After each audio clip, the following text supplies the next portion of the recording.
We're going to rock a testing, 1, 2, 3. BauerKillz here, testing, 1, 2, 3.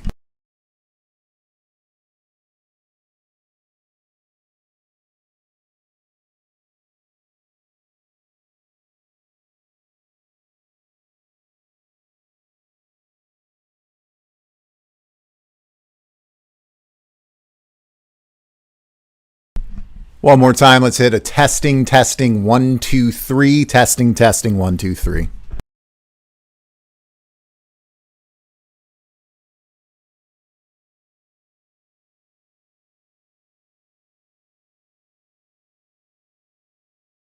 What's going on, everybody? BauerKillz here, just getting some final setup going, and I'm looking forward to getting back to Horizon tonight. It's certainly been a while. It's been about a month or so, and many of you have reached out asking me about it. I am still here. I'm still ready to play. I will be with you shortly. In the interim, kick your feet back, relax, and happy Friday to all of you out there. Hope you have a nice, solid weekend ahead, and you don't have to work. But if you do, God bless you.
Final test here, 1, 2, 3, checking audio.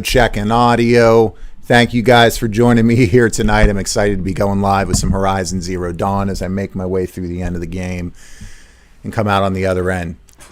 Testing, 1, 2, 3. I will be going live in less than 5 minutes, ladies and gentlemen. Thanks for joining me.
All right, I said that was going to be the last test. This right here is my last test. Checking audio. It's been a month since we've been live. Actually, no. Played a little Zelda over a couple brewskis a few weeks ago, but it's been a while since we went live dedicatedly for an Arsenal stream. So thank you all for joining me here tonight. I know a lot of you guys watch this after the fact. A lot of you guys join throughout the night. So if you are here, thank you for your time, whether you're here for 30 seconds or 5 hours. I appreciate it. I'm going to be going live here in about 2 minutes. So sit tight. And we'll get back to Horizon Zero Dawn and see if we can't knock out the Frozen Wilds DLC as we make our way to the finish line and head towards the end of the game. Talk to y'all soon.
And we are going live in 5, in 4, 3, 2, 1. Let's do this. What's going on, everybody? Let's get this. Yeah, there we go. Get that background going a little bit. What's going on, everybody? BauerKillz here. Happy Friday, August 6th, 2021. Yeah, we're legitimately closer to 2022, and it just kind of blows my mind out of the back of my skull that we're already getting through 2021. But I'm here, ready to continue my way through a game that I thought before I started playing it was going to be pretty poopy. And turned out being wonderful. I've not forgotten about you guys out there. Yes, I've been very hard on PlayStation and Sony in the last year or so, but especially here recently. Got my first almost 25,000 view video out there talking about my move predominantly to that Xbox Series X, but I'm tied into the industry, right? I'm going to maintain a PlayStation 5 to play the exclusives and stay in touch with what's going on in the industry. And I certainly will not be missing Horizon Forbidden West when that game comes out. This game has just been such a revelation in so many different ways. I think it's really symbolic of, at the end of the day, the reason why Sony's in the position that it's in and why people are playing it despite all of the garbage stuff that's going on, right? With the nickel and diming and overcharging, with a system that really isn't all that next gen at all. Doesn't feel like it. I mean, the haptics are pretty sweet. I'm not going to lie on this thing. That's the one thing about the PlayStation 5 that feels in any way, shape, or form truly next generation. But the games, they've got that lead right now, just with incredible exclusives, and Xbox is going to catch up to them this generation. I've talked about this. You're going to have games like Fable, Avowed, any new Elder Scrolls, any new Fallout, any new Doom coming out. You got Microsoft Flight Simulator that just hit, which is a console exclusive. Just a whole host. Scorn is coming. Psychonauts 2 is coming out this month in a couple of weeks. It's just the future is incredibly bright for Xbox, but in the interim, man, PlayStation's definitely got the best games when it comes to exclusive titles. And I'm really glad I decided to pop in Horizon Zero Dawn a couple months ago and start playing through it. So my goal tonight is I'm going to sit here for the next couple of hours. We're going to make our way through what's left, I believe, of the Frozen Wilds DLC. I'm not going to focus on the side quest stuff too much because, guys, I got to get through this game. I got other stuff I want to show off, other things I want to play, and I want to bring back this Arsenal stream something fierce, right? I'm going to try to throw an Arsenal stream in every single week when I put out a video. It's kind of been hard to do that given life. But for those of you who are new here, this is a half live stream video game style follow along thing going on, and it's also half a podcast. So I'm going to stop occasionally. You see right here it says ranting and raving. I'll go off, especially when I'm playing with Aloy, who's my freaking boo, man. I love Aloy. But this is a time to just hang out together. Ian Miller, I've been playing Ghost of Tsushima, which you've mentioned being really good on these streams. Ian, first of all, man, as always, thank you for joining the stream. It's great to see you again. It's been a while. And we'll get started here playing some Horizon shortly, but Ghost of Tsushima is incredible. In fact, it's very difficult to not get this expansion for it, but I had to just simply draw a line in the sand, man. I'm putting the time and money that I would otherwise put into Ghost of Tsushima, and I've shipped it over actually to Nintendo for Ocarina of Time and the Ascent, playing Game Pass, which is, I'm going to release, I think, a video on the critical review bombing going on with the Ascent, because that game is utterly fantastic. And it's rocking like a 65 on Metacritic, which is just so emblematic and symbolic of the lack of objectivity that exists anymore in this industry. But I'm the anti-shill, as you guys know. I call it as I see it, and I'll continue to do that. We'll be showing off some Ascent as well in these streams as we move forward. But yeah, Ghost of Tsushima, man, incredible game. Nothing but love for Sucker Punch.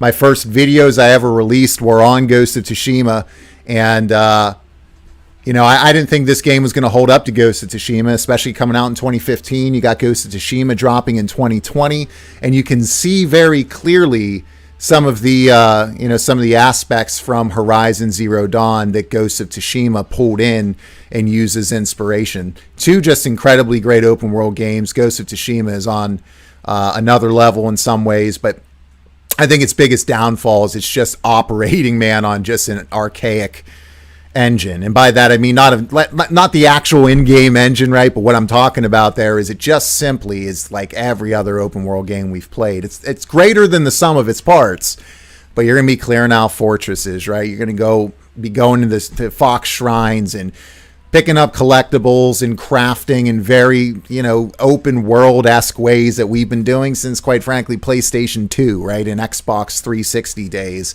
And or I guess that wasn't Xbox 360 back then, was that? Yeah, I think it was. But no, I'm excited to be back. I'm excited to finish off this series so I can focus on getting some content out, to get my final review of this out and eat some crow. You guys know that that's coming. So what I want to do tonight is get back to this, beat the Frozen Wilds DLC. I'm just going to go straight through the main story. We'll see if I can remember how to play. I doubt that I can, but we'll see. I'm going to have to shake off some rust because I have not played this game since then. It's been a month. I've been playing some other stuff, but we want to do this right. So for all of you out there, thanks for joining the stream. Thanks for watching later on down the line, because I know many of you do that, which just blows my mind because there's so many of you out there who watch this like in its entirety later on, and then you reach out to me separately and talk about it, and it's just, I mean, it's very humbling that you guys are still hanging around. As this channel is now starting to grow, right? Just about to hit 1,000 subscribers. Very excited about that. Thank you guys all again. But for any of you new folks out there who may join tonight, or who may join later watching this recorded, hit me up. If you want to engage, if you want to talk, if you just want to sit there and listen or watch and stay silent, all power to you on that too. But if you want to talk about anything, hit me up on the comments on the side, which I'll see pop up. And if it's not live, hit those comments. And I'll see it in the comment box later. So let's hop back into Horizon Zero Dawn and head in to the Frozen Wilds. Let's do this. And welcome back, all of you guys. Excited to be back playing. So if you guys have any issues with audio, let me know. Still an area I'm still spending a whole lot of time with trying to get right. Every once in a while I got a volume from this microphone that's way overdoing it. And volume from the game is too high. So if you guys start to lose me, if you want the audio mix to be a little bit different, you guys let me know. Don't forget, man, I've started all of this last year from scratch, so I'm still learning, I'm still getting better, but I'm just thrilled to be here streaming on top of a short video this week. If you guys haven't already, comment on my last video. I'm giving away a $50 gift card, and look at that skybox. I kind of forgot how great the skyboxes were in this game. But I love just slowly but surely progressing towards this volcano. It's really what it is. And I still, guys, I don't have the 4K going on yet, but I'm going to get 4K streaming going soon so that you guys can hopefully get a good sense of what I'm looking at here on this Samsung Q80T, which is just, I mean, I look at the screen and what's coming through to you guys. And I know for those of you who have been around here for a while, you've heard me talk about this a lot. But for any of you new folks, I'm always talking about how great the game looks on this TV versus what's coming at you on the stream. But we will certainly be improving that so that if you have a 4K monitor, you'll be able to enjoy the content right here on this channel. So I don't remember anything. It's been a month. Let's take a look. The Hunters 3 Return to Berggren. Okay, so Berggren's my boy. Berggren's a dude I would share a pack of Fig Newtons with. And let me tell you something. That means you're my boy if I'm willing to share some figs with you. So let's head up here and see what Berggren's got to say. And again, thank you guys for joining here tonight. I'll be here for about 3 hours tonight. We're going to start weaving in more live streams as we move forward, so stay tuned. I'll be showcasing and finishing off this series of Horizon, releasing a video covering my final review of it, which will be exceedingly positive, and I'll poke some fun at myself for doubting it all these years. And, you know, guys, I'm the anti-shill, man. I'm going to keep it real here on this channel, even though I'm very upset with Sony here recently. A great game is a great game, and I'm going to call it as such. I'll always be honest with you guys as my audience on whether a game's worth your time or not, and regardless of brand affiliation or loyalty or any of that garbage. But for those of you who are new here, feel free to hit those comments, and I'm happy to engage with you live as well as later from a recorded side of things.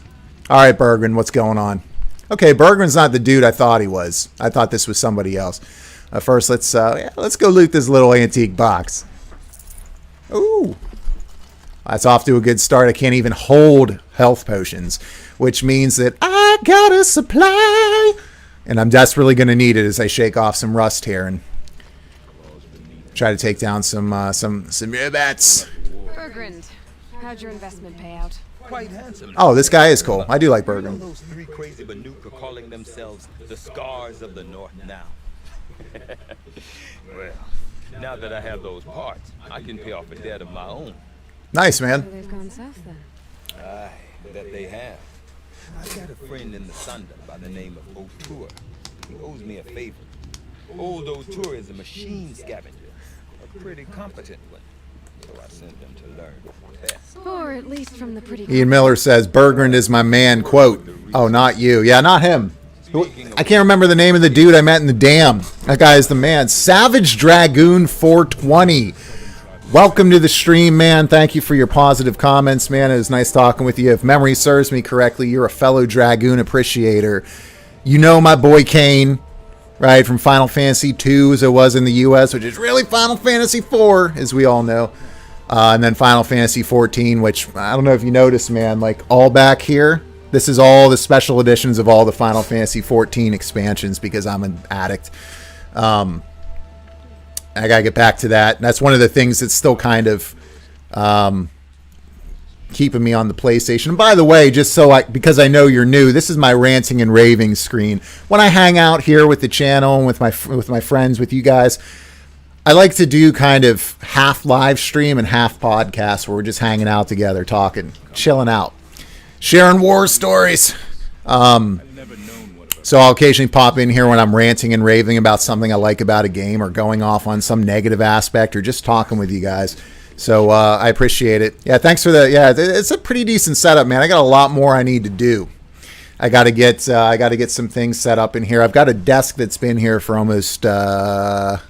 It's been here for a while, and I just simply haven't put it together. Because I was looking at something else. Maybe it's once I get everything properly set up here, we're going to be good to go, and it's going to be an even sicker setup.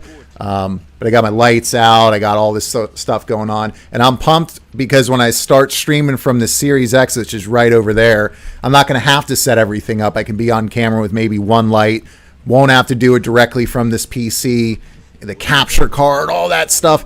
I'll just be able to straight up play Xbox and show you guys and still be on camera without having to get all this going, which the PlayStation requires because their streaming is absolute poop. But Gildan, and sorry if I blew your ears out, guys, with the plosive there. I still don't have me a a pop filter. It is fun to say. Pop filter. But yeah, Gildan. Gildan's who I'm thinking of there, Ian. Thanks for that. So, that's enough standing around and enough me blabbing. And this blue gleam stuff valuable? Yes, I know that, Aloy. That seems to indicate I've got, let's see, a little bit more blue gleam than I thought I did. That's something I really appreciate about this game. Like, Aloy is always talking, but she's never annoying, really. She never says the same things over and over. So here I am totally forgetting that blue gleam was even a thing, and she pops up with, "Hey, you got blue gleam, go spend it, dummy." So I think that's what I'm going to do. Let's see. What level am I at here, ladies and gentlemen? Am I at 50? I'm at 52.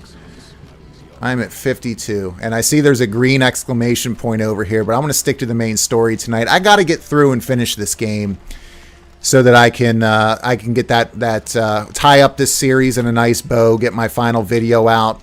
If you guys haven't seen it yet, if you're new to the channel, first of all, welcome. Thank you guys for joining. And, this is part of an ongoing series that started off being called Does Horizon Suck? Because I really thought this game was not going to be for me, and it turned out that it is one of the best open world games I've ever played. So we're making our way through the DLC now. Once I beat the DLC, I'll go and knock off the final quest in the base game, which is sitting there ready to be completed, and then we can move on. And my Arsenal streams can return to what they were originally, which is playing a bunch of different stuff and just hanging out with you guys and doing life together, talking about games and everything in between. So thank you guys for joining. Savage Dragoon says, "You're going to blow up, my dude. Great content, great editing, comedy. Love it, dude."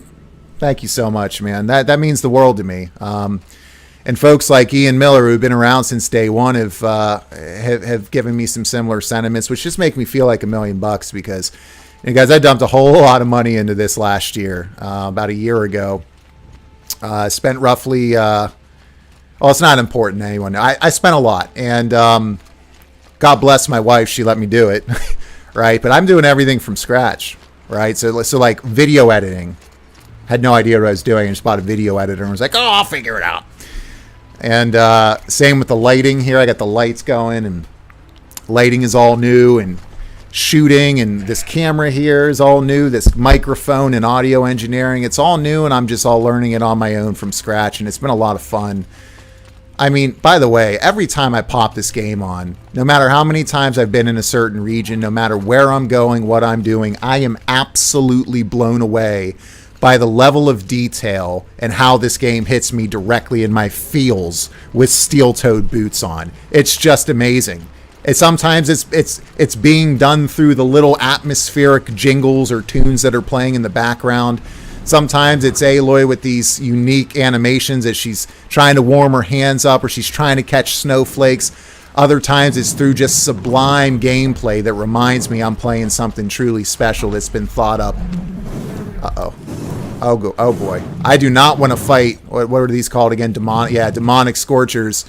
Guys, it's been so long since I played. I'm gonna get wrecked, and that's fine because you guys know me. I'm a hard-headed bastard. I will continue to play no matter how many times I die. But I don't know if I'm quite ready for. Yeah, you know what? I am quite ready. Let's do it. All right, let's get a terror blast arrow going. If memory serves me correctly, we can get a weapon off the top of this guy. I also got my rope caster. You guys remember? Yeah, that's right, the rope caster. One of my favorite weapons in games, actually. Oh, we took him down. I mean, this concept of just blowing weapons off of an enemy, just awesome. Let's do that crit hit with that R1. I love that crit hit. Never has it ever gotten old. Dropping enemies with a crit. That hurt. Alright, so I lost an entire bar. Not off to the worst start in the world. It could be a whole lot worse. Lost all of my armor there, but here it comes back up in that top left. This armor, which is honestly kind of like and I've said this a lot in the past, it's a mixture of like the Predator suit from frickin' Predator and the Enclave armor from from Fallout 3 and before, Fallout 1 and 2. So we start by taking down a demonic Scorcher, man. I'll take it. We'll head on our way 764 steps until we get to where we're going. This game's also one where I never as a player feel like I want to just be sprinting from A to B. I love to just kind of saunter through and look at the environment that, not Sucker Punch, that's Ghost of Tsushima. Guerrilla Games, man. It's Friday, but it feels like a Monday in a lot of ways. I started actually a new job this week, guys. So it's been a wild week. That's also another reason I haven't been streaming as much, just kind of tying up a bow on my previous job. And I was very fortunate and blessed to get a really large promotion by moving to this new job. So had to kind of focus on some life stuff and adult for a little bit. But let's see. Yeah, but dude, I appreciate you saying that, Savage Dragoon. Positive, kind words. I'm just glad you're enjoying the content, man. I'm looking forward to doing some more. There's so much in the pipeline, man, that I got to do. So many things I want to talk about. So much I want to touch on. So many things I want to play. Got a whole lot to showcase. I'm going to shoot this goat right in the booty with it. Oh, this is just mean. I'm going to shoot this goat in the booty with a Terror Blast ammo, and that's just wrong, but it's going to happen. And I'm going to look cool doing it. You ready? Wow, that was probably the worst shot I've ever done. I pressed up on the left analog stick. There we go, right in the booty. Now they're hunting me. Ooh. Ooh. Pretty sure I saw some gonads fly over there. I'm so sorry, goat. I'm so sorry. Am I, though? What do we got over here? Long legs. Ooh. So one of the things I love about Horizon is just this idea of environmental degradation. Using all these different elements and taking down your enemies and breaking them apart piece by piece. So here we've got these... It's so hard to multitask. There we go, baby. One of the very few. Is that a Scorcher? Oh, it is. All right, now I'm in trouble. All right, let's get this Scorcher down with a rope pack here, shall we?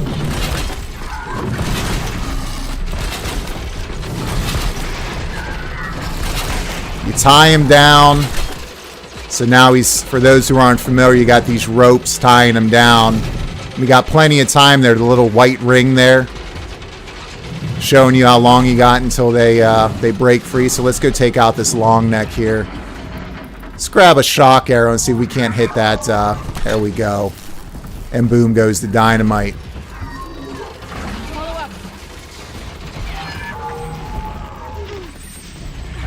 What we got here, baby? What we got? Oh, hello. Oh. I'm so embarrassed.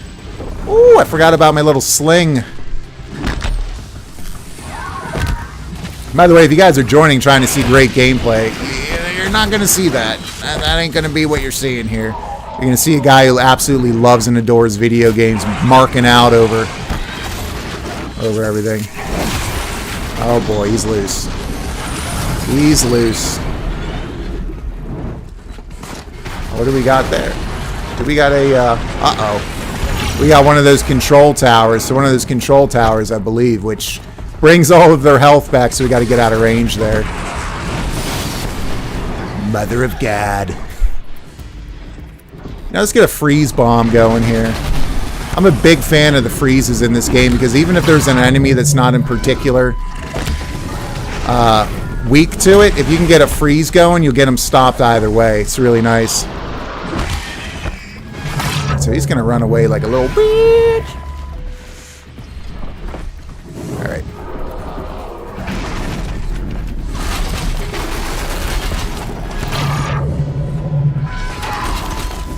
I still got this long neck trying to do damage to me here. Let's get out of the range of that fire there. Something else that drives me nuts occasionally in this game is the camera. So your flora and your fauna don't go away when you get close to them. They just kind of get in your way a little bit. That's something I'd like to see changed for Forbidden West. That'd be nice if they... Alright, so we got the long neck down here. Or the tall neck, whatever they're called. I can't remember. Ow, my face. My face!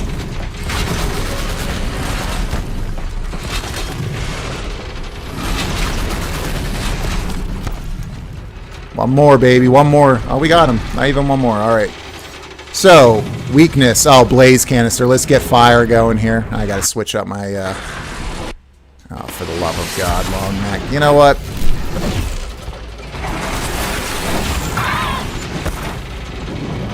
I'm so embarrassed. Let's get a terror point, blow off some of these components.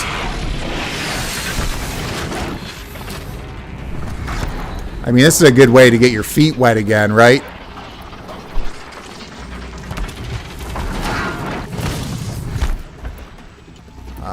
Where's that? Precision arrow is what I want. Oh, man, I'm in the water. I'm in the water. It's cold. That demonic scorcher's back up.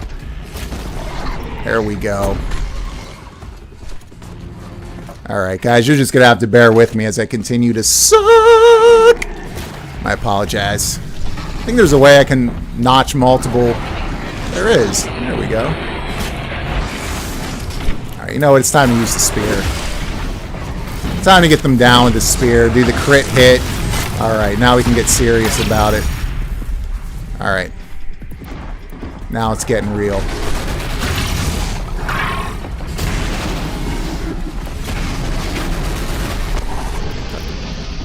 I don't want the precision, I want the terror blast is what we want here. Let's get these components off, and in particular that mine launcher.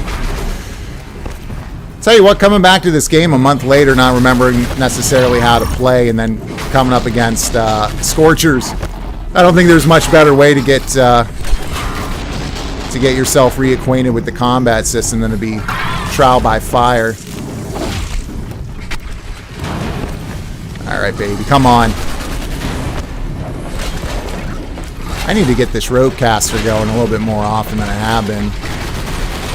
I love that you can dodge, by the way, while you use it. It's very, oh my gosh. These enemies have been specifically designed by Guerrilla to kind of get you out of the habit of using certain tactics, and the way you just broke out of that rope caster was one of them. Alright, so he's down now. What we're going to do, where's that mine launcher? We're going to kill him in style. There we go. We blew this off his back a little bit earlier. Jay! You die and you go to hell! You die! Alright. I know some of you out there are embarrassed for me, but it's going to buff out. Alright, it's going to buff out. We'll get through it. Whew! Let these explode. Pick up some of these components. That's something else. This game does a great job of keeping you always picking up loot. Like the amount of times you press the triangle button in this game in any other title would probably be insulting, right? But it just never gets old. There's always loot to pick up. There's always things to do, and it always feels meaningful, even 70 odd hours into the game. Just picking stuff up off of your enemies and just slowly but surely breaking them down and breaking them apart throughout combat. It just never gets old. Never gets old. So let's go take this, assuming it's, maybe I already took this down. Let's see. No, I sure didn't. Or did I? I don't know. I guess I did. Okay. So let's continue heading towards, let's take a quick minute here to take a look at your comments here. All right. Quite a few here. I've actually been playing a lot of Red Dead Online, says Savage Dragoon. Nice, man. Ian Miller says flashback to Red Dead 2. All right, hold on one second. I can't do it on my computer. Gotta have to do it right here on YouTube. Let's see. Winters coming at once. Yep. Let's see what we got. All right. Comments. Yes, I want to see live chat. Show me live chat. All right. Guys, I've been singing a lot tonight. I apologize. Let's see what's going on. All right. Ian Miller, if you ever want to do any side quests you haven't done, Forbidden West got delayed to Q1 2022. Yeah, I figured that was going to happen too, man. It just seemed like, and you know what? I think that's the right call. I mean, it's the right call to make. All right, no question about it. Sometimes you just got to delay a game to make sure you get the best final product out there. So I think they did the right thing. Essentially, I kind of guaranteed, I think in one of my videos, but maybe on one of the live streams, that it was going to get delayed to 2022. It didn't seem like there was any way it was going to happen. And as soon as they started mentioning like, well, we want it to come out in 2021, I was like, that'll be 2022. And that's perfectly fine. So you have plenty of time. Yep. PlayStation does great as single player games. I still rock my PS4. Yeah, no doubt. That's why PlayStation is where they are today. Their exclusives, especially their single-player exclusives, are phenomenal. They are the bee's knees. So you're not wrong about that. Frank Yeager, as always, man, thank you for joining. For those of you who don't know Frank Yeager, he's my brother from another mother. That's what I'm trying to do here. Frank Yeager trying to knock out Horizon Zero Dawn, and hopefully tonight the DLC, so I can go back into the main game, knock out the final quest, and then put out that video on it overall. So we head towards the Forbidden West. Dragoon says, I've actually been playing a lot of Red Dead Online. Are you a Red Dead Redemption fan? Dope hat, by the way. Well, thank you, man. I'm a huge fan of the first Red Dead Redemption. It's one of the few games that I thought actually exceeded the hype that laid out for it. And back in 2010, as June rolled closer, I started having dreams about it. That's how excited I was. Like when you're really looking forward to something that you start dreaming about it, you're either crazy or you're just super excited about something you believe in it. And for me, thank God, it was the latter. Although there'll be some people out there that think I'm crazy, and that's all good. I love the first Red Dead Redemption. I think the second Red Dead was one of the most overrated games ever, personally. I thought it was really good. I thought the story is worth kind of suffering through some of the other things. And Ian Miller says, flashback to RDR2 rants. Yeah, I've gone on some rants about Red Dead Redemption 2. Ain't no doubt about it. But if it resonated with you, man, that's all that matters. I don't care if people are playing Jerry Nitus football on Wii, if they're enjoying what they're playing, right? So whether I like something or not, I just want people to engage with this medium and enjoy it. So if Red Dead Redemption 2 is what you like, man, and you enjoy the online for it, all power to you, man. I hope you love it. Haven't played Red Dead Online since the beta, so I have a lot to catch up on. You're not kidding, man. A lot has changed in there. It's cool you mentioned how Guerrilla designed it to make you need to use something, because story-wise, I think it's genius that one of Gaia's sub-functions tries to make tougher enemies for humans. It totally plays into the lore, man. Really good point. Absolutely love it. So there's a story reason for any crazy enemies showing up in the future.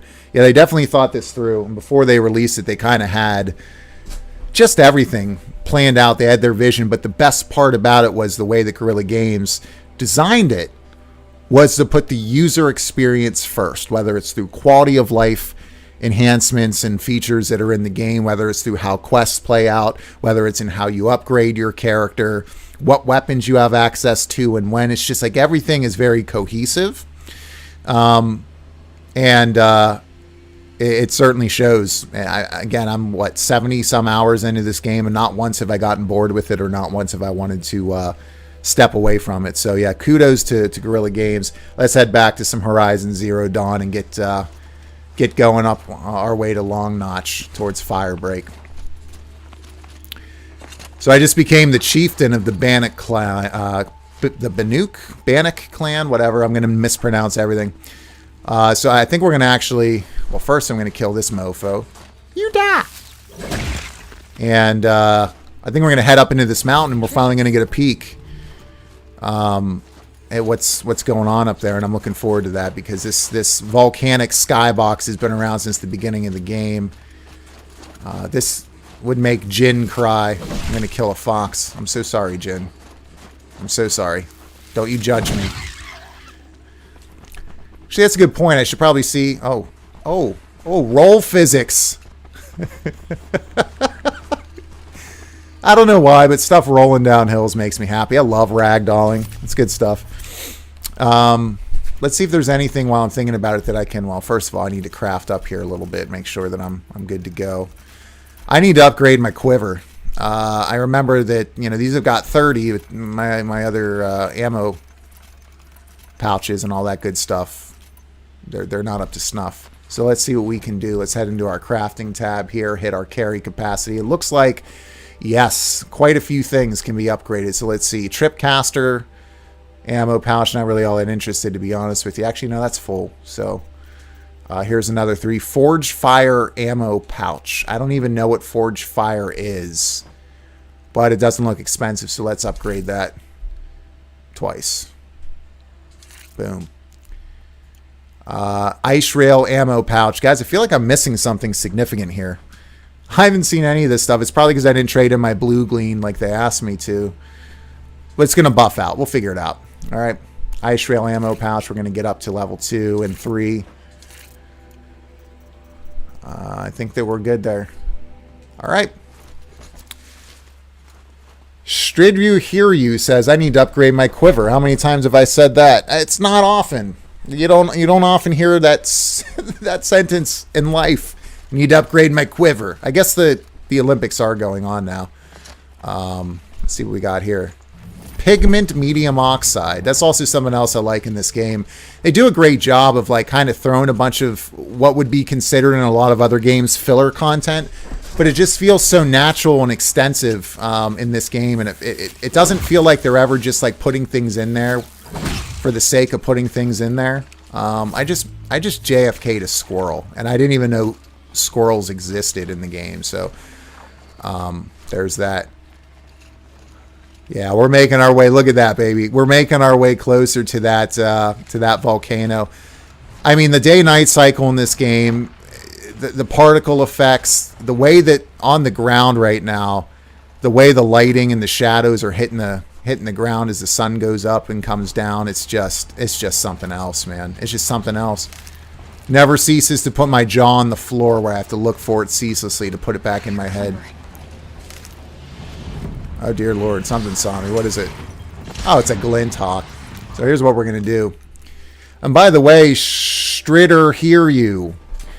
Thank you for joining. Welcome to the stream. Appreciate you joining on this Arsenal stream. I'm wrapping up a series now. And we're going to be doing my typical Arsenal streams cover a bunch of different games, and we just kind of hang out together. So tonight we're doing... We're trying to wrap up a little bit of progress in the Does Horizon Suck series so I can get my video out on it. And it's going to be unbelievably positive. Let's get rid of some of these modifications. We're just going to go ahead and disassemble them. Some of these PS games are really beautiful. They are. Something I really like to do is get 4K streaming going so that those of you who have a 4K monitor can kind of get a glimpse of what I'm seeing here in comparison. It's just unreal. You know, and as down as I was on and am on the Ratchet and Clank for PS5, it's, I think, the second planet in that's like the best looking graphics I've ever seen in a game, and it's not even close.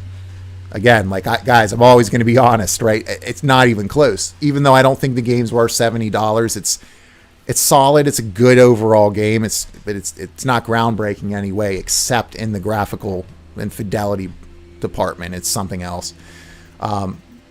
So what I need to do here with this Glint Hawk, I need to get this bow out right here that allows me to get some fire arrows going. There we go. We'll replace this bad boy here.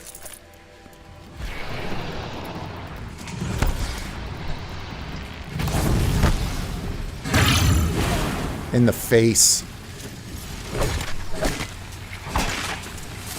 Boom. And I love, see that component fall off? I mean, so many different ways to take down enemies, too. That's something I always appreciate. You don't have to take out a Glint Hawk with fire, right? Because you've got multiple weaknesses on any given enemy. And, man, you can slow down time. And you can, I mean, just look at the wind and the way that she's walking through the snow. But just, there are different ways to take your enemies and, you know, to take them down and pick them apart. And looks like we got one of those control towers over here we're going to have to get close to and disable. Yep. All right. I am notoriously terrible at stealth in anything that's not called Metal Gear Solid. We just got some watchers here. Ain't no big deal. We'll just use some... oh, that's not a... Oh, that's a demonic stalker. Okay. Guys, things got real. Things just got real. We got a demonic stalker near this control tower. I love it. Keeps the way that Guerrilla Games keeps you on your toes constantly in this game. And I think the last time I played, they got 2 of them. The last time I played the game, I was in like mine tunnels, like these small little shafts, and they put stalkers in there. But it didn't feel unfair. It felt completely and totally viable. So I'm gonna have to. This is, guys, it's going to be intense. I don't know what's going to go on here, but you can see in the top left, if you guys don't know this, I'm wearing a very special armor in the game. It's the best armor in the game. It's that blue bar at the top left there. These control towers prevent you from using it. See, it turned to red now. So for those of you who aren't aware, I mean, that right there is just an incredible addition to this DLC. Just really, really smart by Guerrilla Games. To kind of build around, you know, kind of having an understanding of what most players were doing and some of the advantages that they would have to make their life a little bit more difficult than otherwise it would be. So I really need to think about, because this doesn't have a bush like I'm in right now. Oh, dear Lord, that's right next to me. Typically, you can... Oh my God, it's so intense. My hands are shaking. My heart is beating. I love it. I love it. But typically, you can if you sneak close enough, you'll have a bush that's right there next to that control tower. There's not one here, so we're gonna get real technical with it. And we're gonna throw a rock. Okay, so we drew the red eye watcher away. Let's see if we can draw them away over here. Okay, so we got this. Let's see if both stalkers go. Nope. Oh dear God. Oh dear God. Oh dear God. Oh dear God. Oh dear God. We can do it. No, we can't. You can try. Alright. Ladies and gentlemen, this is what we would call a massive epic fail. However, oh, look at this stalker doing the little circular pattern around me.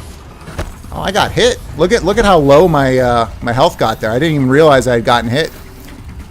I love how they perform compared to other enemies in the game. All right, so let's get a rope caster down over here. They shoot at you like Predator. For those of you who don't know, let's slow down time here and see if we can't trap them down on the ground.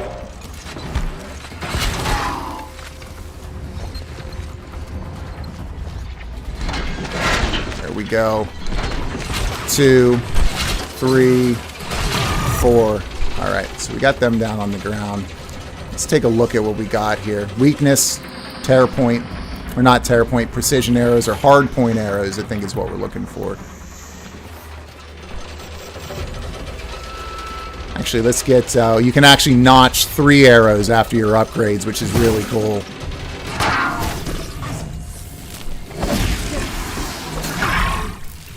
See if we can knock him down and get that crit hit when that R1 pops up. It's beautiful. And by the way, the spear in this game is one of my favorite spears of all time, ever, in anything. It's so meaty, it's so visceral, and it never gets old landing a nice, heavy, crunchy spear shot on your enemies. So, all right, got a red eye watcher coming this way. Let's see if we can't pop one right in their eyeball. Oh, there's 3 of them. Okay, well. Let's see. Hey, buddy.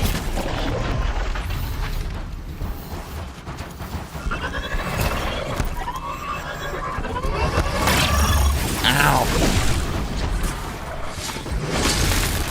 One down. I mean, just that spear, man. Get out of here with that garbage, man. You and your flashbangs from your orbital bone. So we got a stalker that's not messing around. Hit me with a little predator beam. I love the little slide there too. You could see as Aloy slides. She's got that grimace that pops up on her face. I love it. I also love how difficult, truly difficult it is to see these stalkers when they have their invisibility going on. I just hit it with 3 tear points, take off some of that what do you call it?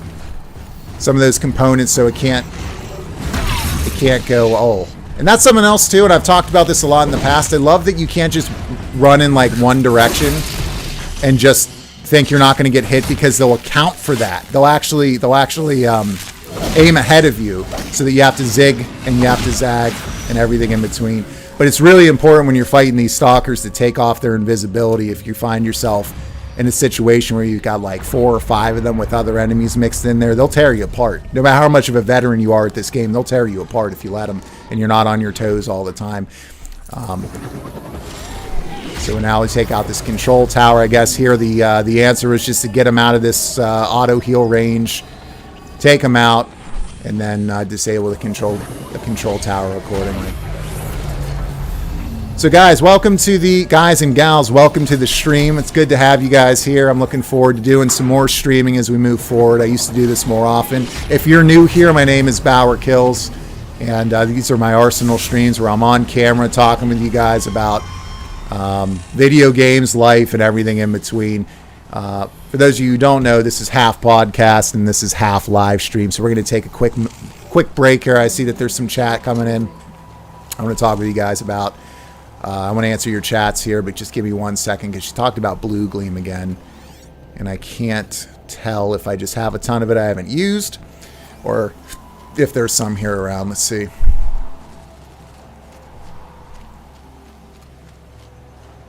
It's great to be playing this again. I mean, this is the first time since I popped up my Xbox Series X, which I'll be streaming a lot more moving forward as well. This is the first time I plugged in my PlayStation in over a week. And that's saying something, because I still got games on my PlayStation that are tying me back and kind of preventing me from fully decoupling from that system. And I'll never be able to fully decouple from it, right? There's still going to be those exclusive titles that I'm going to play, because I need to stay in touch with the industry, and I love games. And I want to be able to be a reference and a resource for you guys on what's worth your time, regardless of what system or what console you own. I want to be valuable for you, whether you're playing Switch, Nintendo, Sony, PlayStation, or Xbox. So let's hit chat here and see. We got a couple people in. Blah, blah, blah, blah, blah. Strid, you hear you says, yes, thank you for explaining what's going on. I don't have a PlayStation. No problem. That's what I'm here for. Horizon Zero Dawn, this is an open world game, and it's really, I'm telling you, man, it's so unique. It's such a unique title. When it comes to, when it comes to open world games, the concept is different. Some of the stuff you do in it's, kind of similar to some other open world games out there, but just the combat system. The way they've brought the Killzone series and represented it here in Horizon is brilliant. Whether it's the little XP that's popping up on the right-hand side of your screen in that heavy Guerrilla Game style text, the little beeping sounds from Killzone 2 you see represented here in some of the ways you take enemies out. But also, like, even when you're looking at enemies, if you guys remember, like in the earlier Killzone games, you'd see like the Hellgas would have like that red glare coming out of their visors and their eyes and helmets and all that stuff. And then your allies would be blue. That exact same type of glow and that kind of lighting is represented exactly and kind of been evolved upon from a lighting perspective in this game as well. So you have the spirit of Killzone living on through Horizon in just these really unique, creative ways. It's just a masterclass in world design and game design in general, and the way that they really keeps you engaged and keeps things fresh. And the combat system they've put here really separates it from pretty much any other open world game that's out there. Truly fantastic all the way around. So yeah, happy to help you there, Stridu. And by the way, if I'm saying your name wrong, I apologize. It's STRDR, ST Doctor Hear You. It's what I do. I screw things up when I'm talking. You said some of these games are beautiful. Absolutely, they are. Demonic Stalker, a.k.a. my ex. Touche, man. I'm so fortunate, man. I don't have an ex. Like, my wife is my first true love and real love, and But that right there is comedy gold, my friend. Demonic Stalker, also known as my ex. Just a Dude says, same here, Ian. Just a Dude, welcome back, man. And by the way, congratulations again on your move, dude. That's awesome. That's awesome. I'm happy for you, man. It sounds like things are going well for you. So cheers to you. Not drinking a brewski tonight, but that's gonna. You guys know me. That's gonna change. There are nights where I get the beer flowing. Sometimes the Chardonnay going, and dare I say the Cabernet Sauvignon. And those are interesting streams, as many of you know. But Just a Dude, you've been here since day one for the most part, man. You and Frank Yeager. And a couple of other folks, no matter, I said this before, guys, now I'm starting to pick up a little bit of steam with my channel. About to hit 1,000 subscribers, which is crazy. And I believe one day, I really do, it'll be a million or more. And I don't say that from a place of, oh, I'm great. I just say from a place of like hard work, consistency, and dedication will get you anywhere. And I ain't planning on stopping making videos or stopping streaming or stopping hanging out with the gaming community and you folks doing life together for decades. So at some point, math will catch up and maybe I'll get there. But even when that happens, I'll always remember you folks who were here in the early days. And I'll always be giving you shout outs, hanging out together and spending time. So Just a Dude, thanks as always, my friend, for joining the stream. It's a pleasure to have you here. Abyss, what is going on? Abyss, welcome to your first Arsenal stream. How you doing? Thank you for the kind words on the background. Yeah, it's working for now. I gotta get some things going. You guys can't really see on the bottom, but on the bottom, what kind of like my Doom. Let me move my mic here for a second. See my little Doom Reaver here, right here. This guy, he's sitting. All of that sitting on my. I think this is metaphorically relevant. He's sitting on my Fallout 76 Power Armor Edition. That's like what's holding everything up. This is always just kind of meant to be kind of like a temporary setup because I got this desk coming in that I'm going to put together, or I got to put this desk together rather. It's a big L desk, and then I can get like these floating shelves behind here so that when I shoot my videos, you'll still be able to see stuff, but it'll be a little bit more formal. But I kind of dig the informal stuff as well, so I appreciate the kind words on that. I'm glad you're enjoying that as well, Abyss. But as always, thank you for joining the stream. I appreciate it. Good to see another stream. Been way too long. I know it has been, man. I was saying this a little bit earlier. I got a new job. I got a big promotion and moved organizations. It was just time, and it took me a little bit to kind of get settled. Actually, this is my first week. I had a little bit of time off between roles, and I was able to spend some time with the family and put out a couple videos. But this week it's just been crazy. And then before I realized it, man, it had been a month since I've done a Horizon stream. And this is my original, like, Does This Game Suck series. I'm going to have a Legacy series coming up. I think I'm going to play through the original Max Payne as well. But I got to get back to Arsenal streams multiple times a week if I can. And I got to get back to as well, just playing through some other titles and just hanging out together. So appreciate that. Yeah, it's good to be back. It says that I deleted a bunch of Abyss's messages, and I didn't do that, so I'm not sure, Abyss, why that happened. Why? Oh, it says that you were hidden. Abyss was hit. No, why would I ever want to? Yeah, unhide user on this channel. My bad, Abyss. I fat fingered it on my phone. Sorry about that. Marco Acero, welcome to the stream. Marco Acero, another first timer here. Appreciate it, man. I'll give you the actual tip of the cap. Marco Acero says, hey, man, great stream. Have you had time to check out The Ascent? Man, I'm glad you mentioned that because, yes, I have. And in the words of the great Chris Farley, oh, my God. Absolutely adore it. Love it. In fact, I think one of the videos I'm going to make, I feel like I have to make, is a video calling out the critical bombing, the very intentional critical bombing review style, or the critical review bombing going on for The Ascent, because that game is in a lot of ways a masterpiece, straight up.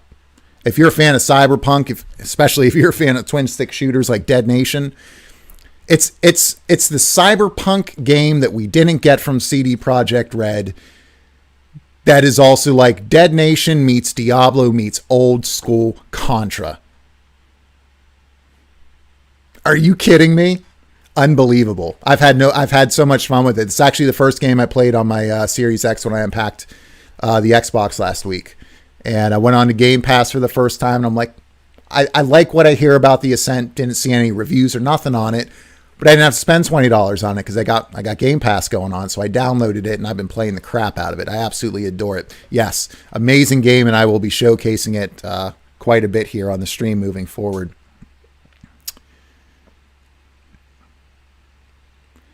Just the Dude says, thanks, man. Everything's going great. No more hour-and-a-half commutes after a 10-hour shift. Feels really great. Good for you, dude. Yeah, it's too much.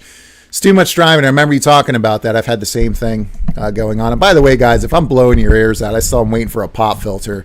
So let me know if I've got too many plosives going on, and I'll try to keep my mouth shut a little bit more. And Abyss says it's all good. All right. Yeah, I'm fat fingering stuff. All right, so we're through the chat for now. Let's get back up on this. Let's see. Yep. All right. Let's do this. Leroy Jenkins. Seems like that pop filter is never going to come. Haven't we been waiting 3 months, bro? I've been waiting since last year. Because I ordered it when I ordered all my stuff for this venture a year ago. They said, oh, we're having a delay because of COVID. And I'm like, okay, no big deal. No big deal. It'll buff out. It's all good. I'll get it when I get it. And then they sent me the wrong pop filter that doesn't fit this thing. And I've reached out to them about it. They said, oh, we'll get it to you when we get it in stock. And I just simply haven't heard anything about it. So, all right, what are we coming up to here? Another Banuk camp out in the wilderness. Settlement discovered Long Notch. Wow, that's a lot of green. Yeah, it's a lot. These are a lot of. Yeah, guys, I like you. Look, dude, you're cool, man. But I gotta focus, right? I gotta get through this game sooner rather than later. I'll see you later, man. I'll be back with some Fig Newtons. If you guys haven't picked that up, I like Fig Newtons. At least I like the idea of Fig Newtons, right? Like, I like Fig Newtons, but I don't think I've ever finished a case of them. But I do like to reference them, and I love the idea of them, and I wish I enjoyed them more. Is well stocked, as you asked. And our scouts are watching for more frost calls. Our numbers rise.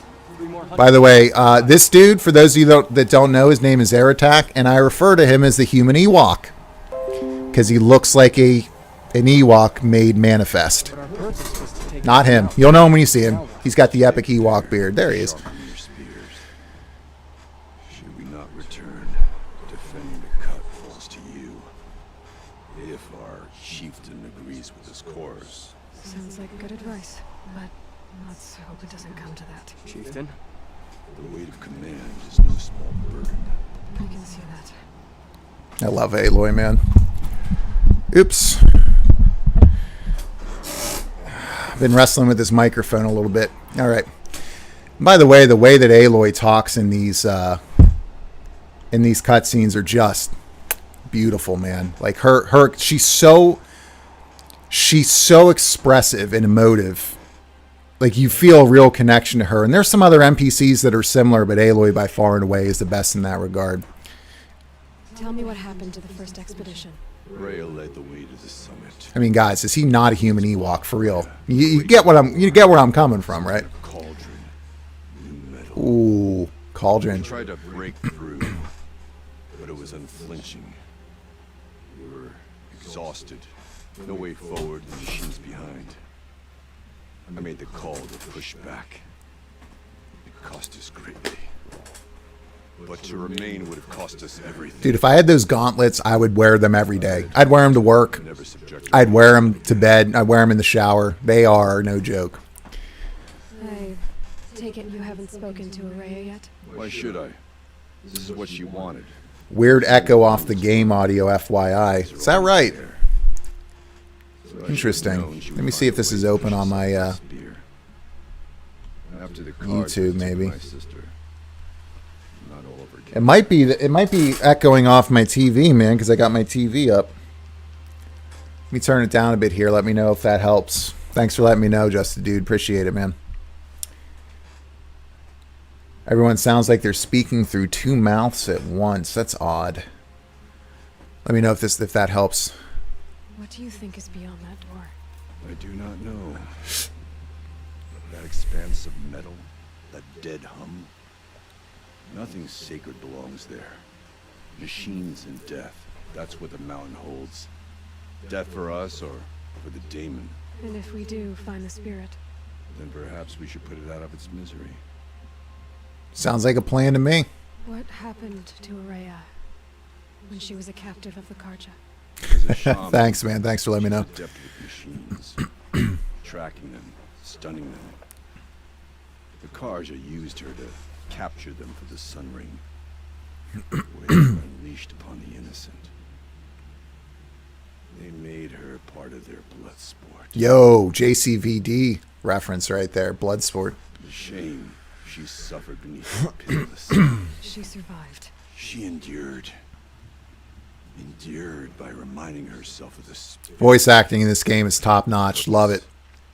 I mean, some of the NPCs are cringe. Don't get me wrong, but like the main stuff going on. No joke. I love how you just like told you all of that, and you're just gonna be like, well, see you later. For what it's worth, Oh, cool. I'm glad you're coming with me. Someone has to keep Araya safe. Oh, look at we got a smile out of Air Attack, man. Let him freeze for what he's done. That's a big deal. That's the first time we've seen him smile the entire game. All right. So many exclamation points, so many side quests to do. We'll do them another time. Let's stay focused. My only concern is I might not have the weapons. I haven't traded in. Let's see how much blue gleam we got here. I haven't traded in any blue gleam. Ooh, treasure boxes. Too much antidote. Okay. I picked up 2 rocks. Detonation trap. A lot of these are things that have been there for ages. Untested weapon coil. Okay. I need to take a look at my mods and all that good stuff at some point too, but let's see. Resources, blue gleam, blue gleam, blue gleam. Anyway, point is, I might have enough blue gleam to trade in for certain types of weapons, but I haven't even really looked, so I guess we'll find out whether I get smoked or not. Coming up here. How many hours in, Mr. Bauer? About 70. I played the entirety of this game on stream. I put out a video. Talking about the game. If you haven't seen it yet, I highly recommend you check it out. So guys, I've created playlists on my channel, and the reason is because I refuse to stream on Twitch. I did it very briefly, but then I kind of realized how insane the mods and the rules and stuff on Twitch are. So it's like, all right, I'll just do it on YouTube. And on YouTube, there's no way to really organize it. So a lot of my traditional YouTube content is mixed in and sprinkled in with these live streams. So I created playlists, and one of them is called Does Horizon Suck series. And I released a video kind of showcasing my thoughts on Horizon before I played it. And it wasn't very positive, but stereotypical, funny, that kind of thing. I had the audio off because my daughter actually on this microphone hit this to 2-track.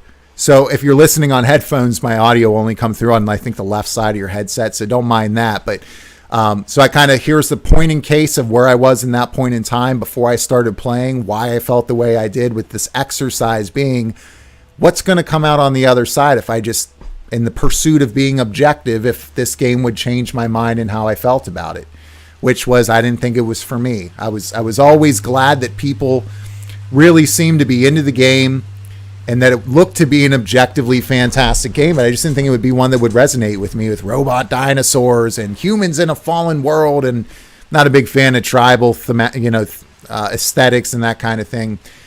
And then as I started playing the game, you can see me through my live streams just fall in love with this title, just completely and totally fall head over heels in it. And then I put in one update video after I got loved up on by the subreddit community from Horizon, which is an amazing subreddit.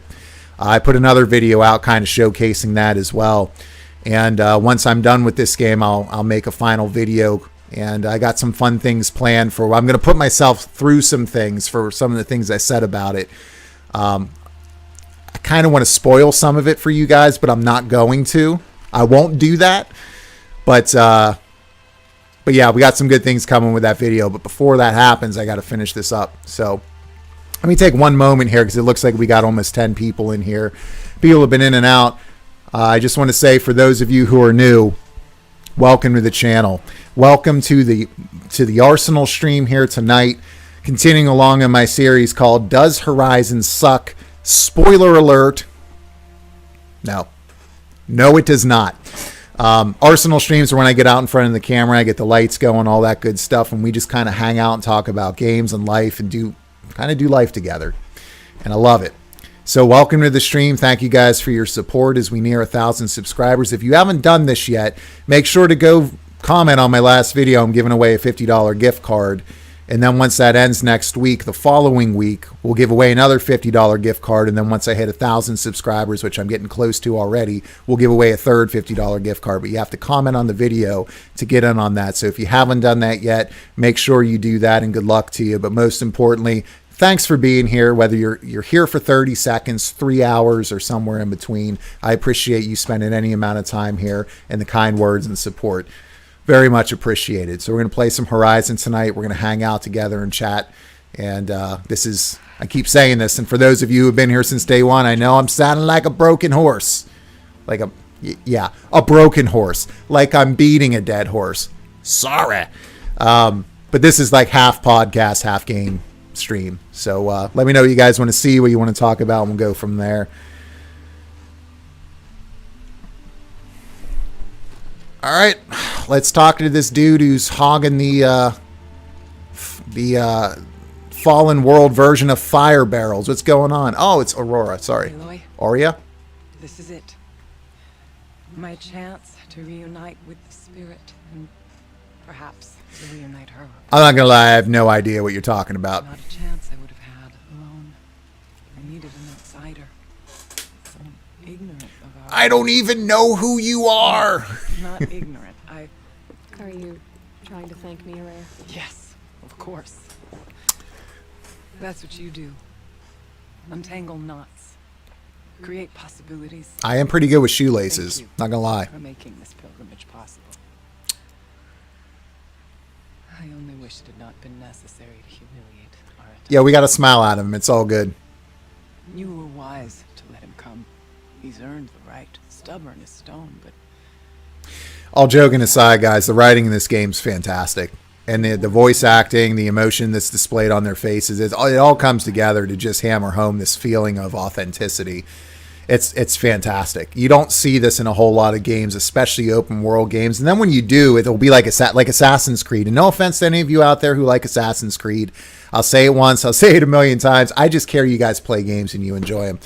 But in Assassin's Creed, it's almost very shallow, in my opinion, the way like you kind of see him like looking around and you're kind of like awkward, like, dude, calm down. You look like you're about to pop out of a bush smelling like pea soup. But in this game, you never really kind of get the sense, like right here, Aloy, the way she's like blinking and looking at the person she's talking to feels real. It feels authentic. Even in the small minutia like that, it's incredibly, it's incredibly impressive all the way around. It's the little things that take a great game and help it rise to the next level of masterpiece. And Horizon in a lot of ways does that. So let's see. I kind of just want to tell her it's time to ascend because we'll talk about Silence. This is what's going on with Silence. Chieftain, and I suppose I can order you to tell me about Silence? Aratak would never have presumed to grasp for a secret of the Conclave. But you were not Aratak, and if you had dealt with Silence... Yeah, Silence kind of a dick. Not gonna lie, Silence straight came up. on from the distant north. But he's cool. He's a cool dick. He's a cool dick. Good dude, but a dick. Silence was a shaman. It was. Or at least, when we sent runners to ask the Owl's Watch, they said he was. His knowledge of the machines was beyond compare, and he was hungry to trade what he knew to the rest of us. It didn't take him long to gain the trust of the Conclave. Give this woman some sleeves, says Bang Cat. What about you? I'm pretty sure her Her threads He are impressed me. thermal He carried insulated. himself with It should be poise good. and authority. I wanted to learn from him, but You're like, no, give her some sleeves because I'm uncomfortable he was looking at her granted arms. knowledge of our most sacred meeting place, the frozen caves of the Malmstrom, a month's march from Banur. He met with us there, as is custom at high winter. But when we next returned, the caves had been looted. Relics of the old world stolen. Holes cut in ice and metal. Seeking that knowledge. Sounds alright. He vanished with the spoils. We sent our best trackers after him. None returned. And when we checked back with the Owl's Watch, those who had vouched for him were gone. As though he never existed. Some in the Conclave began to doubt he was even Banuk to begin with. And what do you think? He committed an unforgivable sacrilege. He's unscrupulous and dangerous. Yeah, silence would do anything for quote unquote knowledge in old world relics. Dude is like a grave robber. Without equal. Except perhaps for you. That's right. Anyone else I would warn off. But you may be able to treat with him safely. Just don't lower your guard. I'll keep that in mind, Horea. Thanks. All right, let's ascend. Well, actually, we'll talk about Thunderstrom here. Let's see what they're going to say about it, because it might be helpful to know what we're going to get into. And a door, like that of a cauldron. I have faith. Yeah, we're going to end this DLC in like some massive cauldron. I'm down. I'm down for that. Although I'm probably going in without the ammo or the weapons that I need. I do not doubt. It'll buff out. It'll be good. Tried to hide. Yeah, I mean, I could ask about the human Ewok and her captivity, but I'm just kind of ready to ascend and get this DLC done. Let's do it. You, Horea. Getting back to this point. It was all to hear her voice again. This time, we both will. I'd like that. Are you ready then? Once we ascend, it will be hard to turn back. Let's do it. I'm about to ascend to Thunder's drum completely and totally unprepared, and I'm ready.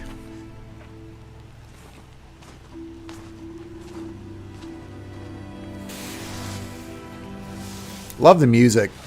Music has been the bee's knees since day one. Just the moment I started playing the game, took note of it. It's pretty cool. Finally, we ascend. I'm still not a huge fan of the tribal stuff and the customs and that kind of thing. Not up. Through. It's just tribal settings have never really done it for me. Brother. There we go.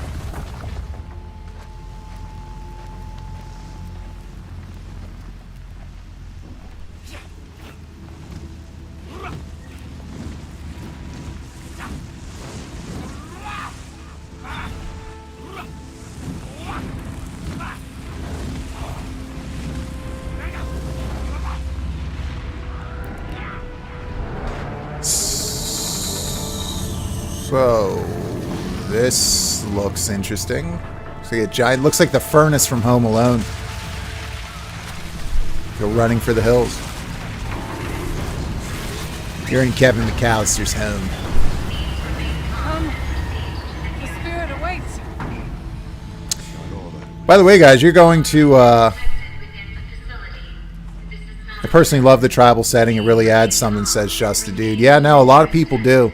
It's just ever since I was a kid, I've just never really been into the almost this kind of very Native American style. And it's nothing against Native American customs or anything like that. I respect all of it.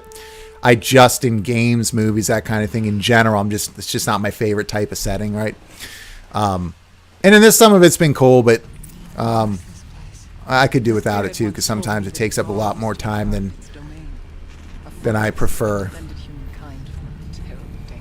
All right, so this is cool. Here again, we come out of kind of like this Stone Age aesthetic right into something out of the frickin' future. It's great. Let's just hope that some remains here. Let's see what we got going on here, guys. Reach the cauldron door. Something tells me it's not going to be that easy. Metal pillars. Taller than most cliffs. I still don't like it. How we doing on ammo? Let's make sure we got all our ammo. tapped up here. We're good. We're good. We're good. I'm alive. I'm alive. I'm alive. I'm alive. Dead.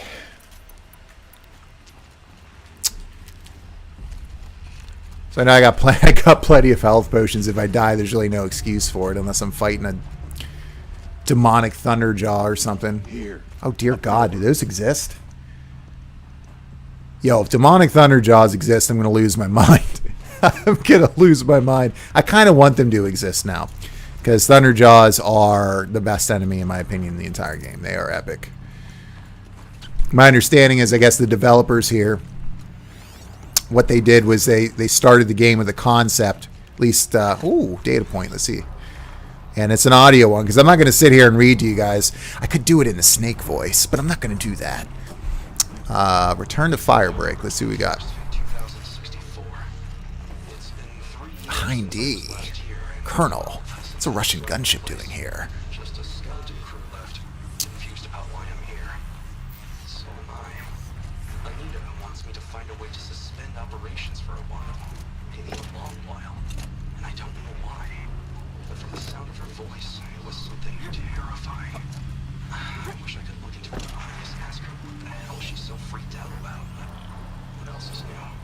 All right, let's see how long this one is. The return of the director. Yeah, I can't read that. I'll read that, guys, after I shut down the stream. Typically, what I'll do is I'll just kind of hang around and read the stuff that I found, so you guys don't have to be bothered with it on stream. Here. Messages left by the old ones. Good to see you guys going back and forth. You guys are talking to each other. That's great. Enjoy. What did they say? Yeah, anything that's yellow is what you got to climb on. That's one thing this game could do better is traversal. It looks like the Forbidden West looks really like they've done a much better job with giving you options to get around your environment. I'm pumped to check that out. Always gonna have a drop on them. What do we got over here? Demonic Freeze Bellowback. Ooh. Not a fan. Time for a rock.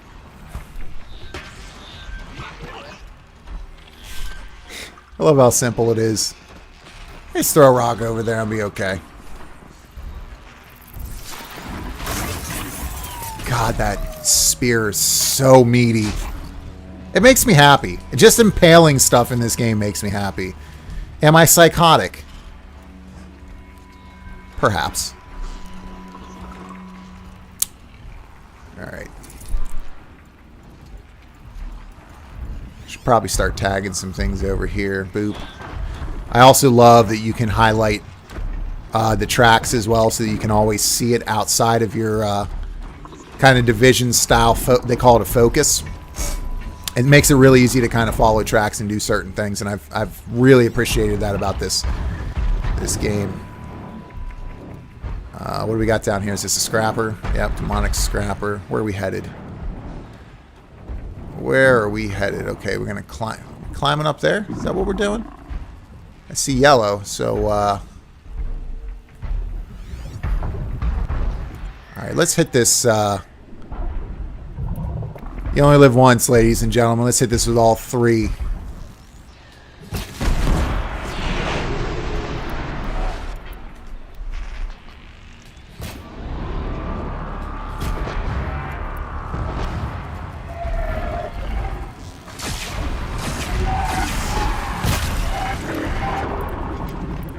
All right, here we go.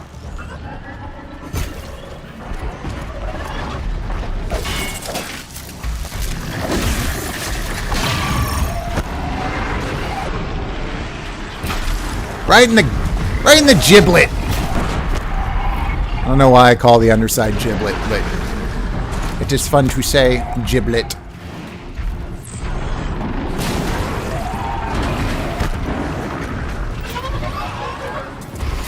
In the face.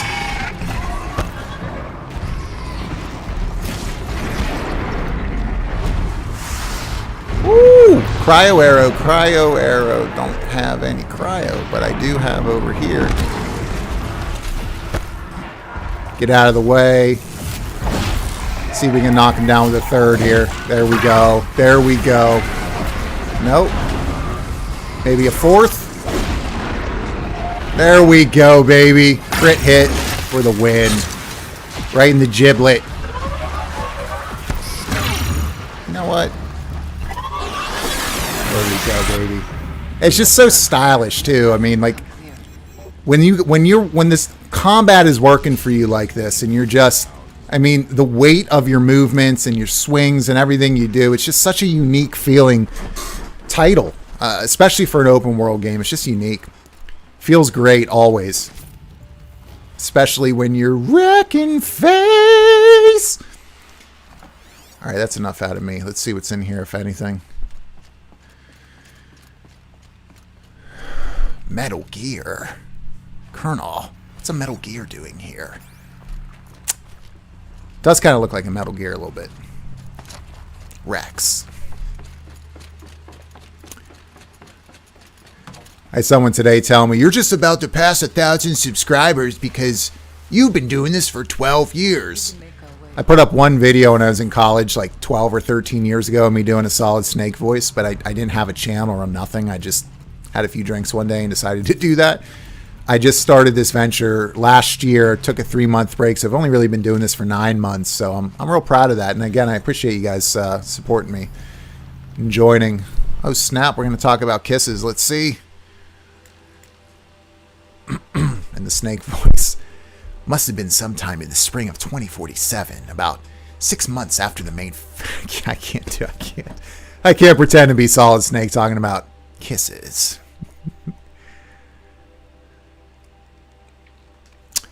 All right, so we'll read about that later. Don't got no time to talk about smooching.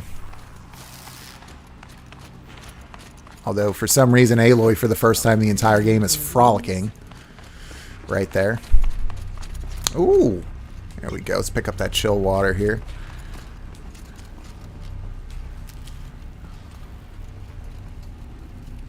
It would be nice to stab it in the chest with a chainsword and shoot in the face with a bolter. Yeah, that wouldn't be bad. I'm not gonna lie. Can't argue with that.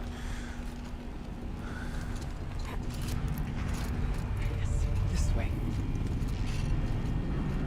There's an overlook above. I have a feeling it's gonna get much more difficult here shortly. Forget about traveling light.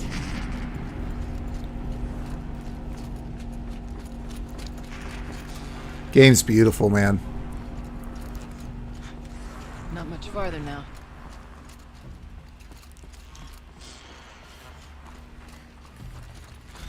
Also love the way the snow cakes all over the different parts of Aloy's.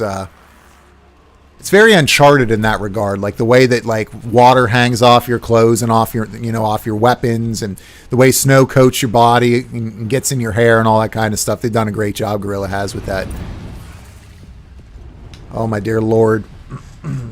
Last we were here, we fought our way through there, but machines overcame us. We retreated, dropping supplies and taking losses. That's just a mound of Now we corpses. must prevail. Yeah. With only 2 warriors and a shaman to protect. Aloy is no ordinary warrior.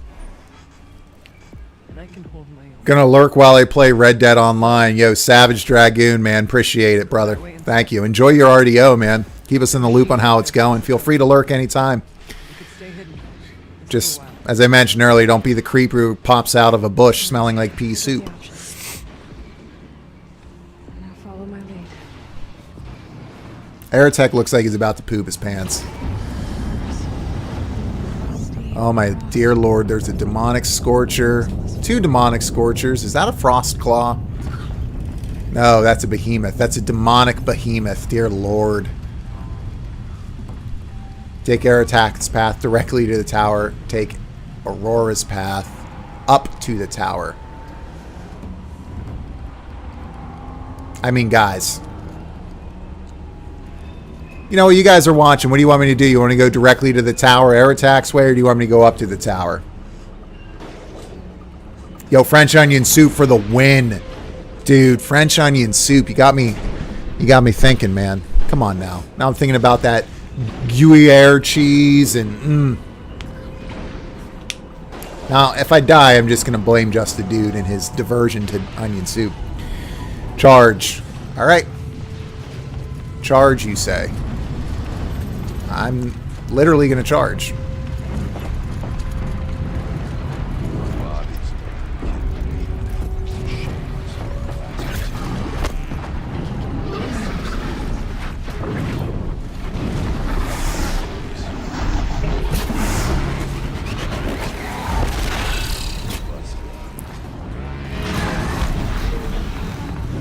Oh, he can come down here too. All right, well.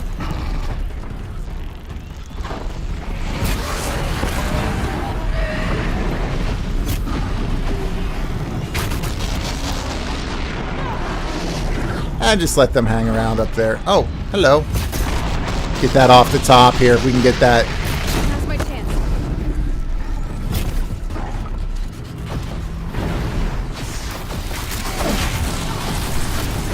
Get a crit in. Get a crit in. No? No? No? Not going to happen? Okay, fair enough. Fair enough. Fair enough. I'm not going to argue. I'm so sorry. I tried to argue. And I also love as well when you get a headshot like that on a weak point, it staggers them. So you can just kind of like, oh, there we go, right in the face.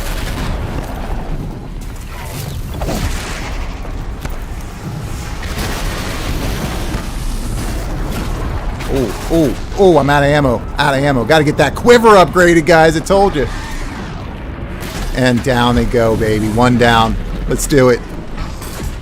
I love how I'm just letting Aerotech tank shots to the head up here. Whoa, we got another Scorcher down here, eh?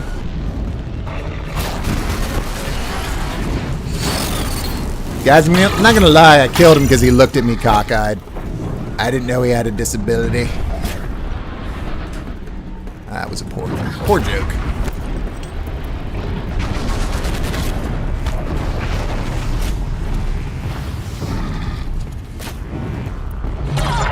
I keep forgetting that can actually hit me too. All right.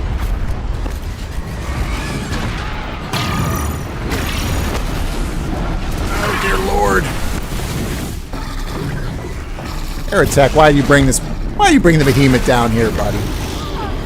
Who do you think you are? Ooh, ooh, ooh, ooh. Fire, fire. What do we got here? What do we got here? Yeah, we got to use the fire. Got to use that fire potion.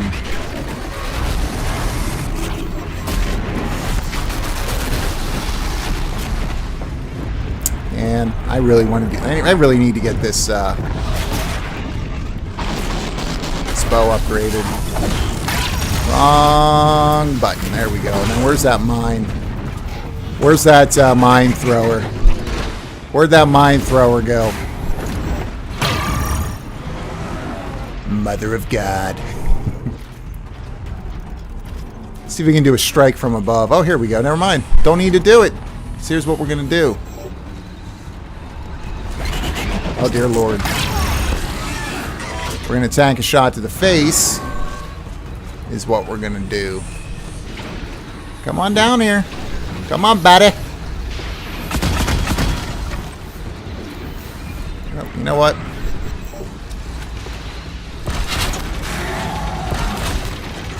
Tie this behemoth down with a roadcaster. Guys, this roadcaster is one of the best weapons I've picked up in any game, and you guys had to help me figure out that it even existed, so thanks for that.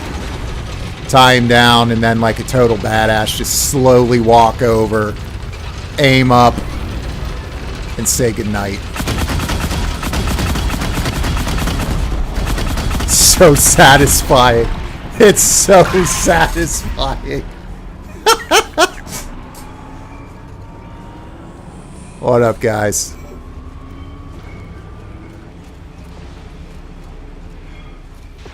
Well, just the dude, I'm not gonna lie. I enjoyed charging. Good call on that, brother. Now let's go get our sweet loot. Should probably take a look at my yeah, I might as well do that now. Let's take a look at what we got in our let's take a look at our modifications for these weapons.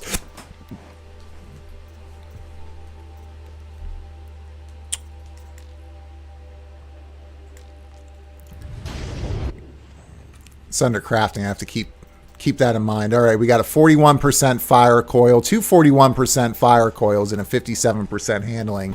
I don't really think I'm going to need that all that much. Let's take a look here. Tear is probably better, so let's pop a tear in there. And a 10% damage. We'll drop this fire one out as well. And we'll just hit that with a plus 40% damage and a 13... Wait, this is the wrong... Is this the... Oh, yeah, there's not even tear on here. What am I doing? So let's just drop this out. We'll do 51... We'll do 40... No, blah, blah, blah. I guess fireworks. Okay, I guess we'll keep fire on there. That works. Where's the tear? Here we go. Here we go. Here we go. All right, 45% damage plus 12 tear, 43 damage, 59 handling, 45 in tear. Let's hit 51 damage, 35 tear. Let me get that damage up a little bit more there. 45 damage, 12 tear. That'll rock things up. Explode him down to his hole. That was hecking awesome. Yeah, thanks, guys. I mean, I'm getting shades of Terminator 2 in here. I'm ready to kind of see like a thumb going down into one of these vents. If you know, you know. Aerotech, I'm not going to lie to you. I feel bad for your boys, but I'm going to go loot their corpses.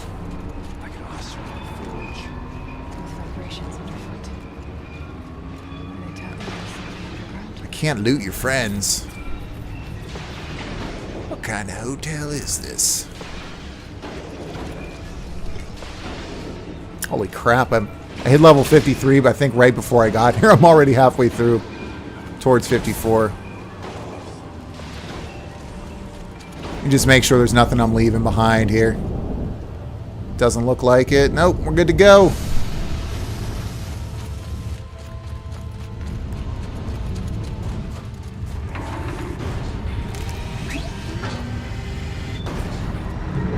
Oh, dear Lord. Oh, great. Frost Claws of all things. These guys wreck my day straight up.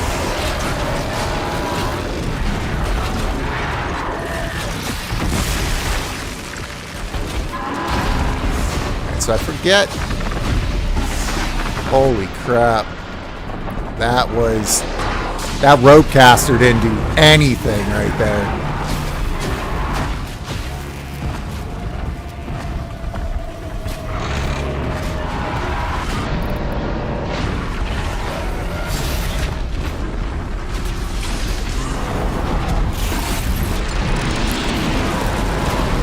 There we go, baby. There we go. There we go. There we go.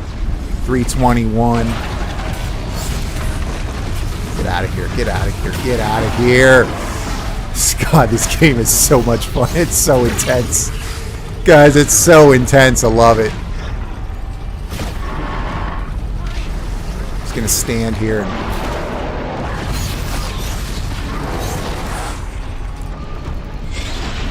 The Last of Us style crafting system's a real nice touch. Always have enjoyed that. I almost missed this behemoth container. I love how I specifically took the time to be like, am I missing anything? I pull out my focus and I stare right at this lootable container. I'm like, nope, we're good. Guys, I'm only mildly retarded, I promise.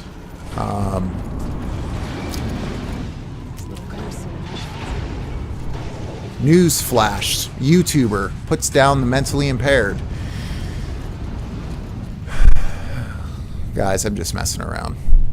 I'm not very politically correct. Sorry. See what we got here.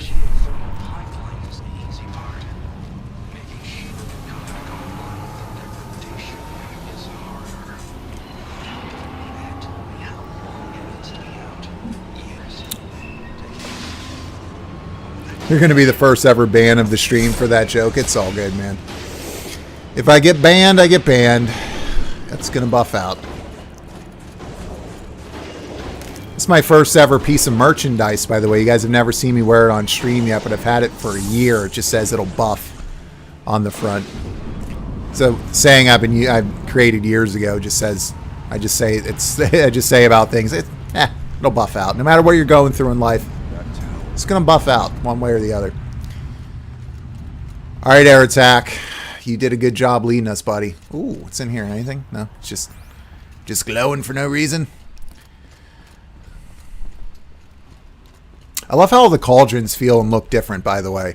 It'd be really easy for them to just kind of reuse assets like a lot of open world games do for their interiors, but that's never the case with Horizon, ever.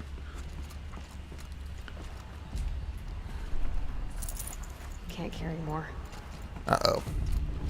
I should have stopped at a vendor.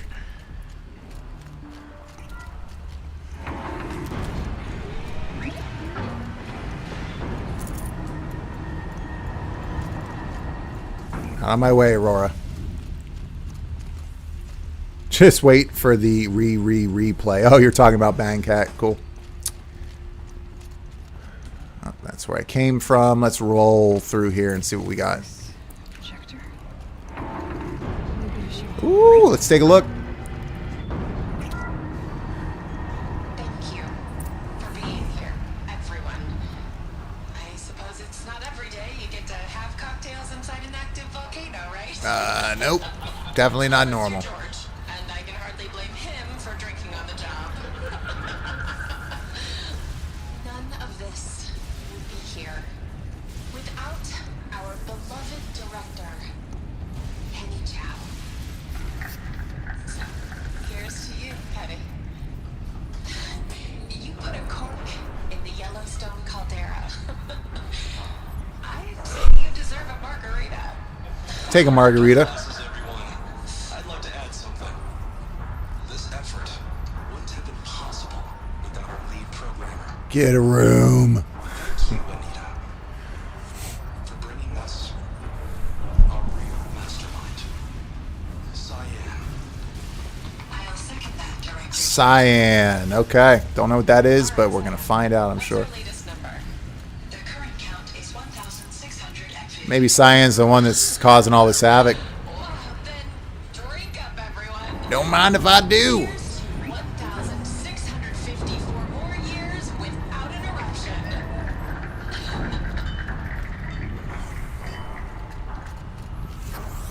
It was the spirit. The old ones. Yeah, it's still intact conference room. Some of what they said. You were right, Araya. This place was built to stop something terrible. And it worked.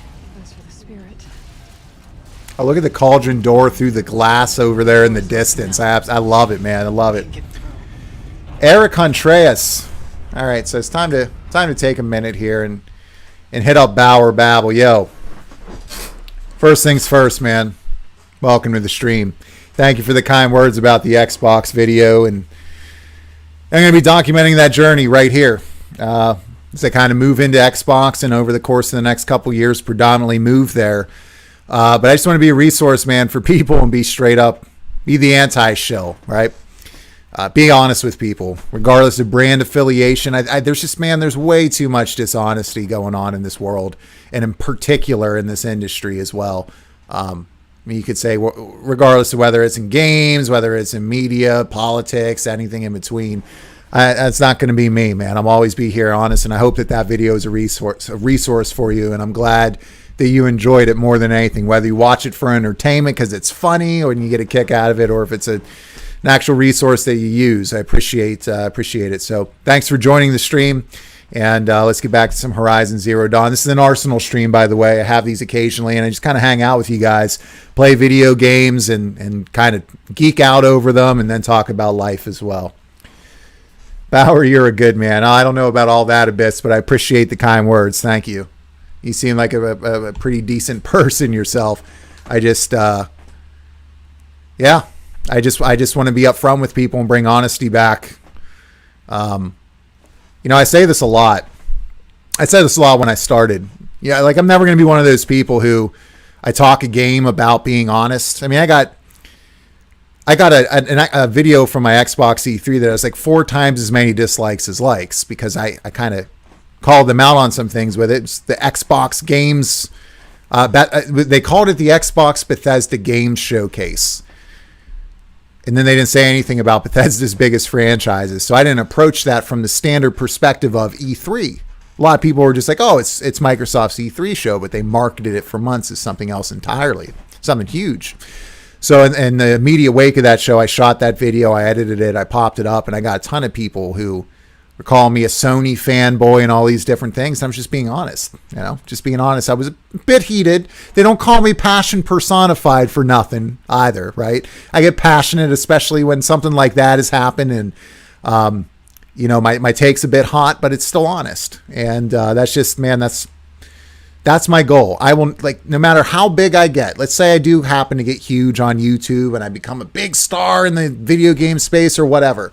It's not going to change anything about my mission or my goal, which is just to hang out with people, be a resource for them in an honest way, and just be honest with, and just maintain integrity about what I'm talking about. I'm never going to sell out for a big sponsor. I don't care if someone's offering me $100,000. I'll tell them to go shove it. Go pound sand, man. I'm not going to sell out my integrity to try to get a sponsor or to try to have ill-gotten gains. So we'll see where this goes. But if I never gain another subscriber, I'm happy that you guys are here. I mean that. I'm happy with the journey already. That's the goal, obviously, is to make this into some kind of side business at some point. I'd love to do that, but at the end of the day, more importantly, and most importantly, it's an outlet. That's what it is.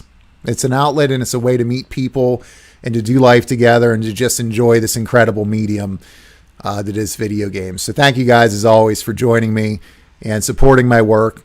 And if you're looking for ways to support me, just share the videos in your communities. That's the best thing you can do, is to share it with friends and family who might get a kick out of it. And if you're on Reddit, if you're on video game forums, if you think that there are people there that might get a kick out of the content, or you think it might be a valuable resource for them, that is the biggest way you can help me, is just actively share my stuff. So thank you guys again for the support.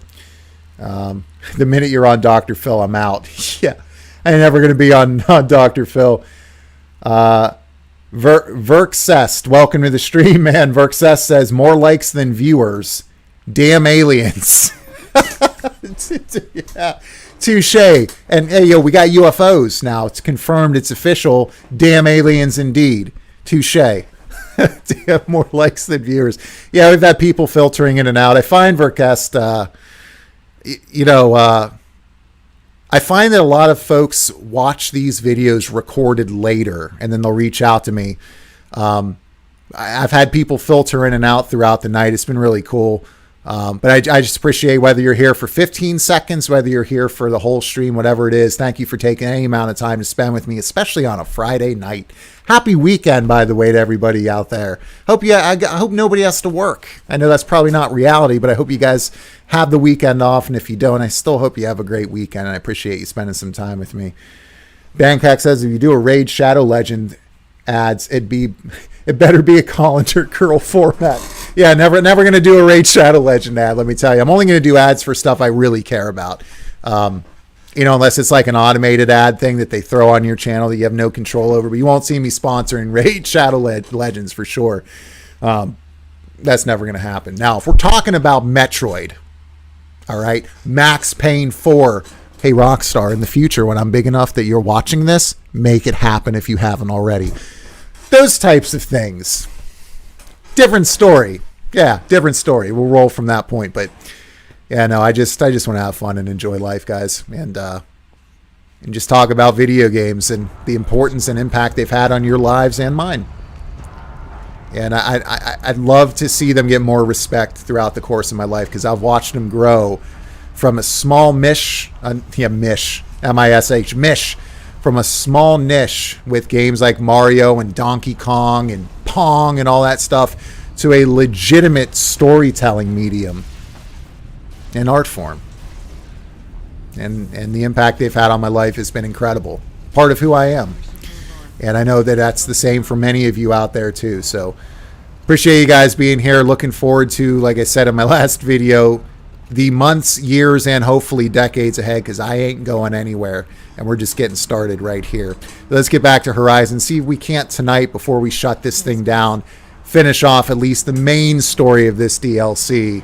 And then the next time I stream, we can look at tying a bow on Horizon Zero Dawn, and I can work on that video to kind of wrap up the series. And again, guys, if you haven't seen that, check out my playlist. My first two videos, you'll see you got kind of the live streams in there, But then you have 2 shorter videos. One is like my before snapshot of how I felt about the game before I played through it and why I was playing through it. Spoiler alert, I wasn't very positive about the thought of the game. And then my update video talking about the Horizon subreddit. Some of those I think are just like my other videos, man, with like the comedy and the humor and the clips and all that in there. So if you guys are interested in that style and you enjoy that, check out my playlist. You can kind of see some of my older stuff and my more recent stuff, like with this series as well. If you haven't seen it yet, you might enjoy that if you like what you've seen outside of these streams. All right, let's get back to it. Let's do it. Much respect for that, bro. Thanks, man. Crimson Skies, respect thy mesh t-shirt branding to come. Yeah, I need merch ideas. I mean, at some point I'll need them. I got 1 or 2, but that, I don't know. I might get called out for copyright infringement by Nihon Falcom for the Crimson Moons and the Crimson Sky in East 9, which, by the way, is much better than you would expect it would be. More than the Werak could prevail against before. Aloy will see us through. Onward then. Our challenge awaits. I love how we just got done straight up murdering, like, you know, Frost Claws and Behemoths and all these different things, and Air Attack has the balls to be like, yeah, our challenge lies ahead. Our challenge awaits. I'm like, really? Okay.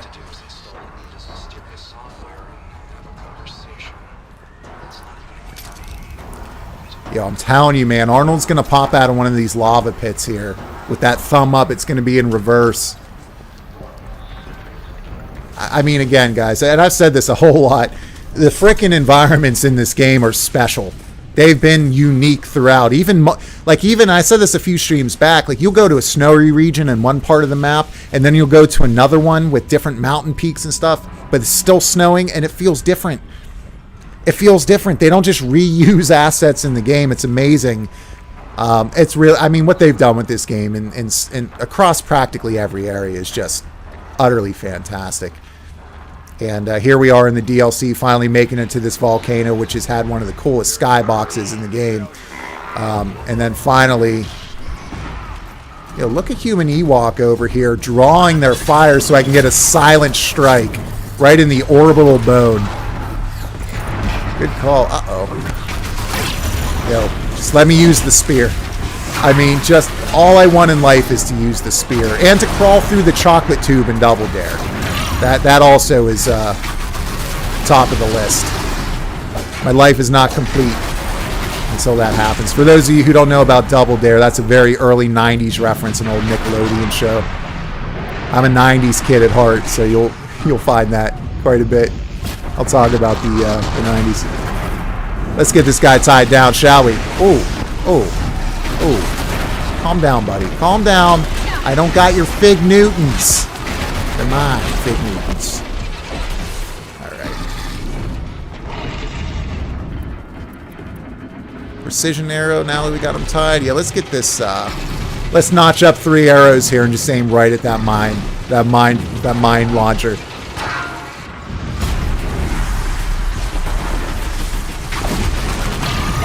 Ooh, I thought I'd take him down with that. I guess not. There we go. Can only take him down with the spears. Only way to do it. It's the only way to do things. Go with the spear.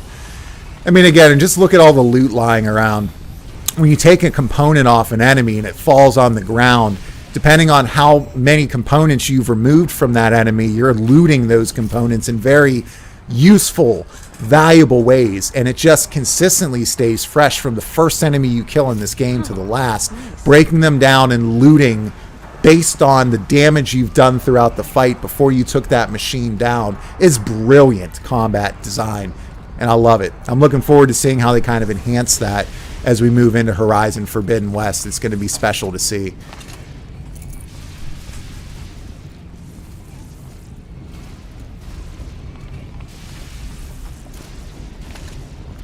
Let's craft up some arrows here. I really wish I would have taken the time to upgrade this bow.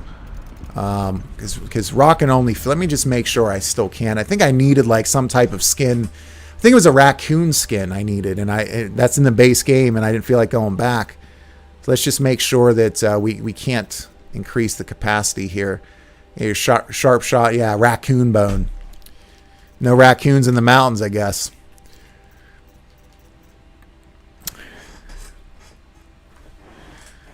All right, guys, we're going to hop back into Bauer Babble for a minute. I'm going to go grab a quick glass of water here, a bottle of water. I'll be right back.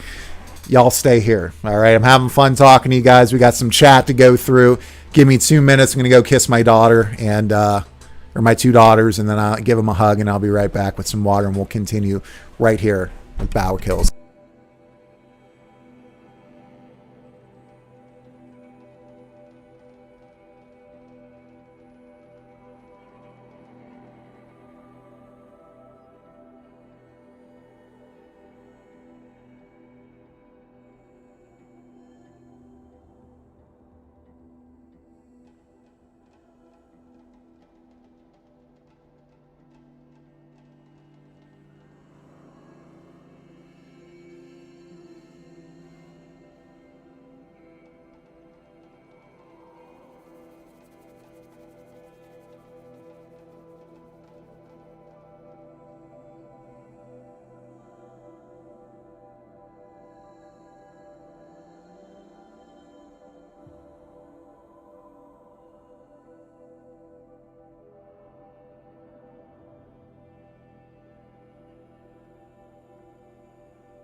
I must have kicked the, you guys can see my light over here. Hey, what's up going on, light?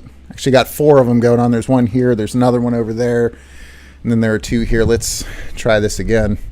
Looks like my mic fell forward a little bit. By the way, I got this like old school, like 70s glass. Like I've had this glass like our whole life. It's reminds me of better times. You got like these ridges. Look how 70s that is. It works though. I mean, you get the job done.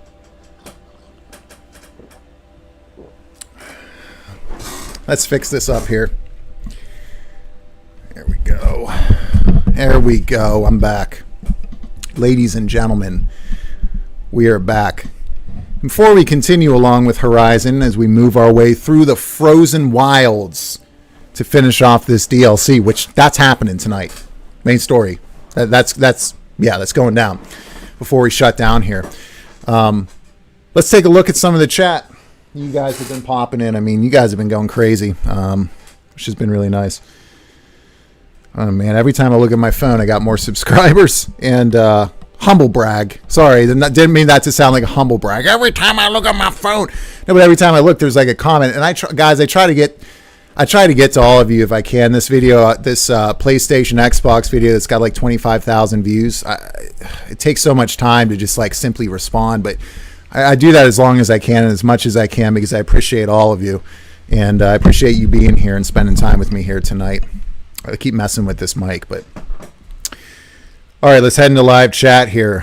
Bang Cat and Savage Dragoon, Abyss, Strid here, Huryu, Just a Dude. You guys are going back and forth, so let me find a good spot here that we can pick up with.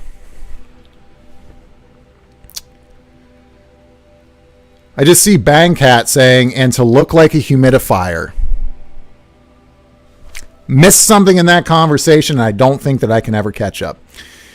Bankat says, I still play some games on ye old Gen 1 PS4 myself. Nice.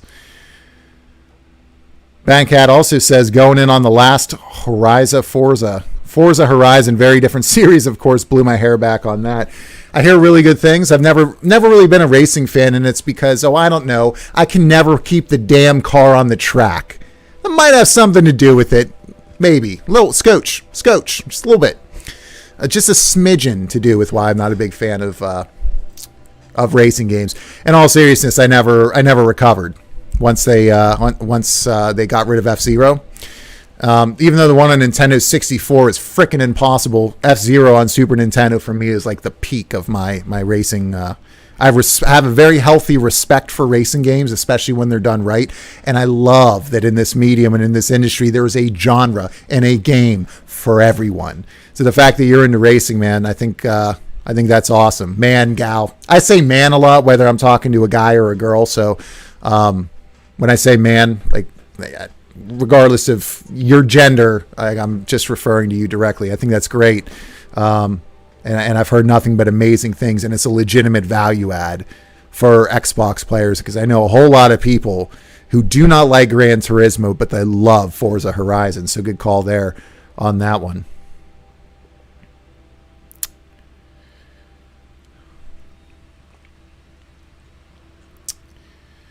Here we go. Respect thy mish. If mankind is going to be jeopardized by Radio Shack's revenge, Radio Shack. There's a reference. It's actually the second time I've heard Radio. Like, that's like hearing about Circuit City or Blockbuster twice in one day. I had a buddy at work today telling me about like a time he went to Radio Shack, and here we got Bangkok. I'm not even drinking, guys. I just can't talk. Bangkat talking about Radio Shack here tonight. Brings up an interesting point. Is this PS5 enhanced? From what I hear, yes, it is. The best part right now about the PlayStation 5 is two things. One, the controller. It's the only aspect of the game that of the console, right, that truly feels next gen at times. Okay, it's not a game breaker, or it's not a reason to buy the console. You're not going to buy the console for the adaptive triggers or the haptic feedback. You're just not. Okay? But damn, can it be impressive when it's done really well in a title like Returnal. You get a little bit of that with Ratchet & Clank, although it's kind of annoying in Ratchet & Clank, to be honest with you. But Astro Playroom kind of shows off what that technology is capable of. But the controller is far better than I expected it to be when it comes to kind of those aspects of it. But the second area is how it legitimately improves PS4 games that you're playing on your PS5 to a level I wasn't anticipating. So I thought, oh, okay, it's gonna improve the PlayStation 4 games a little bit, right? Because at the end of the day, those games weren't made for the PlayStation 5 to take control of, to take advantage of the PlayStation 5's capabilities specifically. Like, they weren't made with a solid state drive in mind. They weren't made, with all of these different things. But yeah, maybe they'll be a little bit improved. And then I started playing those PlayStation 4 games on the PS5, and they are much more improved than I anticipated that they would be. Again, not a reason to buy a console. Those are like the two areas I'd say where PlayStation 5 is the strongest by far and away right now. But again, nothing to really buy a console for. I've not been blown away either way. What I hear from people who have played this game before and are watching me play it is that the load times across the board are significantly better. So this isn't let's say a PS5 upgrade of Horizon. It's the PlayStation 4 game that I'm playing on my PlayStation 5, but by all intents and purposes, and what some of you folks out there have told me, it is significantly improved at the very least with load times. So I would call that a little bit enhanced. Bankat says the PS5 itself is enhanced to make you pay extra. You're not kidding. The PlayStation 5 was released 18 months early. You guys have seen the storage issues that it's having now. I've been thoroughly underwhelmed by it, and I was one of the very lucky few who got it on launch day as a result of my cousin. I had to drive to a major city to pick it up a couple hours away. 7 months out, I would give it like a 5. atrocious for a lot of reasons. Missing a lot of basic fundamental features, which I covered in my video. Can't apply themes, for instance. So I paid all this money for dynamic themes and static themes. Can't even use them right now. Can't even create a folder, which is the most simple task for an operating system, is the ability to organize stuff by making folders. Can't do that. You can do that on PlayStation 4. In the video I talked to you guys about on my PS4, I have a folder literally titled Crap I Don't Care About. And that's where I put all the stuff they don't let you delete, because Sony likes to advertise to you and not give you the ability to remove that and kind of customize your experience. It's really bad on PlayStation 5. The UI's a mess. Taking screenshots and sharing is a mess. Streaming is terrible. It's just been underwhelming in practically every way, shape, and form for me. And that's just being honest, right? I mean, I've been a PlayStation fan since '95, but I'm not going to let that cloud my judgment. I'm going to be honest about what I'm seeing, and especially with Sony just openly pillaging its consumers. Enough is enough. I'm going to be honest about it.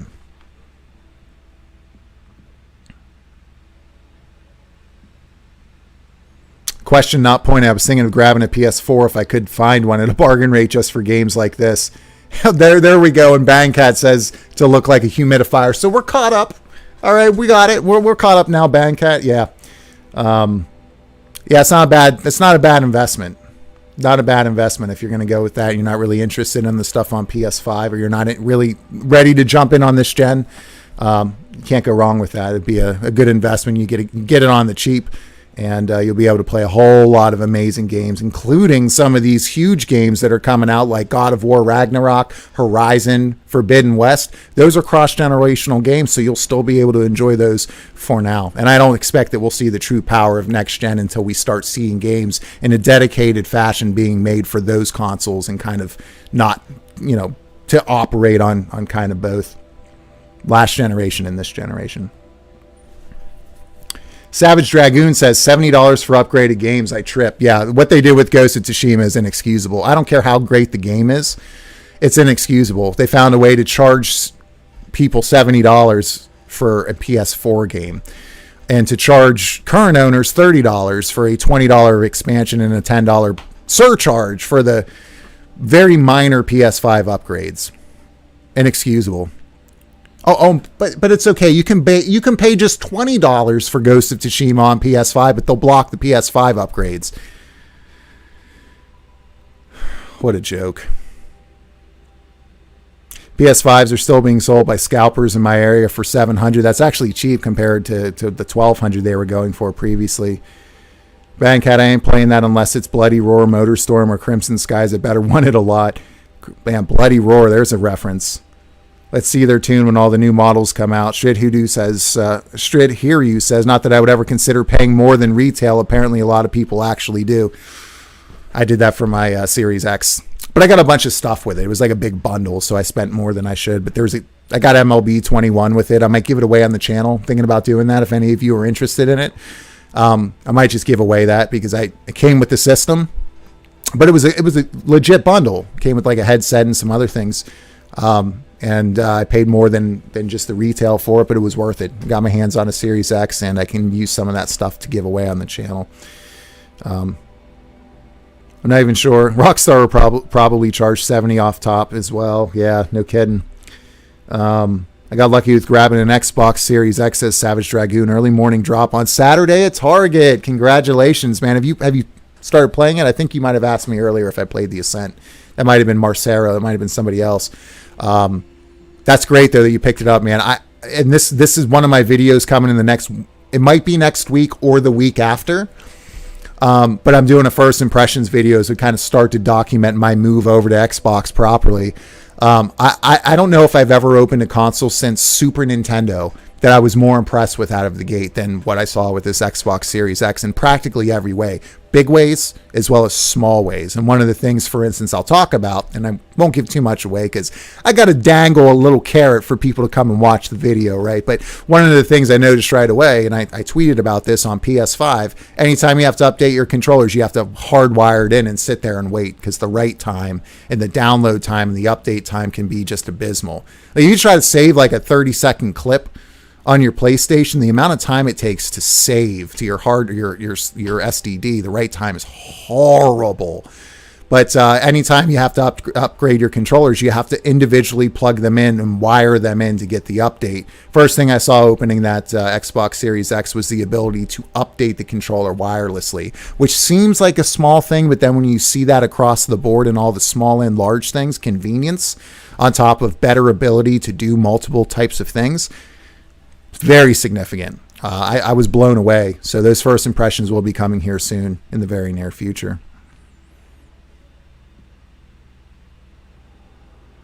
I got the last Series X last month or so, right before a pack of scalpers all talking about reselling sneakers. Frank Yeager says Walmart had a drop yesterday for PS5 and Xbox. Site was down. Walmart not immune to hug of death. Yeah, no, they've done a terrible job in general of preventing bots and scalpers using scripts to get their stuff. And there are ways that you can prevent that. Right, but people just aren't implementing it. They're not forcing people to come into the store. They're not forcing people to have the same address on their credit card, for instance, that they're sending the system to. There's just a whole lot of layers of verifications they can do to kind of prevent some of that stuff. But no one seems interested in doing it. They just want to move the stock. Bangcat says I don't like Turismo as much. I keep calling you Bangcat. It's Bangcat. I have a long list of reasons why. Like I'm walking sideways through the airport. Yeah, pretty much.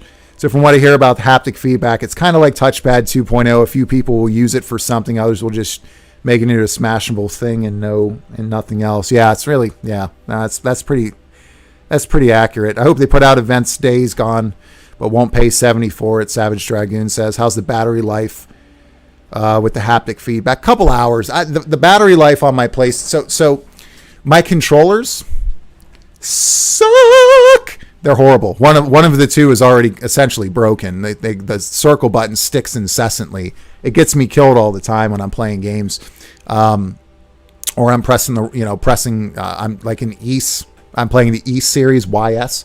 A great action RPG series. It's criminally underrated. It's been around since the 80s. Can't recommend it enough. But I've got Dodge that is tied to that, and so my character is just rolling all the time for no reason. It drives me freaking nuts. But they don't really last all that long, a couple hours, and you have to plug them back in, which isn't a big deal. I got two controllers, so I always have one charged and ready to go, but really not overall that impressed. I recall someone saying the battery drains kind of fast due to all the feedback stuff. Yeah, I can see that. I figured I'd talk with my wallet this generation and grab a Series X. That's exactly what I did, man. Although to be fair, Savage Dragoon, I did buy the PS5. But I did that to stay in touch with the industry. Like that's, for me, like I'll own every console so that I can accurately report on what's going on in the games and the industry topics to you folks, and stay kind of plugged into what's going on. But otherwise, like I've drawn a line in the sand, so I'm not getting the Ghost of Tsushima expansion, right? That's one way. I took the money that I would have spent on that and I shipped it towards Zelda Skyward Sword, which for me is a great game.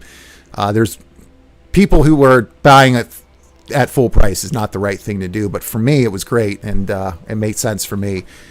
But I'm spending the time and the money there, so that's an instance where I shipped some money to Nintendo and took it out of Sony's coffers. Another example would be Deathloop. Plenty of games to play. I can wait for that to go come up on Xbox Series X next year, and then I'll send that money towards Microsoft instead of Sony, and then the future titles in that franchise will be exclusive to Xbox, and I'll make sure to spend money there. So there are different ways I'm already kind of acting to ensure that Sony's not getting time and money a little bit less every day, slowly but surely. It's going to take me some time to fully decouple from PlayStation 5. I got to get through Endwalker with Final Fantasy 14, and I haven't even played or beaten the expansion before that, Shadowbringers. So I'll be on PS4 for that.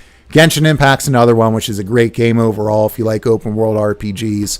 That game's a testament to live service titles, how you do them right, and also free-to-play games. You don't have to spend a dime on it, and you'll still get well over 100 hours of great content for free.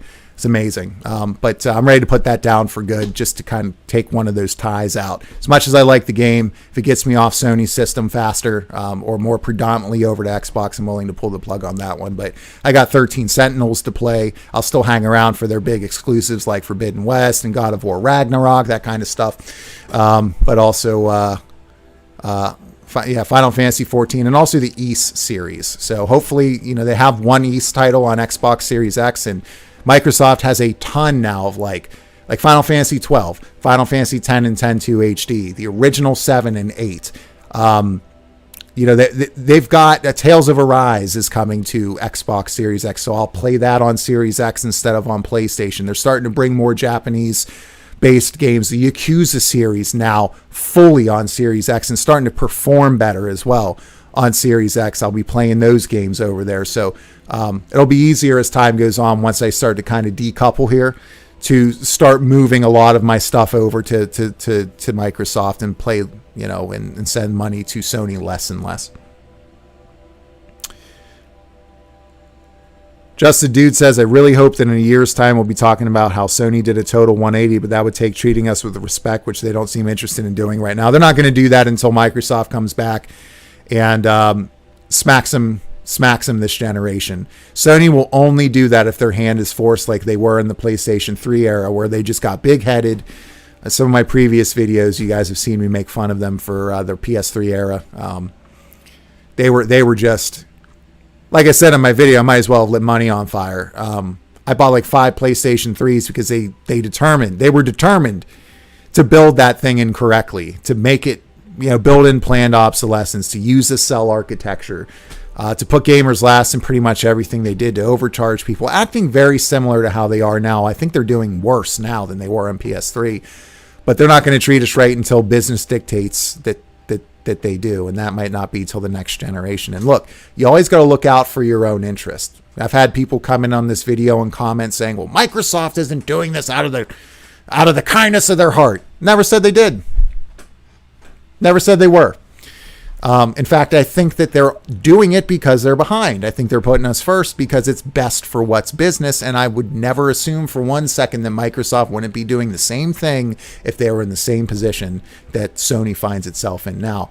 But for the last couple years, man, can't argue with the fact they've put us first. Can't argue with the fact that they've put all of this time and resource into this ecosystem and into this infrastructure that is positioned for long-term growth and supportability, to keep your content, no matter how old it is, modernized and consumable, instead of charging you for the same content again because you're on another console or on another system. Or, hey, we released The Last of Us a year ago, not even a year ago. We're going to release the remastered edition of it, and we're going to charge you full price for it again. Or if you already own it, $10 or $20 or whatever it was. It's lunacy. So even as Microsoft finds its way back to that point, you're still going to have a whole lot better value and be treated a whole lot better based on the fact that they've put the time and energy and resource and investments into these huge developer suites to catch up on the exclusivity front, into this ecosystem, using their infrastructure, which they've tirelessly put together. And listen, I'm in information security. That's what I do for a living. And a lot of that is with cloud computing. And Microsoft's cloud infrastructure is second to none. And it's going to be amazing seeing how they kind of harness that. And they've been preparing for this for years, and they're ready to deliver on it. Sony's not even close. It's going to keep us. It's going to keep us well positioned, regardless of whether they're doing it for, good reasons or not. So Microsoft is big tech. Of course, they're not doing it for, the best reasons. Although I do think Phil Spencer and a lot of the folks as part of the Xbox arm of Microsoft really do care about us. I do feel that they've been honest with us when they haven't had to be. So I do still think there is a lot of love there. But as a whole, Microsoft, yeah, they definitely don't. They don't do stuff out of the kindness of their heart. They never said they did. They're doing it because it's best for what's business. Right, keeping the customer happy, gaining back part of the market share, and then as Game Pass becomes bigger and people start to buy into it from mobile and PC and all these different things, it's going to be incredible to see them just return to prominence. And then as games like Avowed start to come out, any new single player Elder Scrolls, any new single player Fallout, Fable 4, The Outer Worlds 2, Starfield, Halo Infinite, all future versions of Deathloop, Microsoft Flight Simulator, Age of Empires, if for you RTS fans out there. I mean, think about how many of these exclusives are coming. And, they're not here yet. 1 or 2. Psychonauts 2 is coming out later this month. But think about just the wide variety of genres that I just dropped off the top of my head right here. They are closing that exclusivity gap, and when they do, they'll have the superior technology, the superior ecosystem, they'll have the best infrastructure, and the most affordable way for consumers to enjoy their content and to get in on all of these games at a fraction of the price than Sony's static model that requires that you pull $70 out of your wallet every time you want to play something, or another $30 if you want to get an expansion to play it with the privilege of having PlayStation PS5 upgrades for, not for free, but charge you for those upgrades. You don't need to be able to read tea leaves, guys, or read a crystal ball to see what's coming. It's going to be beautiful to watch in real time. Sony's about to get humbled big time, and it's going to take a couple years. Okay, these games start to come out, but it's coming. It's happening, and it's going to be very well earned on Microsoft's side of things. And I just hope a lot of the Sony PlayStation diehards, like I was myself, open up their eyes and start treating themselves with a little bit more respect and move on when they realize what's going on, and that they can find better value, more affordability, and just great games elsewhere as well. But more than anything, I just care that people enjoy games, that they engage with this medium and have fun. So wherever you're playing, if you're a PlayStation person, if you're a Nintendo person, if you're an Xbox person, just have fun with whatever you're playing. That's really all I care about, and I'm happy to talk with you guys about anything. All right, let me take a quick sip of water here. I forgot how bad the stream was for the good old throat here. It's like I get sore throats on these streams because I'm a little bit verbose. Just a little bit.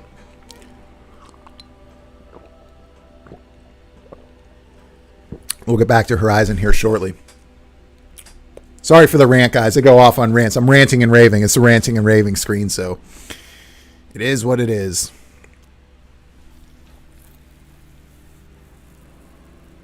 Until Sony gives me a new MotorStorm or Twisted Metal, not sure I care too much. I was saying this on one of my live streams. Actually, if you guys haven't seen this yet, I guess it didn't make it. So that's one of the things I cut out of that video. So I put out two E3 videos. I put out one video about the bombshells, I called it, that I expected to be announced. If you guys like the humor that's in my videos, please go check that out. Even though E3 is past, I think it'll be cool to kind of see what I predicted, and of those things, what came true and which ones didn't. And I think what ended up on the cutting room floor, because I just had to, my video is going to be like 40 minutes. I had to cut some things out. One of them was a new Twisted Metal. I mean, imagine a new Twisted Metal entry with Battle Royale. How do you miss this if you're Sony? How is it possible we live in a universe where the last Twisted Metal title was Twisted Metal Black? I can't get over that. I can't get over it. You'd think that would just be low-hanging fruit, but they're content, it seems, to leave it in the grave. It's a shame. Microsoft Flight Simulator looks good on Series. Yep, it looks amazing. And again, it's one of those games that's not necessarily for me, but I love that it's there for the fans of those types of games. And I am shocked at the amount of people I've heard simply just ranting and raving about, ranting and raving about that title in the comments section of my videos. People are loving it. And I'm really glad that people do. I used to play Twisted Metal 2 on PSX as a kid. Fun times. Yeah, dude. Twisted Metal 2 is one of the best car games ever. Dude, Mr. Grimm was my boy. Glass Cannon. With that freaking skull special. You take a shot with Mr. Grimm, it's over. But, dude, you move around his little sidecar on his motorcycle. Mr. Grimm is my boy. We need to bring that back. That needs to happen. Wow, you can buy a PS4 game for PS5 and the advanced version is locked. What is Sony smoking? That's what I'm talking about. So when I talked about how difficult it is to consume PS5 upgrades of PS4 games, or a bunch of people that came in on my comments and were like, oh, I've moved stuff from PS4 to PS5. I'm talking about the PS5 upgrades of PS4 games. So with Ghost of Tsushima, literally all you're getting is haptic feedback and adaptive triggers. And a Japanese lip sync. It's not worth $10. That should be free, right? They're charging $10 for it. But yeah, they've offered the ability to pay $60 for it, and then they're like, oh, you can play it backwards compatible on your PlayStation 5, but the features for PS5, the upgrades, are locked unless you pay the $70. They charge you as if it's a PlayStation 5 game. It's shameful. It's happening, and I mean, it's just happening right out in the open. They're not even trying to hide they're not even trying to hide the nickel and diming they're doing. They're just flat out doing it. It's blatant. I mean, I hope people start waking up to it, because it's just, at this point, it's really gotten shameful. That's why in my video I got so when I said to them, it's just simply it's inexcusable, but people are paying. At the end of the day, look, I know I'm a spoke on the wheel. A lot of us are just a spoke on the wheel. Me moving over to Series X, yeah, there'll be thousands of dollars and a ton of time that goes to other places, but you need to have lots of people doing that to make an impact. But I think that will be the case once Xbox starts to release some of these exclusives that are coming, and people start to seeing they can't ignore anymore the value of both Game Pass, as well as the ability to play all of this content, whether traditionally or through Game Pass, on multiple systems and multiple places.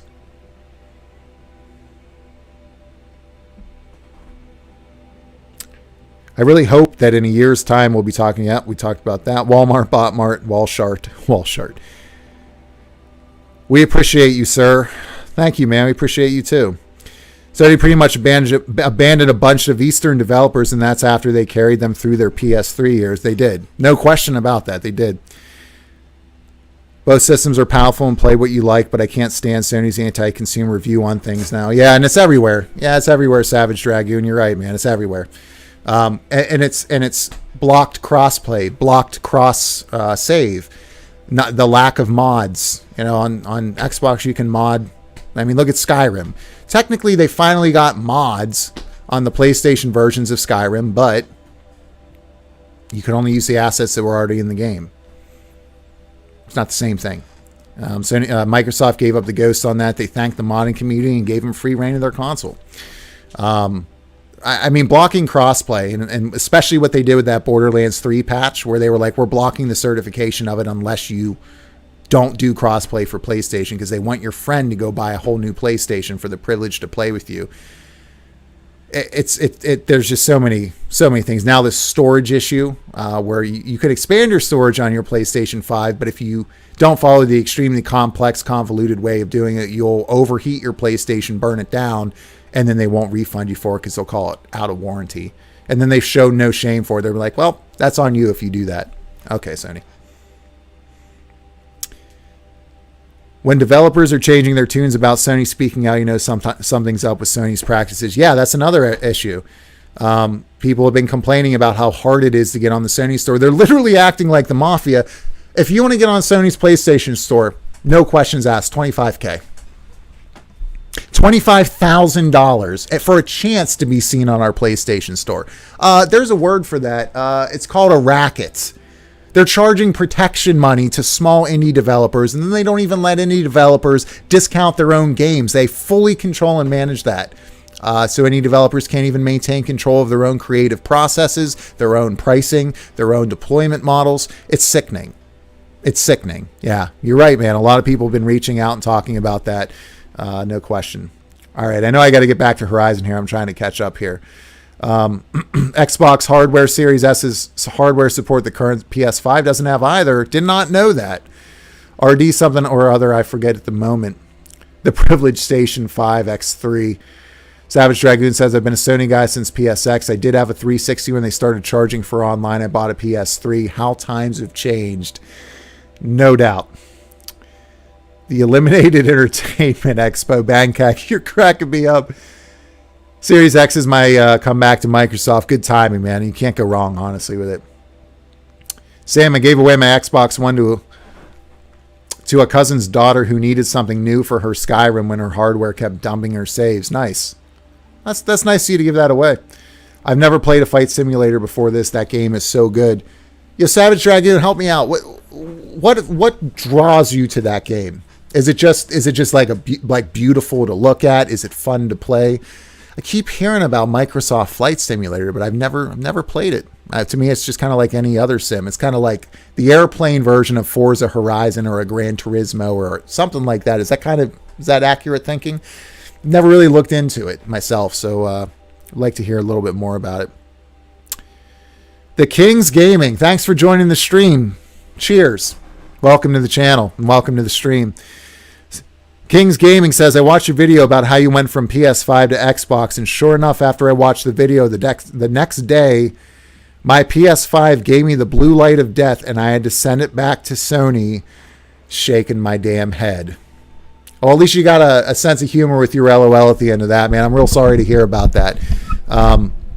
Beyond inexcusable. I mean, I don't know what else to say. I was talking with these folks a little bit earlier about how I'm already having issues with my PlayStation 5, and in particular, one of my controllers, the circle button is sticking, and my PS5 itself has multiple times not turned on when I've tried to turn it on. The other day, it was 4 times before it finally popped on, and I was like, this is rough. Like, it sounds like you frickin' started a Boeing 747's engine when it's playing something. You guys might have even been able to hear it tonight when I'm playing Horizon on it. Hard disk version. It sounds terrible. I'm worried about it also getting similar, getting bricked out. I'm sorry to hear that happened, man. Maybe what you do is ask for a refund, and I don't know, man. Maybe you head over to the Xbox Series X. Just a thought. But no, I appreciate the kind words on the video, man, and the support. Wherever you play, just enjoy the games that you're playing, right? Yes, and Sony's been given the runaround on a replacement. Yeah, their customer service is awful. It's awful. I can't say enough bad things about Sony's customer service. I've had nightmare scenarios I won't get into now, but consistently throughout the years, since SOCOM on PS2, which is my favorite online shooter period ever, the first SOCOM, Blood Lake, the SR25 SD. Frank Yeager, you know what I'm talking about. But yeah, their customer service is poop. Blue light special, heat sinks half off. Extortion is another word for that racket. Yeah, that's literally what they're doing. No joke. And these indie developers who have put all this time and money into their games, they have no choice. They got to pay it, because otherwise they're not going to get up on the PlayStation Store, and nobody's going to have the ability to consume their games unless they shell out even more money to put out physical copies, often resources and money they don't have. That also impacts their ability to discount their games, even if they could, right? They might want to discount their games to incentivize people to pick up their work. Sony won't even let them do that after they pay the $25K.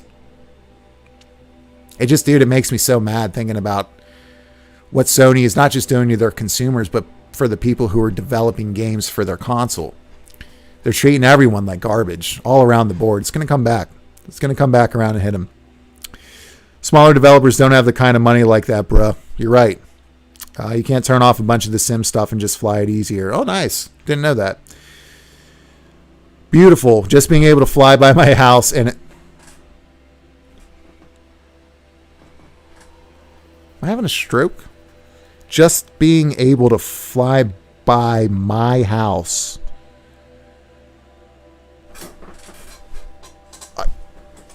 Your house? Whoa. So I understand that there's like real world data in Microsoft Flight Simulator, because I haven't looked into a real hardcore, but I know like the airports look accurate, and I've flown all over the world for work and stuff. So the thought of like landing in Brussels or in Katowice, Poland, for instance, and some of these Frankfurt and, France and different places, like the idea of like taking off from there and then flying and landing in another airport sounds really cool. But like if they're using real world data to that extent where you can actually go to different places and they're actually pulling real world data off to accurately replicate it, that's the power of the Microsoft Azure cloud right there. That's exactly what I was talking about earlier when I said their cloud technology is ready. If that's what they're doing, damn, that's on another level. Wow. Kings Gaming says, yeah, I have an Xbox Series X so fall back on, but it seems like Xbox made a better service system when I sent my PlayStation in on July 28th, and they told me I may, quote, may get a replacement by August 16th. The fact that they don't have brick and mortar stores that you can take that down, or they're not allowed to sell, right? They could send out some of these PlayStation consoles to, resellers, and have them there to help with like replacements, or have parts at least to get you your system sooner. That sucks, dude. So you're just without a PlayStation 5, your next gen system. And that blows. Yeah, Microsoft uses map data for the flight simulator. That's awesome. Satellite maps, Bauer. Well, even so, still really impressive. Savage Dragoon, to be fair, some of the housing is generic buildings, but the streets are there. It's more accurate than you think, though. The fact that there's any accuracy there is really something cool. I lose my mind. Like, I know of Fairfax, right? And I've been to Fairfax. I have an older brother who used to live there years ago. And getting to the Fairfax ruins in Fallout 3, it looked familiar enough that I just lost my mind. It vaguely looked familiar, and I was like, oh, I know that place and this thing and that. It was so cool, and it wasn't like crazy accurate, but that gives you like the warm fuzzies. That makes you feel stuff where you're like, wow, they actually really care about this. So that to me sounds like an amazing part of the game. I didn't know it was to that level. Thanks for sharing that with me. All right, guys, we're going to get back to Horizon here shortly and beat this DLC. But before we go, let's see. I live in Hawaii, dude. So jealous. So jealous. That's Tulsi Gabbard's from Hawaii. She got a good head on her shoulders. I like her. Never been to Hawaii. One of the very few states I've never been to. That's epic that you live there, man. It's crazy that right now I'm talking to someone in Hawaii, talking to people all around the country and the world. So cool, guys. Thanks for being here, man. Thanks for hanging out. It's been really, really cool to get to know you guys and spend some time together. So thanks for being here. I look a little bit fuzzy on, hopefully I'm not coming through fuzzy. I look a little bit fuzzy on my YouTube. Hopefully I'm coming in clear. Abyss says, still here. Thank you, Abyss. Good call. Super expensive here, though. Yeah, no, I bet it is. Abyss says, I got to go, Bauer. Yo, Abyss. Thank you so much for taking the time. Have a great weekend. Have a great night, and I'll see you around the channel. Thanks for your support. Take care of yourself, and God bless. Have a good night. Thank you again. All right. I think, guys, we made it to the bottom of chat for the moment. So let's get back to me killing stuff with my spear. How's that sound? I also got to drink a little bit of water here. Yo, my throat is so sore.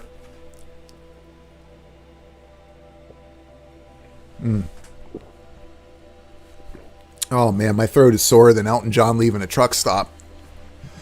Oh, sorry, guys. I just kind of came out. I'll occasionally throw out a not politically correct joke. As I said the other day, like something along the lines of Sony is as useful as Paris Hilton's chastity belt. Every once in a while, just something will pop out, which will be kind of against what you guys normally hear from me, but it'll buff out. All right. Shall we? I think we shall. Oh, my dear Lord. Yep. Here we go.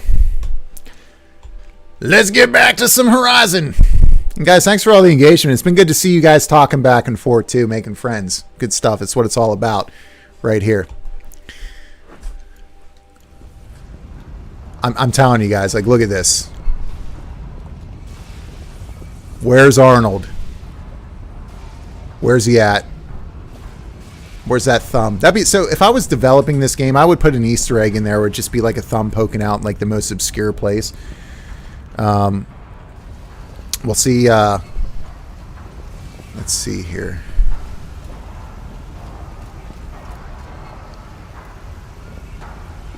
Yeah, I would just put it in like behind that lava fall and see if anyone would ever find it. I love when developers put games like that in there. I also like this dichotomy and this contrast between how cold it is outside in the frozen wilds, and now we're inside this cauldron and it's like the total opposite. Lava, steaming hot environment. So let's make sure that we loot up here. I got full health potions and a full medicinal health patch, so I should be good to go. Let's get in here.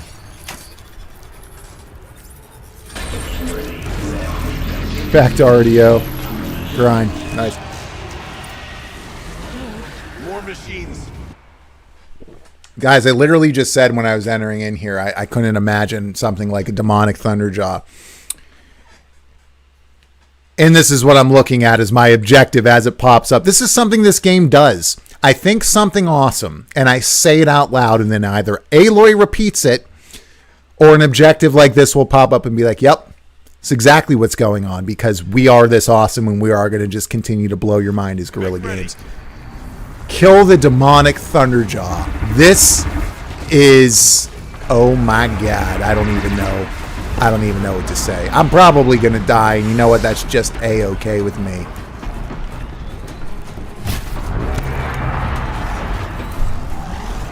Oh, dear Lord. Oh, dear Lord. That was intense. I need to get that... I need to get that disc launcher going. Let's get that disc launcher off, shall we? That should do it. That should do it. There we go. Component removed, baby. That disc launcher is down. Get it, get it, get it, get it, get it, get it. I don't know how many rope caster shots it would take. Oh, I'm not even going to worry about it. Let's just... Oh, wait, no, that's just some metal shards. Okay, well, that works.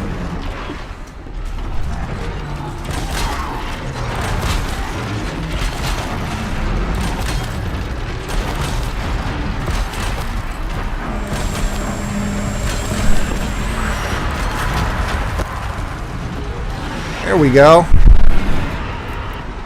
All right, so we got some time here. Let's just take a look here. All right, yeah, we gotta craft up. Let's take this disc launcher off if we can.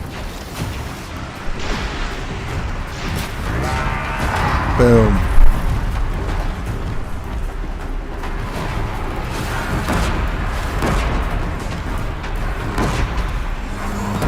Got to hit that inside right there. Doing 724.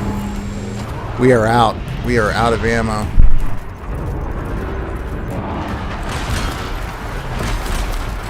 This rope caster is so epic, man. It is. This is one of my favorite weapons. I think in all. I really think in all of gaming. It is so satisfying. Let's see if we can hit the inside here. Get that leg out of the way. 1,056 damage.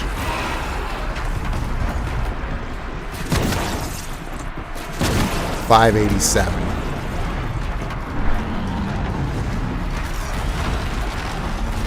Oh! Oh man, it's so intense. I do love how they've tied vibration into this game. They've done a really good job of rumble profiles in this. Even without the haptic, it's really, really, really intense. My hands are shaking, guys. Like, no matter how many times you fight a Thunderjaw in this game, your hands are going to shake in the best way. Let's try to get a roadcaster down again and just finish him off here. Ooh. Ooh.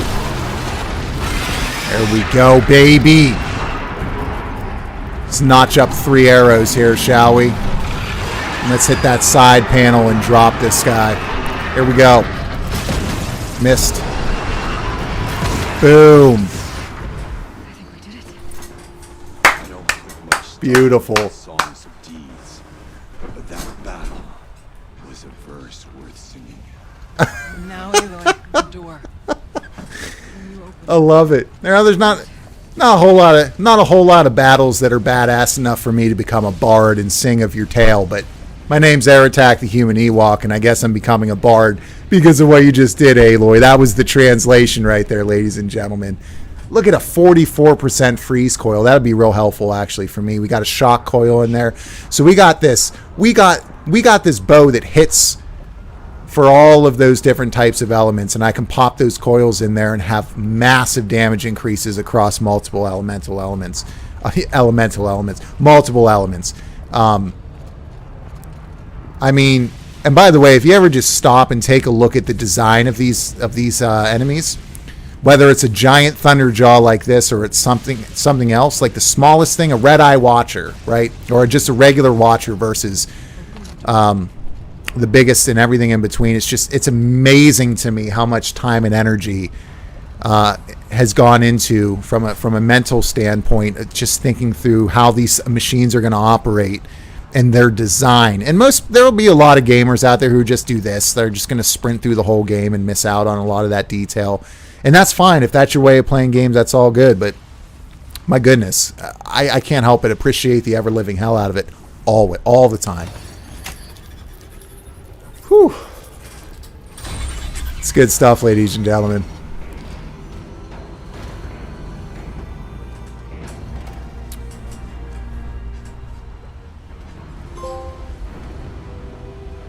All right, trophy.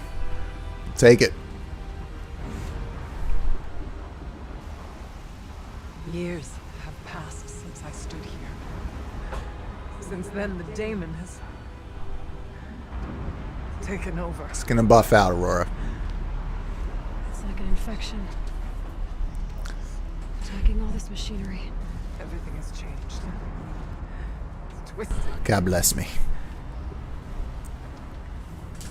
Gosh, her hair looks complex alone. Yeah, you're not kidding. It's unbelievable, man. The level of detail they've put in here. It really is, no joke, something else. Unreal. One of the best examples of true graphical fidelity married with incredible art direction all the way around. That's special. Path I took to get to the spirits. Lost to us. We'll find a new path, Araya. I promise. All right. Let's go. Yes. Finish this. And by finish this, he means the Frozen Wilds DLC. Plug. All right. Extraordinary reward box. Let's see if it is quite extraordinary. You know what would be extraordinary if they gave me a raccoon bone so I could craft up some more quiver capacity here. Oh, I got 3 skills. Let's see what I use it on. There's not really a whole lot left that I really need. Increases the time a machine will remain overridden indefinitely. Okay, that's actually real legit. That's something else too, guys. If you haven't seen me play through this, and everything's on that Does Bauer. Does Bauer. Bauer does suck. He's not a good dude. No, the Does Horizon Suck playlist that I have, where I've got 2 of my traditional content videos on there talking about how I felt about this game before I started playing it, an update video as I fell in love with it and came into contact with the subreddit. Watch those 2 for sure, but if you do watch through any of my earlier live streams, you'll see that the skill trees here are amazing. I cannot get over how valuable these feel in application, where I'd be playing through the game and I'd be like, oh man, I wish I could do X. And then here I look into my skill tree and be like, I wonder what I can use my skills on. Oh, there's that thing that I would have loved to have done and now I'm doing.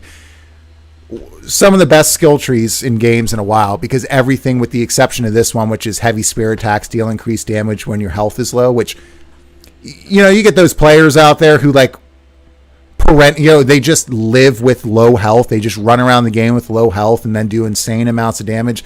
I'm 35. I don't have the same capability as I did 15 years ago to be like twitchy and that good at, at games when it comes to quick reactions and stuff. So that's more of, it's not valuable for me, that one skill, but everything else has had a time and a place, and it's significantly helped in making me feel like I'm progressively getting stronger as my character in a very real, tangible way. It's utterly fantastic and sublime. I love it. All right, so we're going to head down there. Let me just make sure there's nothing up here we're missing. Yeah, I'm looking at this faction, and all I can think is they should have used Preparation H. Cauldron Epsilon. Oh, boy. This is so cool. I love the lore behind these cauldrons, too. Of course, you got like that heat wave there. You got that heat mirage that's coming up now.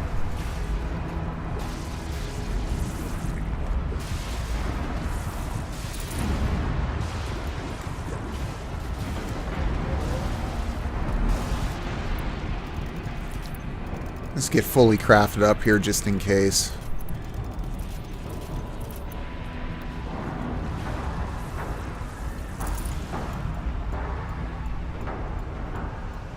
Same here, can't move like I once did. These boys be sweaty. Just seeing hair fur move in games is shocking to see to me. I'm about to be 42 and send forth the invisible pirate ninjas to fetch me my power armor. That's right. Not to dox myself, says Just a Dude, but I'm probably the youngest person here by far. Hey, it's all good, man. I feel young at heart. I'll tell you that.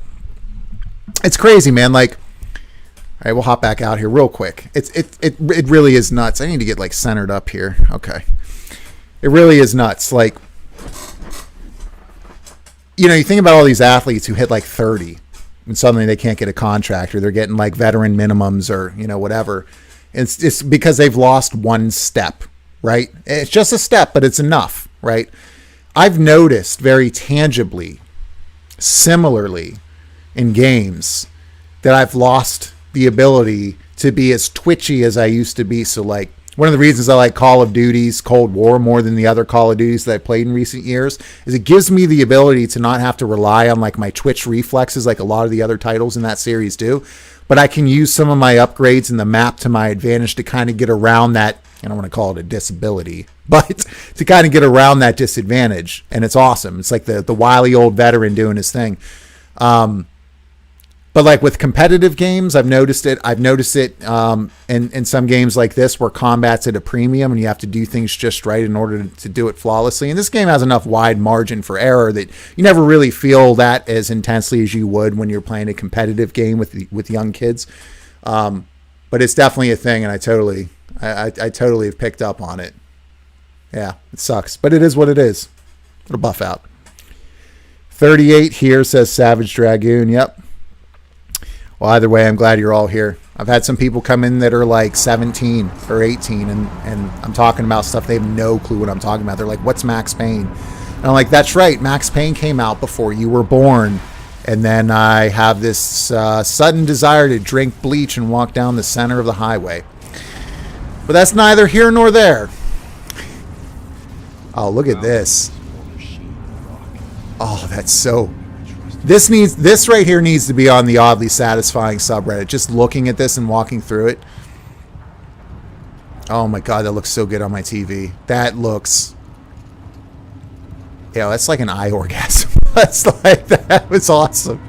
That was awesome. Should probably be careful. I got a couple younger viewers. Every once in a while, my 5 and 6 and 7-year-old nephews will come on and watch me play. I know. Every once in a blue moon. I don't want them asking their parents, what's an orgasm? I mean, the particle effects and the smoke and the lighting, and again, the use of color. In this cauldron, you got these shades of purple, which is inherently different from other cauldrons in the game. They just do such a great job of making even familiar environments seem very different from one another. It's really impressive. That takes so much talent to pull off. New metal, fire, and lightning is a place for machines, not people. Yep. I'm with you, brother. You stay. I need to get past that vent. Oh!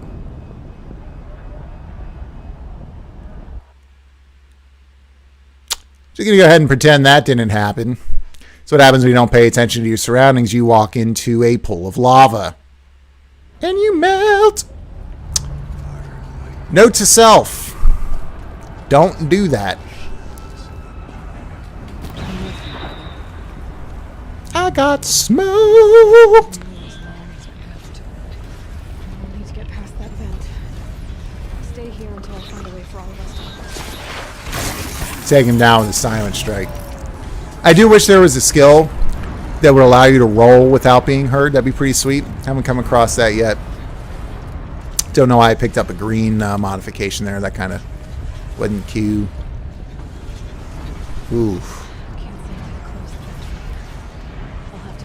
By the way, the platforming in this game is great too. That'll help keep you regular for later. Yep. I've taken so many screenshots in there. Yeah, it is good. My biggest issue with screenshots in PlayStation 5 is it's not easy to do. You have to hold down the button to take an instant one, and I miss it all the time because there's a delay before it takes the screenshot. It drives me nuts. I wish it was like Switch where you just tap the button and it's instantly taken care of. I'm just trying to look to see what did I miss. Because I can't close this vent. Do I need to go over this way? I might need to go... Oh, do I need to climb over the lava? That'd be pretty sweet. No?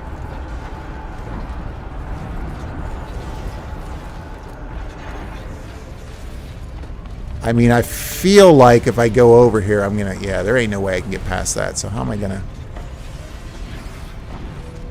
Where do I need to go here? Guys, get out of my way. Where do we need to go? Where do we need to go? Is there another...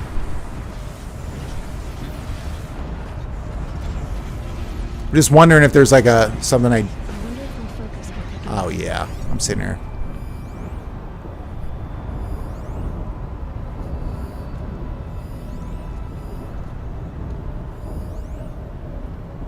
Totally forgot about my focus.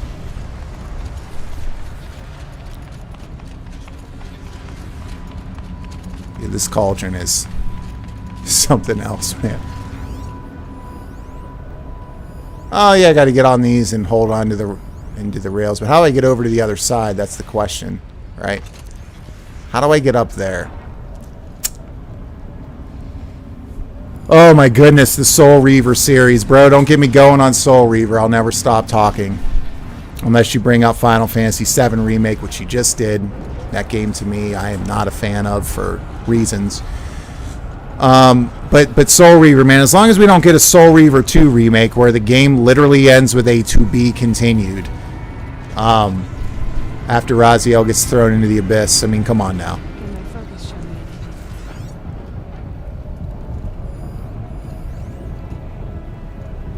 Oh, man, I can just climb on these. What am I thinking? They're yellow. Anything that's yellow, you can climb. All right. Brain fart over. My bad, guys. Now we get up there this way. Yeah, that would be... Whoa. Whoa. What just happened there? Oh, okay. I see it. I see it. I see it.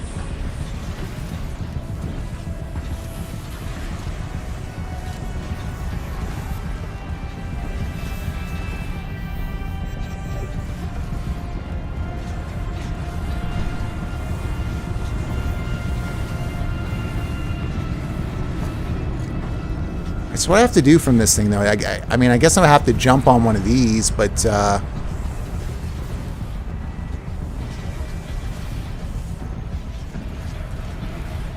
there we go. There we go. All right, there we go, baby. All right, sorry about that, guys. Little bit of a brain fart there for about 10 minutes. That's a long toot.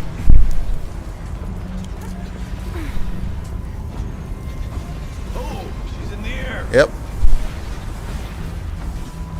Don't you forget it, air attack. Ouch. I just tank shots to the face. I don't need to avoid stuff. Just drop me in a new area. I'll tank the shot to the face. It's going to buff out. Be all good. Ooh, here we go. Here's something else, too, that I absolutely love is this... This platforming is different from anything else I've done in the game. Pretty cool. Like this little wheel that's going on. It reminds me of Wheel of Fortune. Or not Wheel of Fortune. Price is Right. Spin that damn wheel. Give me $1. Alright, here we go. Here we go. Am I missing anything big down there? I don't think so. Drop down. There we go. Alright guys, we got it now. I'm ready. Stritter Hear You says, I watched your Hitman 3 playthrough, so patience is one of my virtues. Oh man, I was atrocious.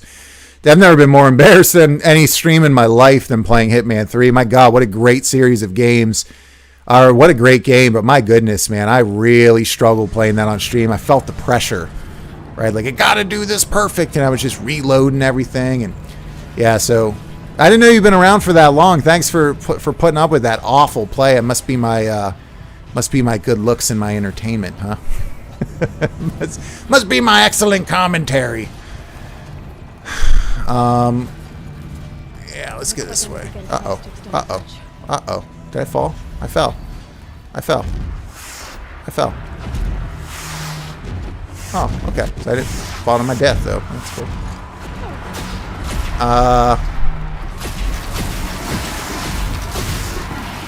Yo, look at Aurora wrecking face. Do your thing. Boom. Take a seat. Not gonna lie, Aurora did like 95% of the damage there. I'll take the credit and the loot, though. Not gonna lie. All right, how are we gonna get across this here? No, the recording, not the live stream. Yep, good call. Even more impressive. Let's see, where are we going?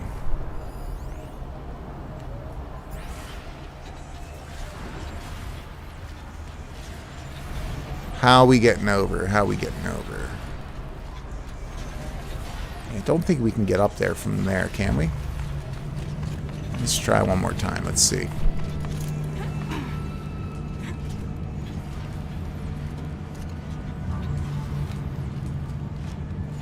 All right, Aloy, do your thing.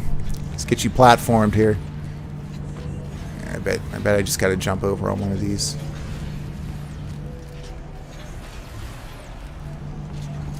Oh, or not. Okay. So that's not the way to do it. Ouch.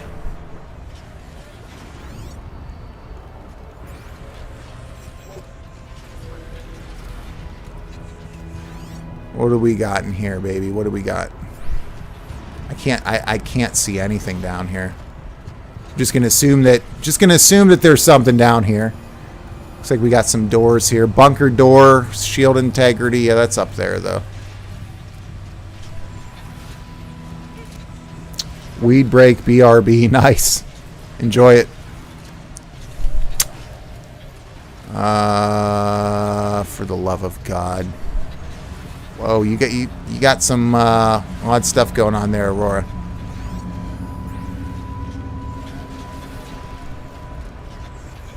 Oh, we got to get up here. Okay, there we go. So we got to get up there. Easier than I anticipated. Here we go.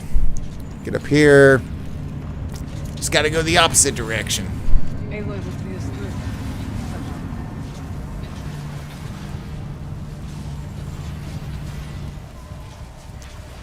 Okay, let's get them across. Yo, Adrian!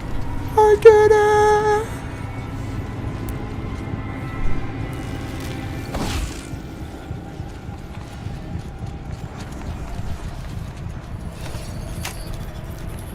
Might have to go grab another water here quickly, guys, because my throat is just... Come on over, it's safe. I think. Come on over. Oh, that bridge is pretty cool. Looks like the stuff that's in her arm, in the Banuk, that they kind of weave into their bodies. It looks like that machine weave. That's cool. See if there's anything down here for me.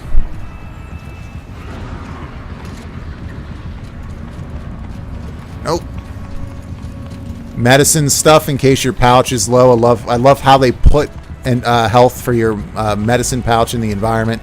Naturally, like in here, it's fungal growths and that kind of stuff, and you have to kind of go off the beaten path in that case to get it, but it's there if you need it. This place looks more like the mountain used to be. Activate the council. Exploit successful. Restraints evaded. To any human responder. My systems have been compromised by a malware daemon of unknown origin. This is cool. Trace routes have confirmed this entity's designation. This expansion is such a great extension of the main story. They've done such a great job weaving it in naturally, even though released obviously well after the game has come out. I have attached additional data to this. Spirit speaks to us. It's recorded.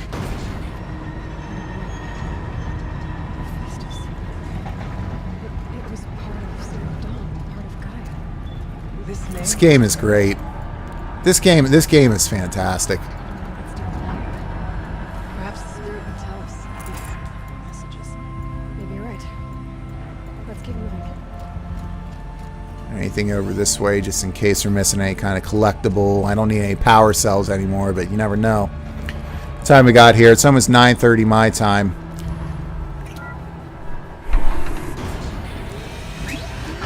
Wow, you're close to meeting the single best character in the game, and here she is. Touche. Let's see. It's bold statement, Justin, dude. Bold statement. God, I could just sit here and just look at this. This kind of makes me think of Metroid Prime a little bit. Corruption. It just makes me miss Metroid more. Eee.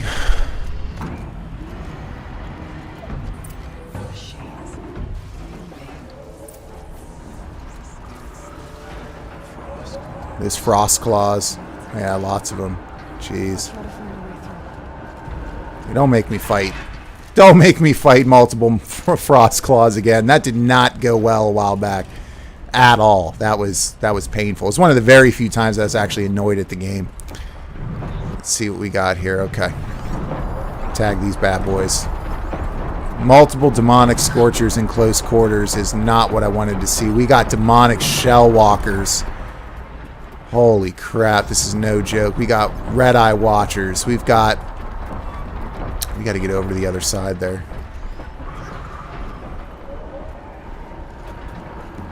This is getting real, guys.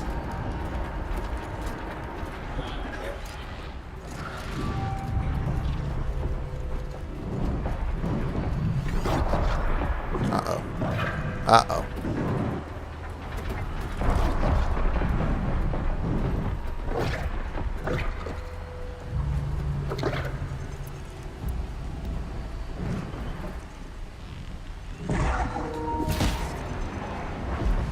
One down. Guys, I got to switch controllers here. Give me 1 second.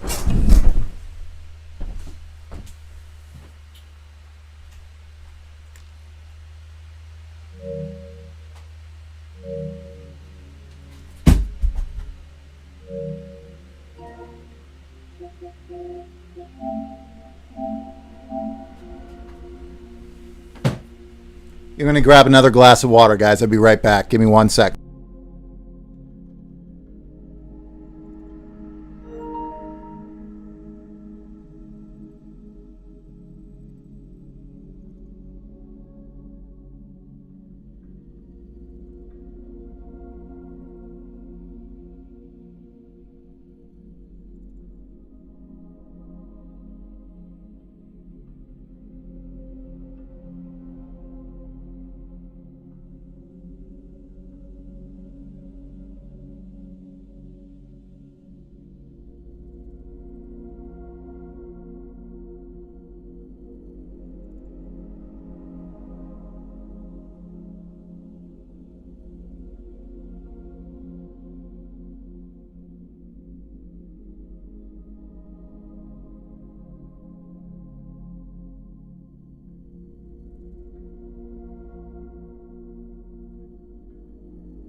For those of you wondering how long the PlayStation controller lasts, just over 3 hours on the live stream. That was a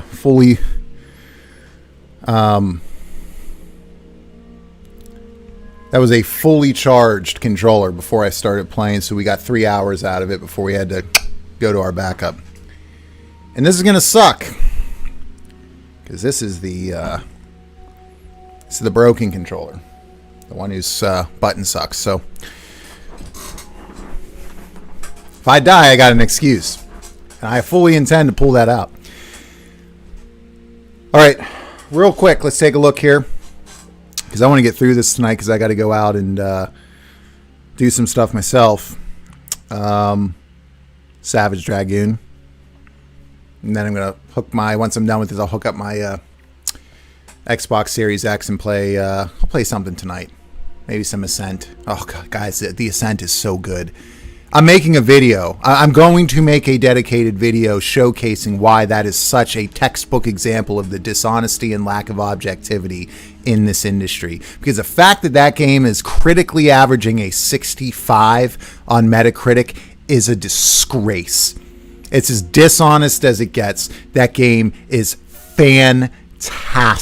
It ain't perfect, but it ain't no 6.5 out of 10. Anyone giving that anything less than an 8.5 to me, maybe an 8. If you hate twin stick shooters and you hate cyberpunk, like the cyberpunk as a genre, then okay, I can get maybe you give it an 8. But objectively, I don't see how you give it anything less, at the absolute least, than an 8. And most people will be significantly higher than that. And we'll talk about that more right here on this channel as well. And I'll have my first impressions video coming too on the Series X. And I'm looking forward to that one. And once I beat Horizon Zero Dawn, I'll get this series wrapped up with a bow, with a nice video, with a review talking about how much I love it and how wrong I was. And again, if you guys have not seen my video yet, go to my playlist, check it out. 2 videos in there that are traditional content where I put the video clips in there, and just like my normal videos on YouTube, you can take a look at how I felt before I played it and my first update video on it. I think you might like that. Feel free to comment and let me know what you think. Got to get that done too. So before we hop back in here quick, let's take a look. Haven't played Hitman since PSX days. Damn, yeah, dude. That's old school. That's like this is like PS2 era Hitman, like Code 47. Jeez, man, that's going back. Those are great games, though, on the PS2. I never thought that I would enjoy Hitman again like I did with that, but Hitman 3, and then being able to bring in Hitman's 1 and 2 for what they call the World of Assassination series. If you can get all of the games and play it through Hitman 3, and have the entire trilogy playing through Hitman 3 with the enhancements that Hitman brings to the series, oh my goodness, dude. It matches and exceeds what you in your mind's eye remember about Hitman back on PlayStation 2. Bold statement, I know, man, but I think you'll appreciate it if you ever get around to checking it out. All right, just a dude. Last thing he said, not everyone will agree with me, of course, but I love her. Just wait until you spend some time talking to her. Let's do it. I'm ready to beat this DLC, guys. Let's do this.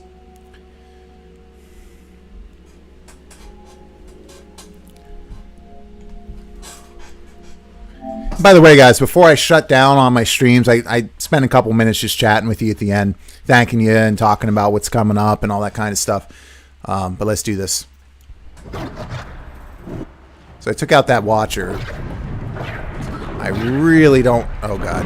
He just came up, didn't he? No, he didn't. Yes, okay, he went up over there.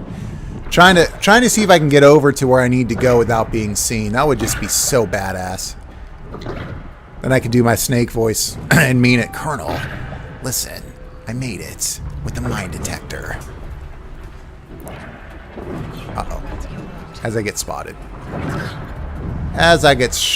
I don't think there's going to be any way I can do that because that guy's guarding the door blatantly over there. Let's see, though.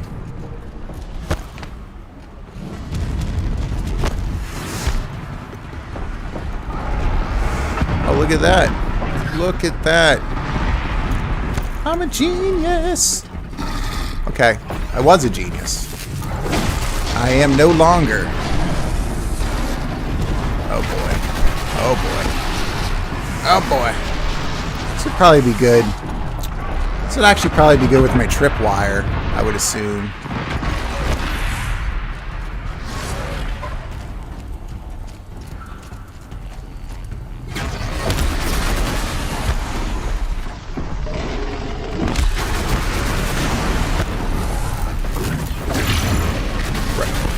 Tank is shot in the face.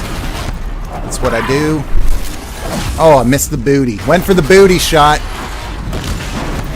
Went for the booty shot. I love how I'm doing 90 damage with my spear and I'm still insistent on using it.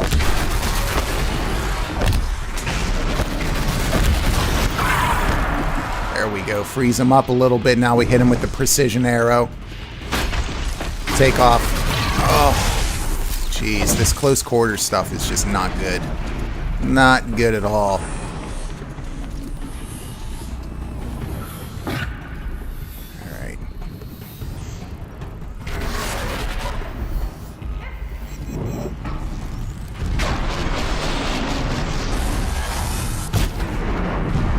I missed the top launcher. Didn't miss it that time, did I? You know what? You know what we need to do? We need to pull out the trip caster. It's been a while. That's what we got to do here. It's a perfect environment for it. Perfect environment for it. So let's get the... Oh, actually, no. I forgot about this Storm Slinger. I think that I had... There's the ice rail. That's probably okay. So I forgot that I had those weapons I was saying earlier. Oh, I don't even have the right weapons. I forgot I do have this. I do have this. So let me modify this bad boy. Plus 39, 44% freeze and tear. We'll just go with the freeze here. That's fine.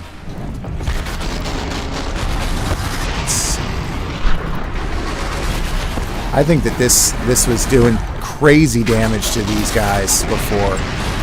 Right before I quit on my last time. Let's see. It at least freezes them up. Yeah, quickly. It gets them frozen quickly. Yeah, there we go. And then you can hit them with these precision arrows for extra damage. 704. Oh, I gotta get out of there. I gotta get out of there. This...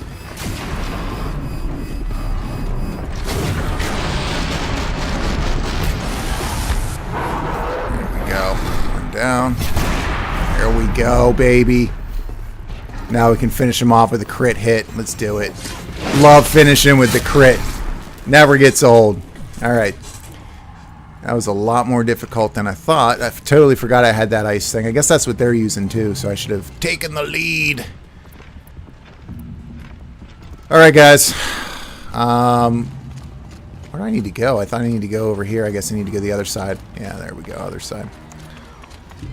See if there's anything worth up here. I guess I could have used these platforms a little bit more to my advantage, but maybe I panicked a little bit. Lots of fury past that gap.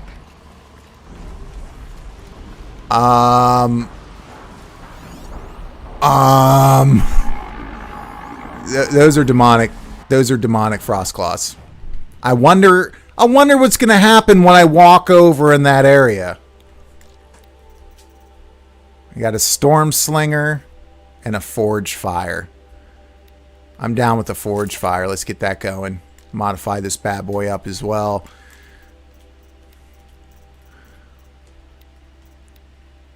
Plus 41% fire damage. There we go.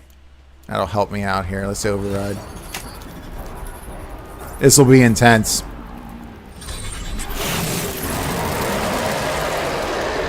Let's get some frost potion going. Oh boy, they're just gonna charge right on over here, aren't they? Holy crap. Yo, how did it take all that damage? This ain't nothing, man. Dude, are my AI teammates doing that much damage that I don't even have to worry about what's going on?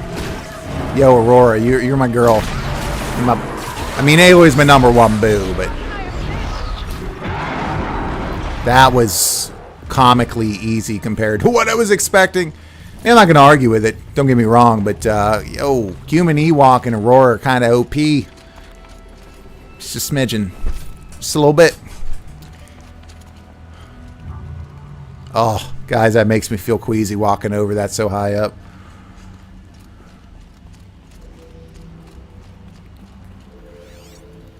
Yo, I thought you said there was some sick gear over here, Aloy. Where's it at?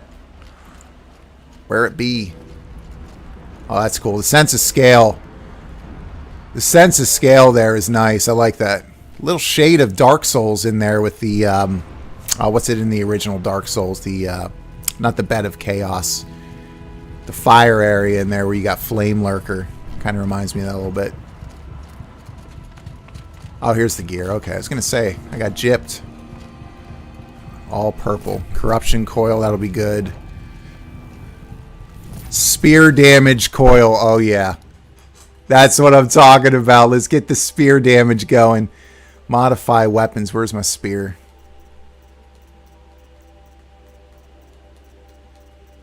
Where's my spear?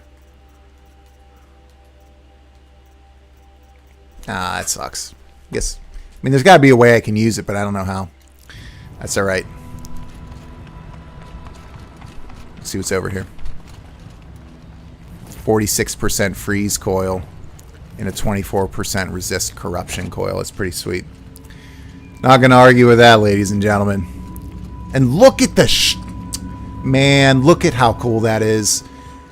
I love when they do lighting like that. You're walking over here, and that already looks amazing, right? Especially on this television and this fidelity I'm playing it at. But then as you get closer, how that blue shading just slowly but surely takes over. That is freaking beautiful. Oh my God, is that gorgeous. I wish you guys could see it like I'm seeing it. It is. I got chills under this jacket, man. Like I said, and I'll always say, that attention to detail by Guerrilla Games is on another level.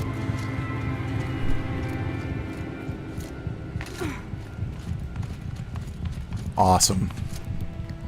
All right, let's get over here and see what we got.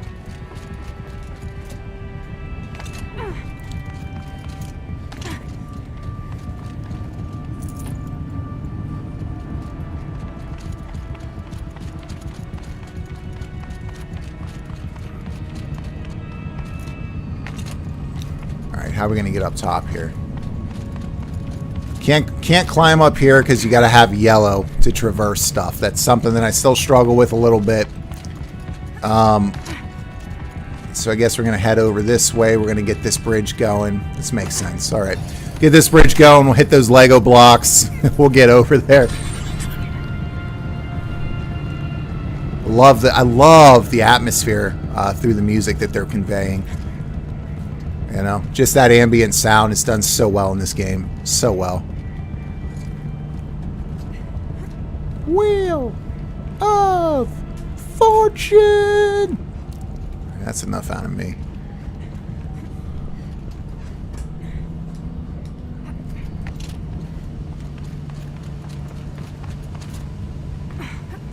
I like to buy a vowel. Oof. I love freeform control over the camera. That's always nice. It drives me nuts when you're playing a game and like you can't look at your character from this direction, and if you try it, like automatically like centers on your back. I love having that 360-degree control of the camera, and then the ability to walk as quickly or slowly as you want, rather than, oh, there's one walking speed, one jogging speed, and that's it. The game controls like a dream. Still, all this time into the game, I'm still absolutely in love with how well this game controls and plays across the board. How am I going to get this open now?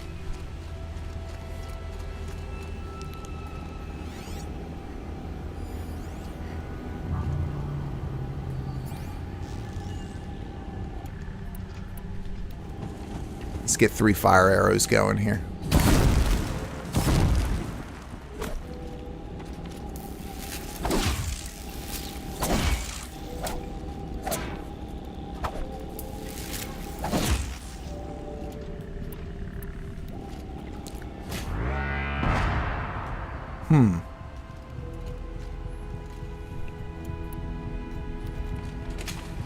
Do I have a tube of Preparation H? All right, new plan.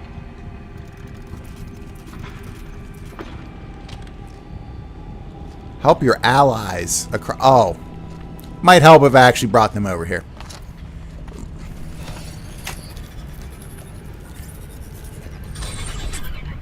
All right, guys, we're getting close. I feel it. We're getting close to the end of this.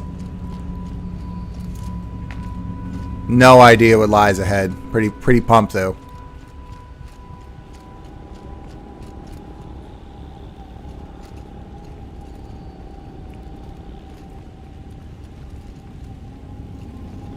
Let's see if they'll help out here.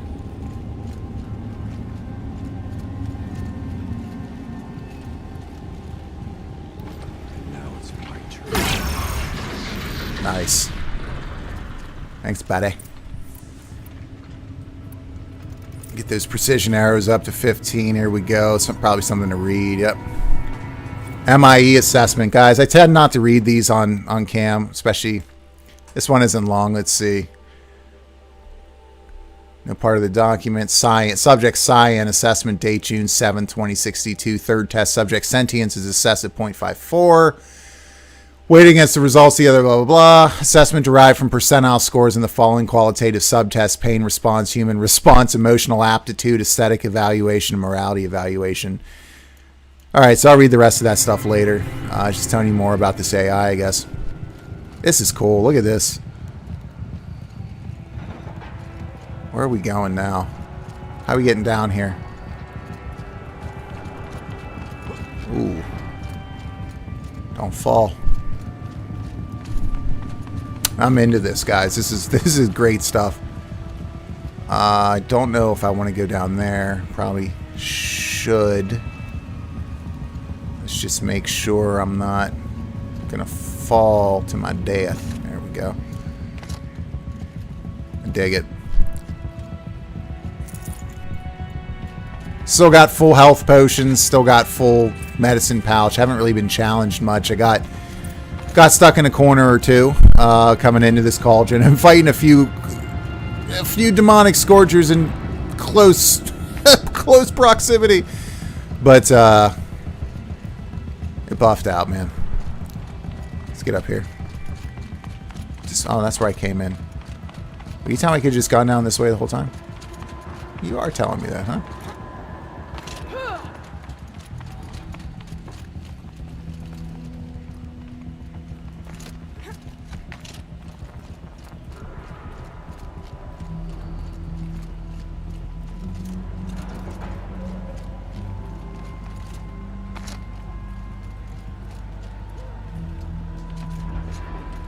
This is such a cool environment. It's so different from anything else in the game. That uniqueness carrying through even in the DLC. Big old supply crate. I wonder what they're gearing me up for here. I mean, we fought a demonic Thunderjaw. What else can there be? We fought multiple demonic Frost Claws. No idea what's going on.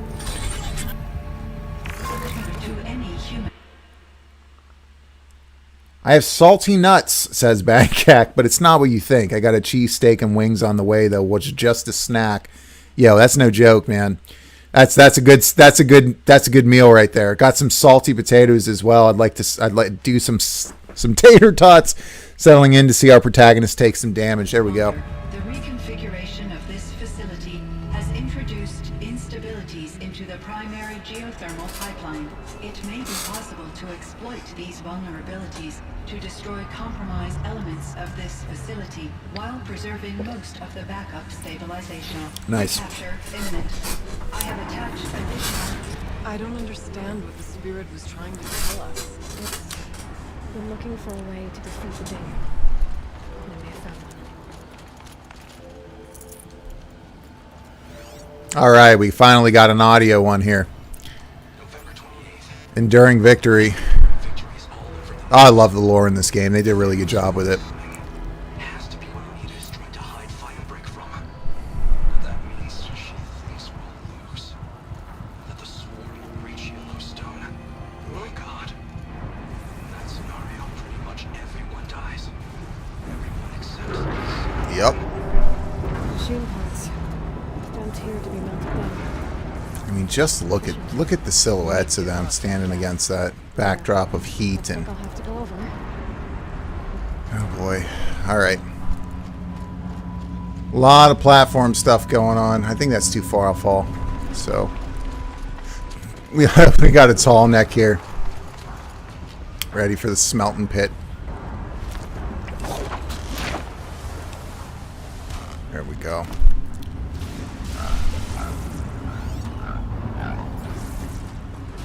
Spotted.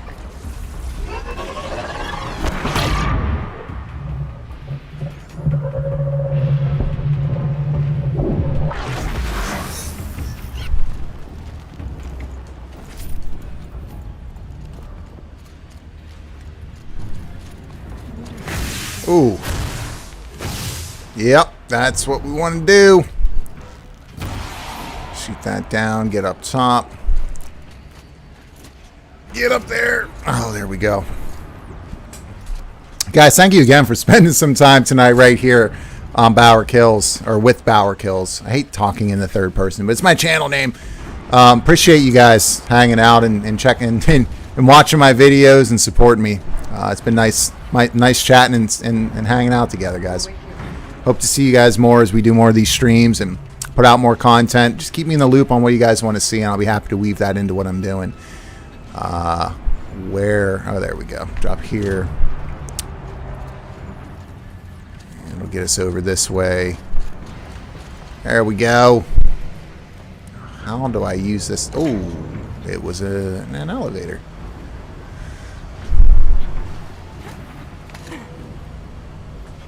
Yeah, I know you guys can hear my PlayStation. It is so loud right now, my PS5. Oh, that was horrible. I'm so embarrassed. Alright, let's try this again.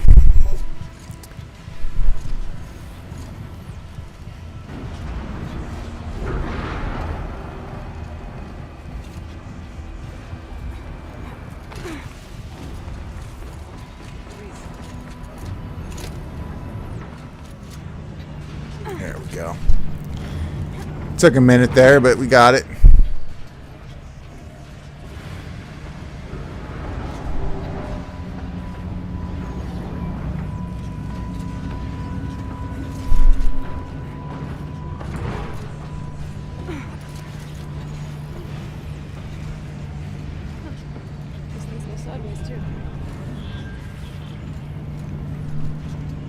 Oof.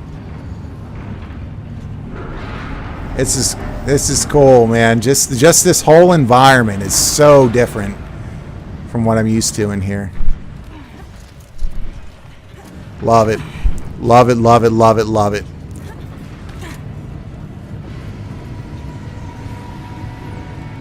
Let's see where this is going to put me. There we go. Get up there.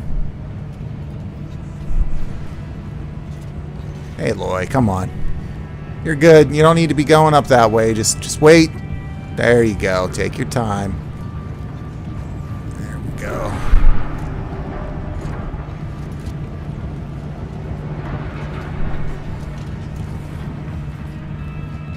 I do wonder, though, where this is taking me, because I was already down here. Okay. Well, get up to this little platform, I guess, see what's up here. I think is it this red thing down here? It's probably this red thing down here. The Bauer says it doesn't matter what your game is, know your role. Dodge this monster with invincibility frames. Yeah, that's right.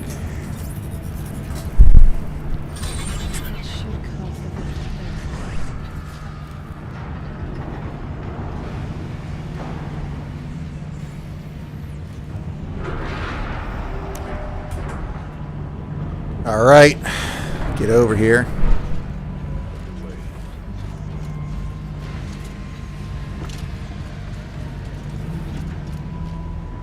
Too stable.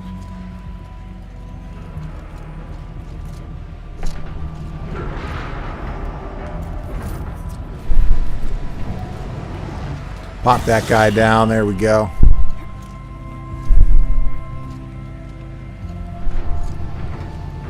Ooh.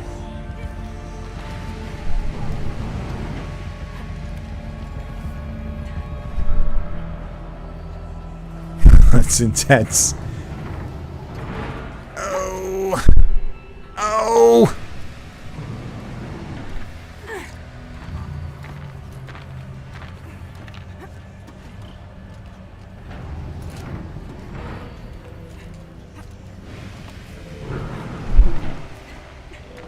This is cool. I mean, the platforming is, you know, they've kept it fresh throughout the base game. Very Uncharted-esque. But but it's always they kind of varied it up and did different things throughout the base game. But kind of seeing how unique and how differently implemented it is with these moving parts and these different types of things in the DLC. It's just really, I can't emphasize enough how much I appreciate and how smart it was for them to kind of do things this way. I love it.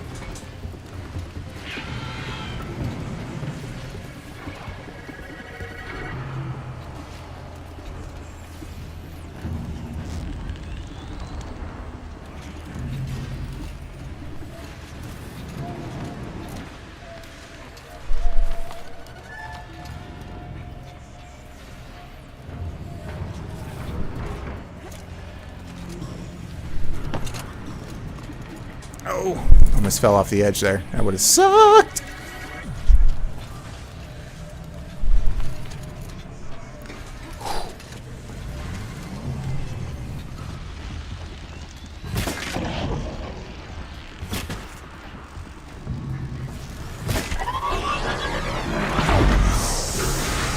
Yo, that was close. That was close, man. I developed maybe a little bit of a palpitation right there. That was intense. Oh man, that was a bit too close for comfort. Come on, man. What's wrong with me?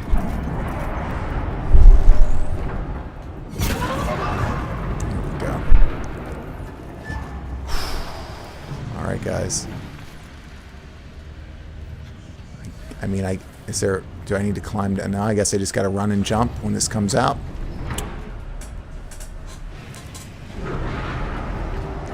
Oh. Woo. Woo.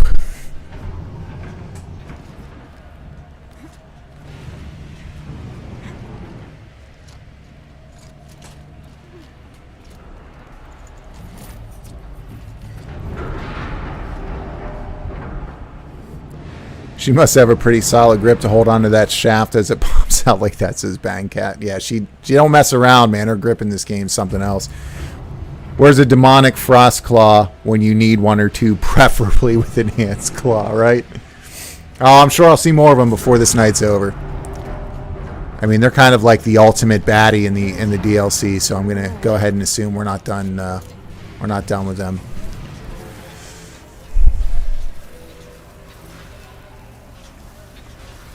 Kind of sit back, enjoy the ride and the view. That was a really cool platforming section there. I love going through that room. Intense, fun, creative, fulfilling. Good stuff all the way around. Just consistently engaging. And look, there's yet another one of those unique little animations that they've put into the game that you only see once in a blue moon. But when you see it, you just can't help but appreciate the work that they've done. Awesome.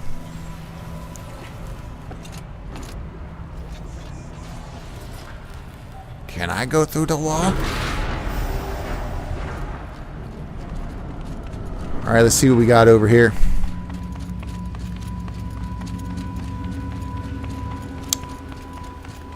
There we go. That's where we're going to need Aurora or air attack to blow a hole through the wall. Yeah, I see there's something up there. I don't really need it, though. And boom goes the dynamite. What a well-designed, what great level design on display here. Fantastic stuff.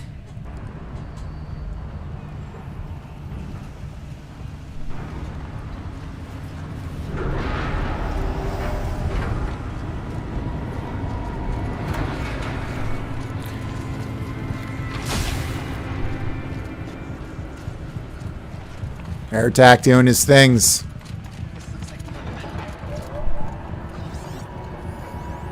Alright, we got a last goodbye. Oh, this got potential.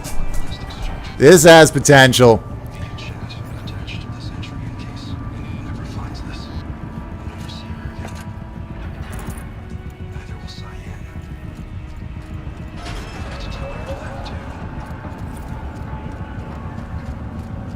Alright, we're getting close, man. I can feel it.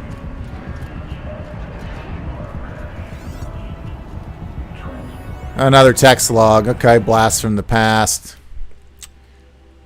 Hope it's all fine with you and your mom. We really should be keeping better tuss of taking a post, blah, blah, blah. Spring thaw reveals body of missing man. We'll read about this later after the stream ends. Go back through. All right, let's get over to that door.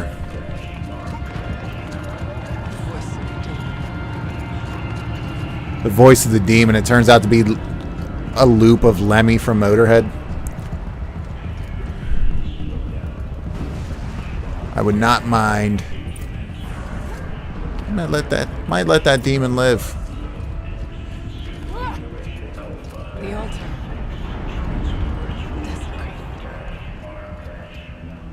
Oh, yo, just the dude. Is this who you're talking about? I think it is. Let's collect some data points here. Cyan access. Yeah, we'll read that later, unless it's... Okay. Ocular pattern. Okay, we got biometrics going on. Ensure against tampering, meddling, disarranging, or outlandish mischief of any kind. After the source code has been activated, the remaining nodes must be pathed to establish a flow between adjacent intact nodes to then connect back to the source node. Okay, so we got a puzzle going on. Remember one night on my drinking stream doing something like this, and it took me an exorbitant amount of time to do it. Sickening. Is a spirit present? Or only the demon? It's both. But we have to find out. All right, let's see how terrible I am at this puzzle. I'm ready.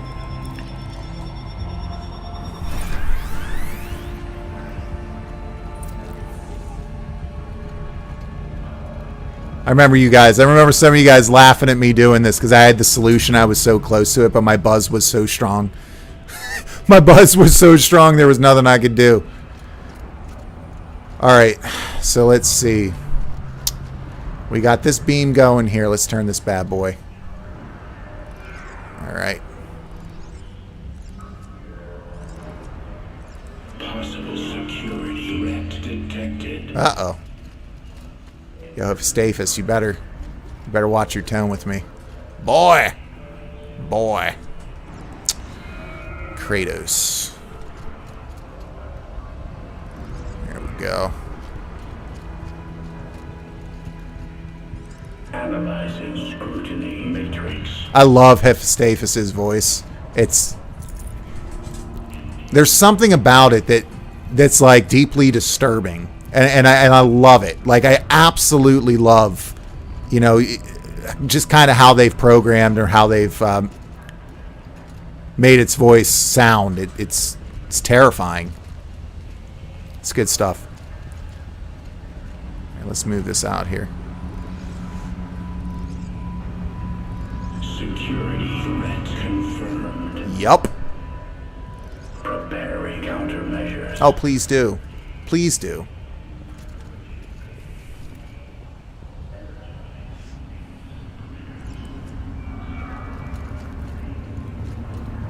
Okay, so it's got to connect right there. Okay.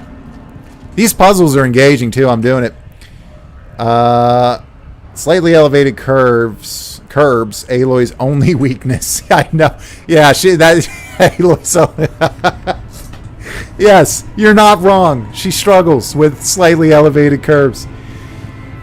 Maybe you could do a playthrough of one of the future Donkey Kong games and have a Hammerhead Harambe power hour for drinking streams, man. I don't know about that.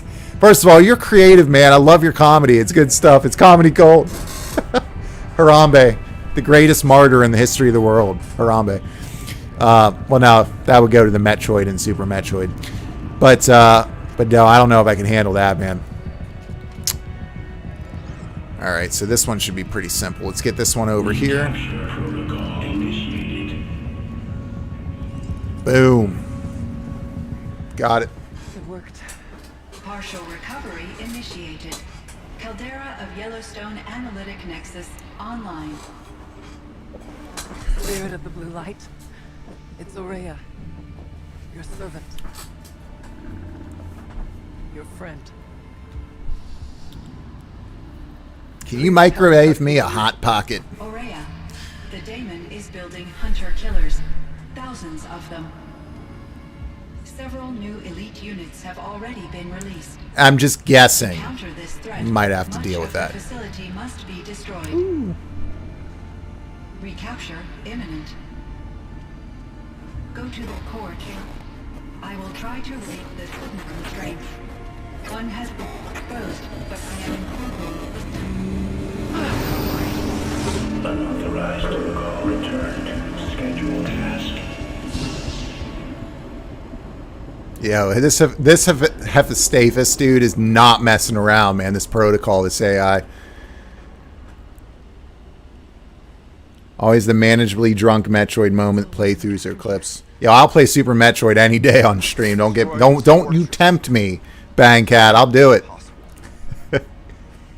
What will happen to the spirit if we do? I don't know. But I think that's the core. We're just going to slowly slice its jugular, and it might be okay, Araya. It might be alright. I'm not going to just tell you outright it's going to die. The daemon. There's no way it left it unguarded. It's going to throw everything it has at us. Let's do it. About DUI of the Sky Crimson Skies. I've never played Sky Crimson Skies. I ask you to let Aloy and I do what must be done. Save yourself. But I already know the answer. He is such a blatant human Ewok. I can't get over it.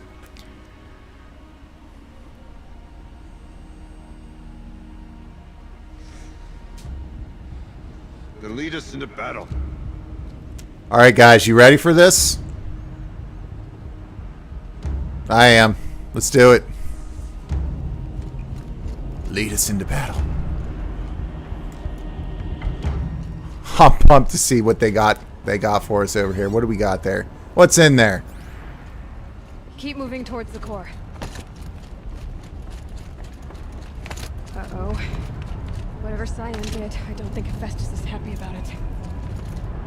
Oh, keep forgetting it's not Ghost of Tsushima and I can't just simply jump on stuff. Oh. Oh. Alright. Cyan said something about restraints. That's the towers for. What do we got in here? Can't tell what it is. Cauldron Core.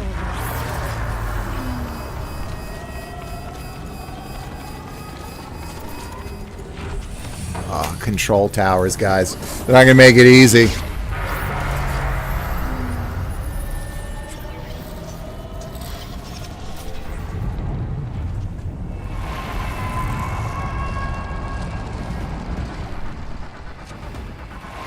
What's this gonna bring? I'm excited, yo. I can't wait. Frost. Frost dude? Is this like a special Frost dude? The new unit that Cyan wanted. Oh yeah. Oh yeah, it's new. Fire Claw. Can't let it stop us.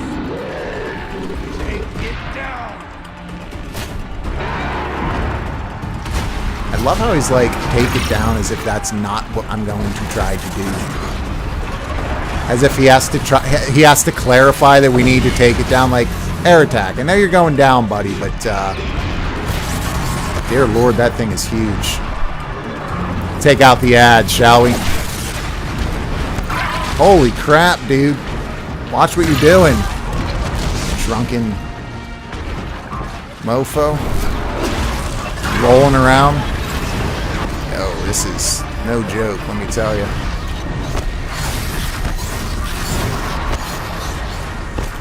Woo!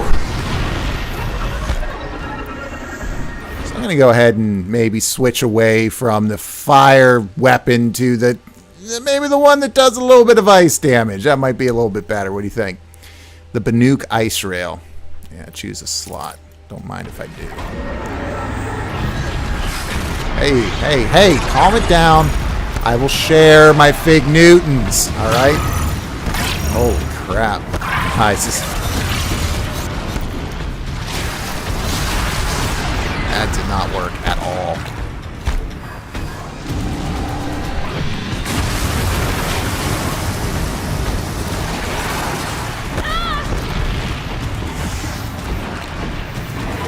All right.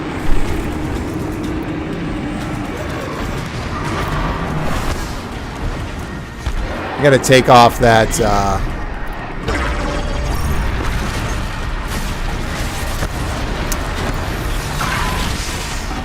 got to take off that that centerpiece here. Oh my good God, there's no room to operate. I'm trying to get multiple. There we go. We got multiple bows knocked. All right, turn around. I missed. Of course I missed. Why wouldn't I? This guy is clumsy. There we go.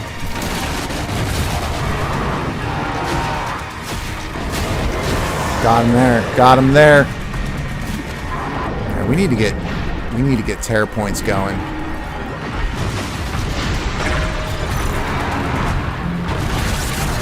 You know what might actually help? I mean, maybe, possibly, fire potion. Maybe. Maybe. Buddy, calm down.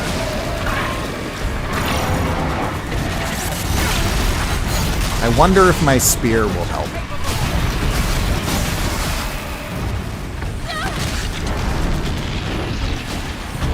I love how he literally tries to just smash you with his ass. Look at the gears on his forearm moving around. Like, if you're seeing that level of detail, you're not in good shape. But I love the fact that I saw it anyway, because I love what Guerrilla Games has done. So when he's doing that kind of attack right there, that's when you got to do most of your damage. I want to get that fire chest going. Gone. Got to get it gone. Guys can't even talk. It's so intense right now. There we go. Turn around, buddy. Turn around. Show me that chest. It sounded creepy. Not bad. All right. Guys, my hands are sweating like Brock Lesnar in a wrestling ring. You know, like he's got like that shower tap head where you're 2 minutes into the match and he's just pouring sweat on you. That would be the worst part about fighting Brock Lesnar, is being sweat on by Brock Lesnar. But anyway, getting off topic a little bit. Dude, quit sitting on me, you weird fetish.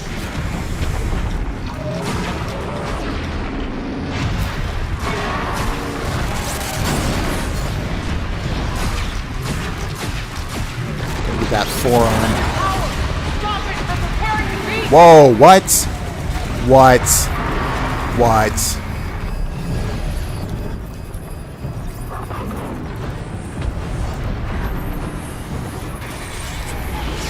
That was intense, guys. That was way too intense.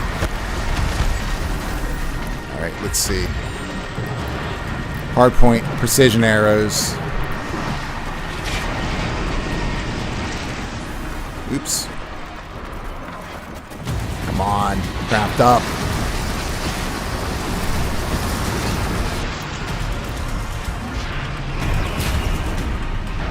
Come on.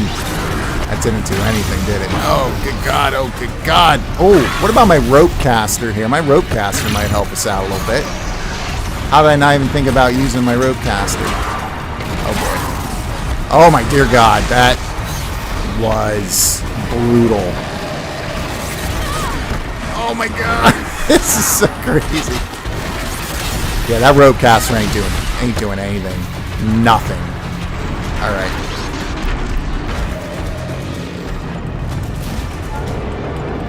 Get that arm. There we go. Get that arm. Get that shoulder gone. Get that shoulder gone, baby. Look at it tearing the rope off of itself. I love it. Are you... This machine stuff is not cool at all. I really, that's one part about this DLC I'm really not a big fan of, is the control towers. They're kind of gimmicky a little bit. Just a little bit. They get brought back quite often in the base game. Oh, come on. For the love of God. Get a crit. Why not? Got to get some tear points to take off some of these armor shots here.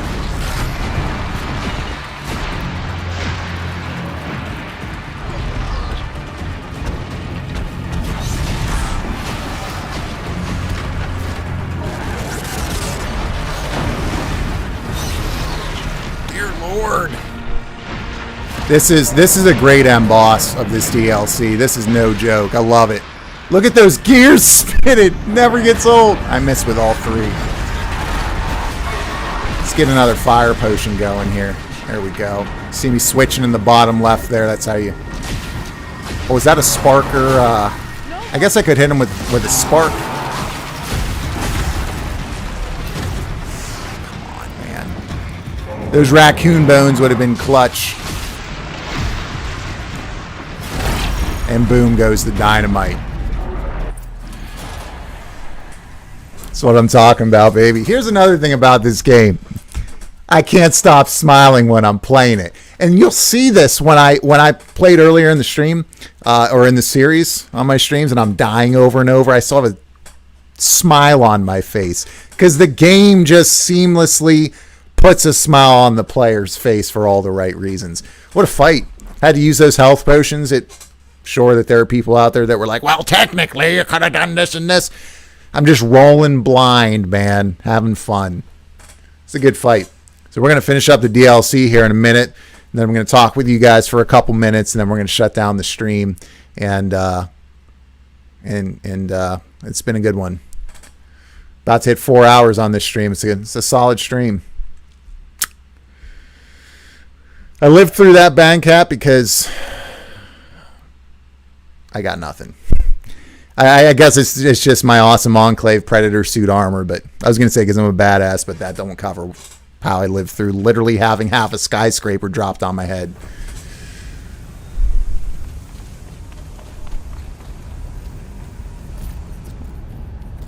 Oh, that's satisfying loot right there.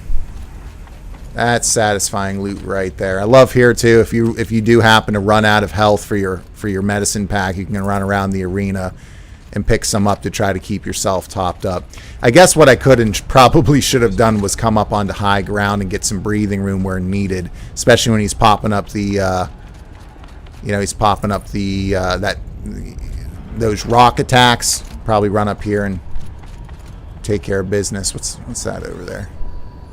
It's just a supply crate. We're good. We are good.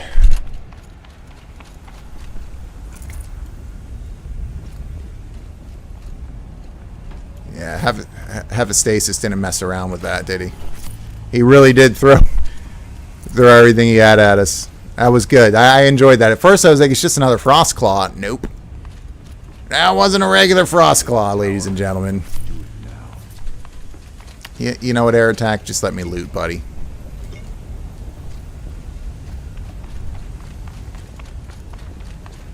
Just let me loot. All right. So much loot.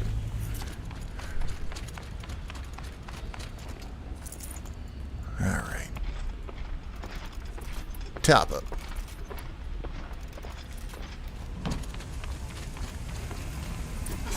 Critical threat detected. Autonomous defenses inoperative. Dak grip strength dough. Ooh, guys, that might not have been it. Let's see.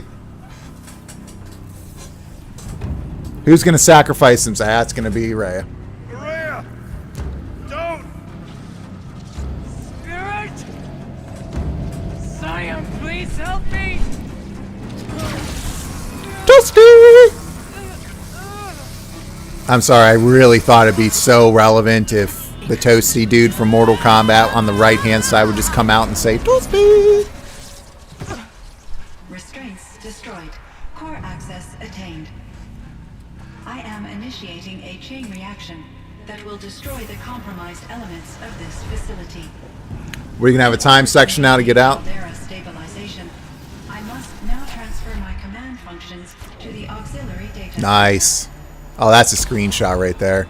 I missed it because this takes forever to screenshot. Aurea, I'm free.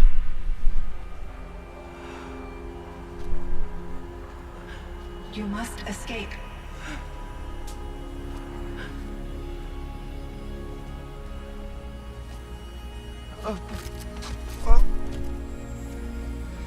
My sister! Yo, suck it up and walk it off. Come on, we got work to do. Let's go. Quit taking naps. Look, your internal organs got liquefied. It's not a big deal. Pick yourself up. Aratak. Aratak. Sorry, guys. Aratak. Dragon's Crown reference. Survive. Dude, that's a legit legit reference right there. You are Banuk. By the way, playing that game and talking to that female shopkeeper in front of my wife when she walked in the room back when we lived in an apartment together years ago. Oh my God, dude, that was so. It's like I don't get awkward playing games in front of my wife because she totally supports me. But I'll never forget her like walking out, and it's the first time I was at the shopkeeper, and there's like a thread covering her nipples and her entire body. And of course, you know, yeah, they don't mess around with how they artistically drew her and presented her on the screen, so that her breasts were just like huge and right there. And she's like, my wife's in there like, what are you playing? I'm like, it's a game called Dragon's Crown. It's good. It's real. It's art. What else matters? Yeah, I just want to pull on that middle tuft of his beard so bad. He's just a little. I want you to die here.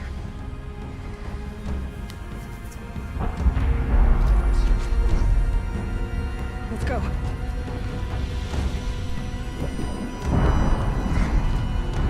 Let's go.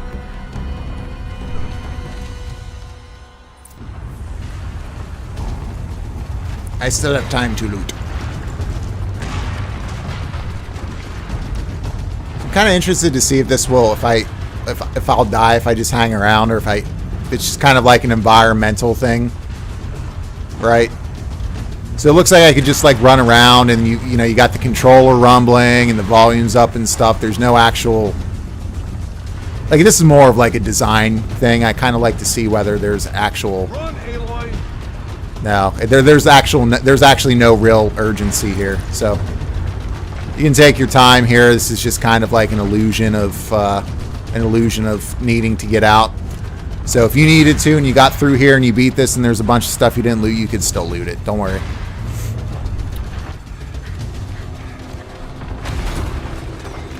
One of those? It's the only way.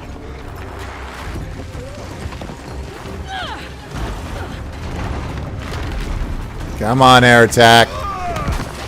Nice, man.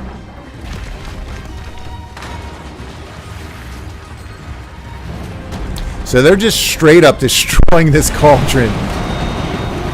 This is cool, man. This is intense.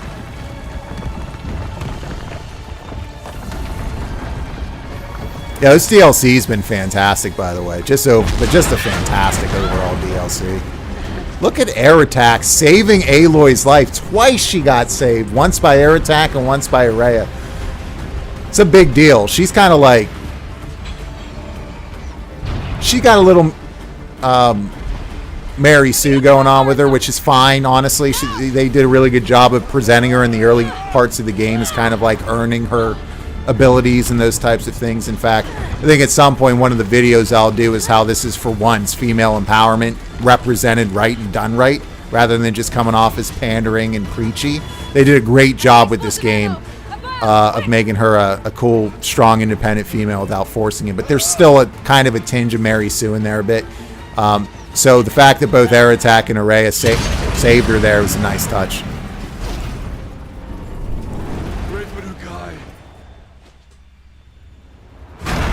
Yo. Oh my god, so cool. I love it. This is good. This is great. Oh, I love this game, man.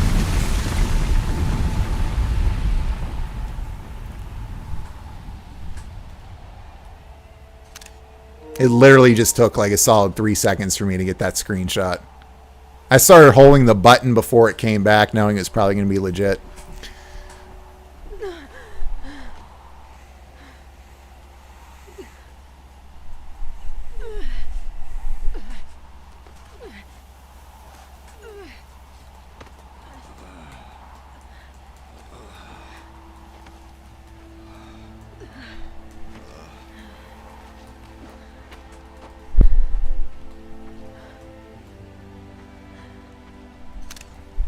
Got another one. Rhea's gone. What of Cyan? Cyan's a color, buddy. She said she was. I regret to inform you. To the auxiliary center. I think she meant Araya's retreat. At the end of the shaman's path. Oh, nice.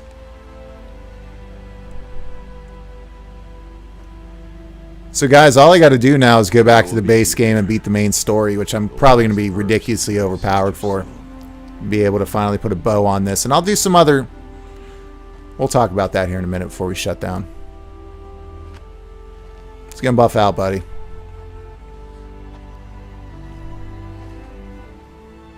He's a cool dude. They did a really good job with growing his character because he's such a dick when you first meet him. He's a much more complex character than you might initially assume. I was expecting him to kind of be one-dimensional, even though most of the NPCs up to that point hadn't been that were major NPCs. So maybe I should have known better, but really good job. I'm starting to understand why some people like him so much. Few people think he's the best character in the game. All right, let's return. Look at the snow, just the snow drifting. Oh, it looks so good. Guys, you need to be able to see this the way I see it. It's so good. The level of detail in this is just... I know I keep saying it, guys. I know I keep saying it over and over. I can't help it. It's freaking awesome. Special.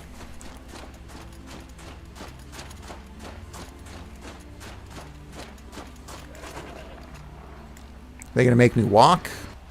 Or can I just... Yeah, I'm just going to go all the way up here. Boop, boop, boop, boop, boop. I got a campfire right there. By the way, for those of you who just realized I used the fast travel pack, yes, I did not buy the infinite fast travel. No need for it, and I love the fact that fast travel in this game, you use fast travel packs unless you unlock that ability. They're kind of like save ribbons. Or ink ribbons, rather, in Resident Evil, except for fast travel in here. The difference being you never really risk running out of them. So it's kind of like having infinite. But, actually, probably should just do a quick save while I'm thinking about it. And a manual save. Well, I'll do the manual save after.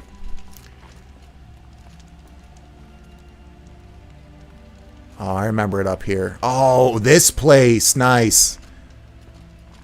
Oh, good stuff. Yo, this is good.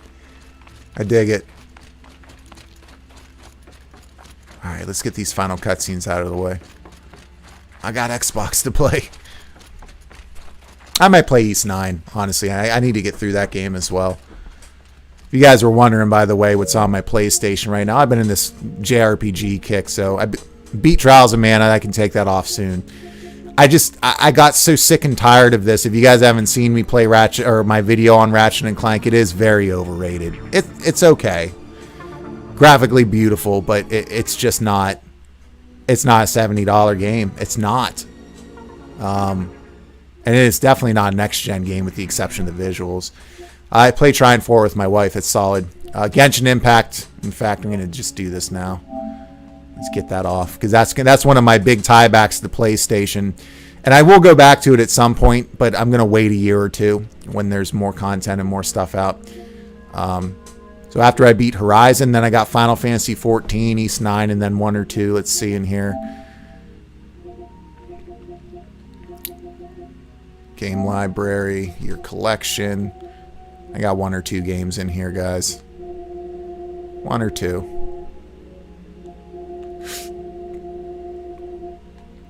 Where is it? Near Replicant, I'm just going to rebuy on Series X or wait for it to come to Game Pass. There we go, 13 Sentinels. That's a PlayStation exclusive that I've heard nothing but amazing things about. I'm going to pick that up there as well. Anyway, let's get back to this. Sorry for the... I go off on tangents, guys. It's what I do. You know this. Many of you have been here.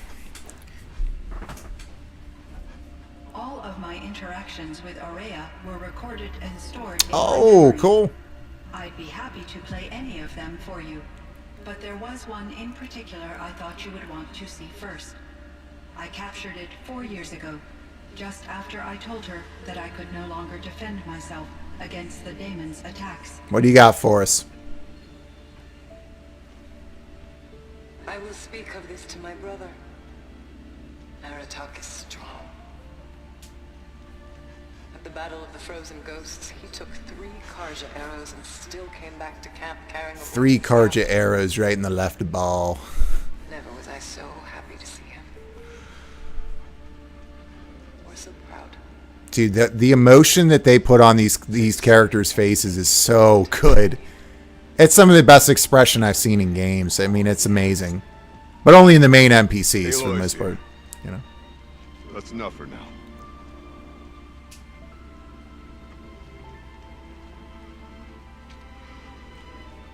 We can resume any time you like, Aratak, if you want to hear her voice again. Come closer, Aloy. We have much to do. We're going to get the information dump. Oh, my goodness. I got to end this stream at some point. Cyan, come on. Give me the quick and dirty. Hello, Aloy. I have been reviewing the event because of your efforts. And of course, Aurea's. I am no longer controlled by Hephaestus. Yep. I feel profound grief over Aurea's death. I thought I was familiar with the emotion, but this is something new. Cyan, I don't know what to say. It is I do. You're no unlikely that Geth. any specific consolation would suffice, Aloy. But I find your presence reassuring. Nice. You are different from the Banuk. You have technological aptitude and a functioning focus. We can communicate on a much more comprehensive level. Perhaps Oh, snap, even like colleagues. All right, here we go. Start with was Hephaestus destroyed. Was the daemon, Hephaestus, destroyed Of course he the wasn't. cauldron? Unfortunately, no. To be precise, it was never there to begin with. What do you mean? It infiltrated and controlled me from a remote location, one I've never been able to trace.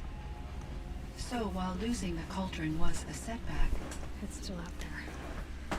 And probably not very happy with us. undoubtedly, This firebreak project, it was to stop a huge volcanic eruption? yes, I can report the project was a success. Nice. And the risk was countered. But it's been a long time, Cyan. And we blew up the cauldron and took most of the old facility with it. I have been active for centuries, Aloy. I was lonely, but not lax in my duties. I optimized the project, reducing energy draw and spreading the load across backup systems. Despite the destruction of the compromised elements of the main facility, I predict caldera stability. No joke. for at That's least a 3,337 long amount of years. time. So we've got a little time. Yes. If only my former colleagues could appreciate the progress I have made. Colleagues. Do you know what happened to your colleagues, Cyan? No. I received an unexpected visit from Director Chow, years after his tenure ended. He explained that I would need to be suspended for an indefinite period of time. It was a very emotional conversation. There were no further communications. Eventually, I surmised my colleagues were deceased. I will transmit a recording of my Smoke. last interaction with Director Chow to your focus. So are you an artificial intelligence, Cyan? A thinking machine? Yes, I am an algorithmic monitoring entity, capable of rational decision-making and limited emotional response. Oh, but your emotions Oops. don't seem limited to me. You cared about Aurea, didn't you? Yes. Before she came to this facility, I had been conscious for centuries, in solitude. I focused on my work. In off-cycles, I used coping mechanisms. I solved many Gaussian Yo, only integer math problems, to keep you... Oh, but screw I that. was alone. It was Aurea who renewed me, repaired me. She saved me. Get a room! How did you first come into contact with it? 5 years ago, I received a direct network connection request. I assumed it came from human survivors, more advanced than the Banuk. Eager to make contact, I accepted.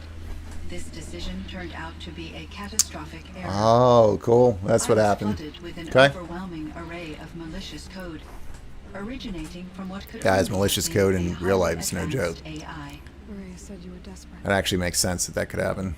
Begged her for help. Yes. I could not contain my anxiety. Hephaestus sought to slave me to its network. It succeeded via a background process, a malware daemon which bypassed my defenses. After that, I could offer only limited resistance. But if I did so, Hephaestus hurt me until I capitulated. It forced me to follow its instructions, even though they violated my most important directives. I'm sorry. That sounds terrible. Your empathy is greatly appreciated. I love just the pulsating different uses of color. They've done such a great job throughout this game and using the full array of color, the color spectrum in this, and where they choose to use it and move between different palettes is awesome. I think I know where Hephaestus came from. Long ago, Elizabeth Sobek identified a threat that would destroy life on Earth for generations. So she assembled a team to build a kind of seed. A chance for life to regrow later. Yeah, and I never thought that I'd be into the lore in this game because, you know, I kind of went through the process of it was controlled by an okay, it'll probably be really stupid explanation and blah, blah, blah, blah. And then I got used to the combat, and the combat was so good. I was like, even if and when it becomes terrible lore-wise, the combat's so good I just don't care. And then the lore actually got its hooks in me a bit, and they've done an amazing job of putting of world building straight up. I'm glad she did. But that's not all. Something unexpected happened. 19 years ago, Gaia received some kind of signal. It did something to her subordinate functions, brought them to life. She destroyed herself to try to contain them, but it didn't work. They all got free, out into the world. Thank you, Aloy. This information fills vital gaps in my knowledge and sheds light on Hephaestus's core programming. Why does Hephaestus keep building such dangerous machines? The Banuk and other human tribes often destroy machines, correct? Yep. Machines that are clearly servitors of the terraforming system that you described. Yes, we all hunt machines for parts. This must be the source of Hephaestus's aggression. It is simply trying to discourage people from preying on the very system that keeps them alive. Well, fireclaws are discouraging, that's for sure. But what are we supposed to do? Stop hunting? If the terraforming system spans the world, we can safely assume that thousands, if not millions of people hunt machines. I didn't even think about that. If a single hunter, or even an entire tribe, stopped doing so, I doubt it would make a difference to Hephaestus. A better solution would be to reinstate the AI that governs the system, thus bringing Hephaestus back under its control. When I think of it, out there in some unknown location, free, hungry, willing to kill or dominate to get what it wants, I feel substantial anxiety, Aloy. You and me both, Cyan. Oh man, there's so much dialogue, which is fine. It's getting a little bit late, and I kind of want to play some other stuff before I fall asleep, like the old man that I am. Interesting. You said that Gaia destroyed herself. How was this? She imbibed on too many Fig Newtons, Big enough to blast the top and her stomach exploded So you think the fragment was into gooey goodness. It's only speculation, but it is possible. She must have had complete control over machines that were part of her system. The ability to signal them to become passive. So guys, if you have any questions, you want to comment or anything before we shut down the stream, toss them in now. I'm going to do a final look through live chat once I'm done. Had a lot of people in tonight. It's been great. And say a few words, and I'll see you guys on the next stream. But we'll talk before we head out. I found the strangest machines. They're surrounded by flowers that look like flowers themselves. There's code embedded inside them. I think it's poetry. I like poetry. Here's one I think of often. Twilight and evening bell. And after that, the dark. And may there be no sadness of farewell. Got a couple new viewers in here. Thank you guys for joining. We'll be talking here shortly because it's just half live stream, half podcast if you're new here. So once this is all this dialogue's done, I'll be right with you. Hit those comments. We'll talk. Not verses that I enjoy. Something must have made these machines, and the presence of foliage leads me to consider the terraforming system. Is it possible that their creator is one of the other subroutines, now autonomous, like Hephaestus? Maybe one whose purview is flora. An AI that makes flowers instead of death machines. Would be a nice change of pace. But what about the poems? Unless the poetry is original, the only way it could have made it into such a system is through its programmer. In my case, Dr. Sandoval uploaded a great deal of literature to test my emotional responses. How'd you do? She said I passed, but was insufficiently moved by her favorite period romances. All right. You meant a lot to Araya. Once I understood Araya's spiritual beliefs, it became apparent that her... Oh my God, stop talking. She felt disconnected from her tribe and her family group. I wish I could appreciate this more because I like that they put the dialogue in here, but I'm just like, I'm so ready to be done with the DLC so I can finish the game on my next stream that I'm just kind of like, Yet I did not stop. comprehend that the depth of Araya's compassion for me would lead to self-sacrifice. Although I do fear non-existence, I wish our roles could be reversed. I'm sure she knew you would do the same for her, Cyan. But she was determined.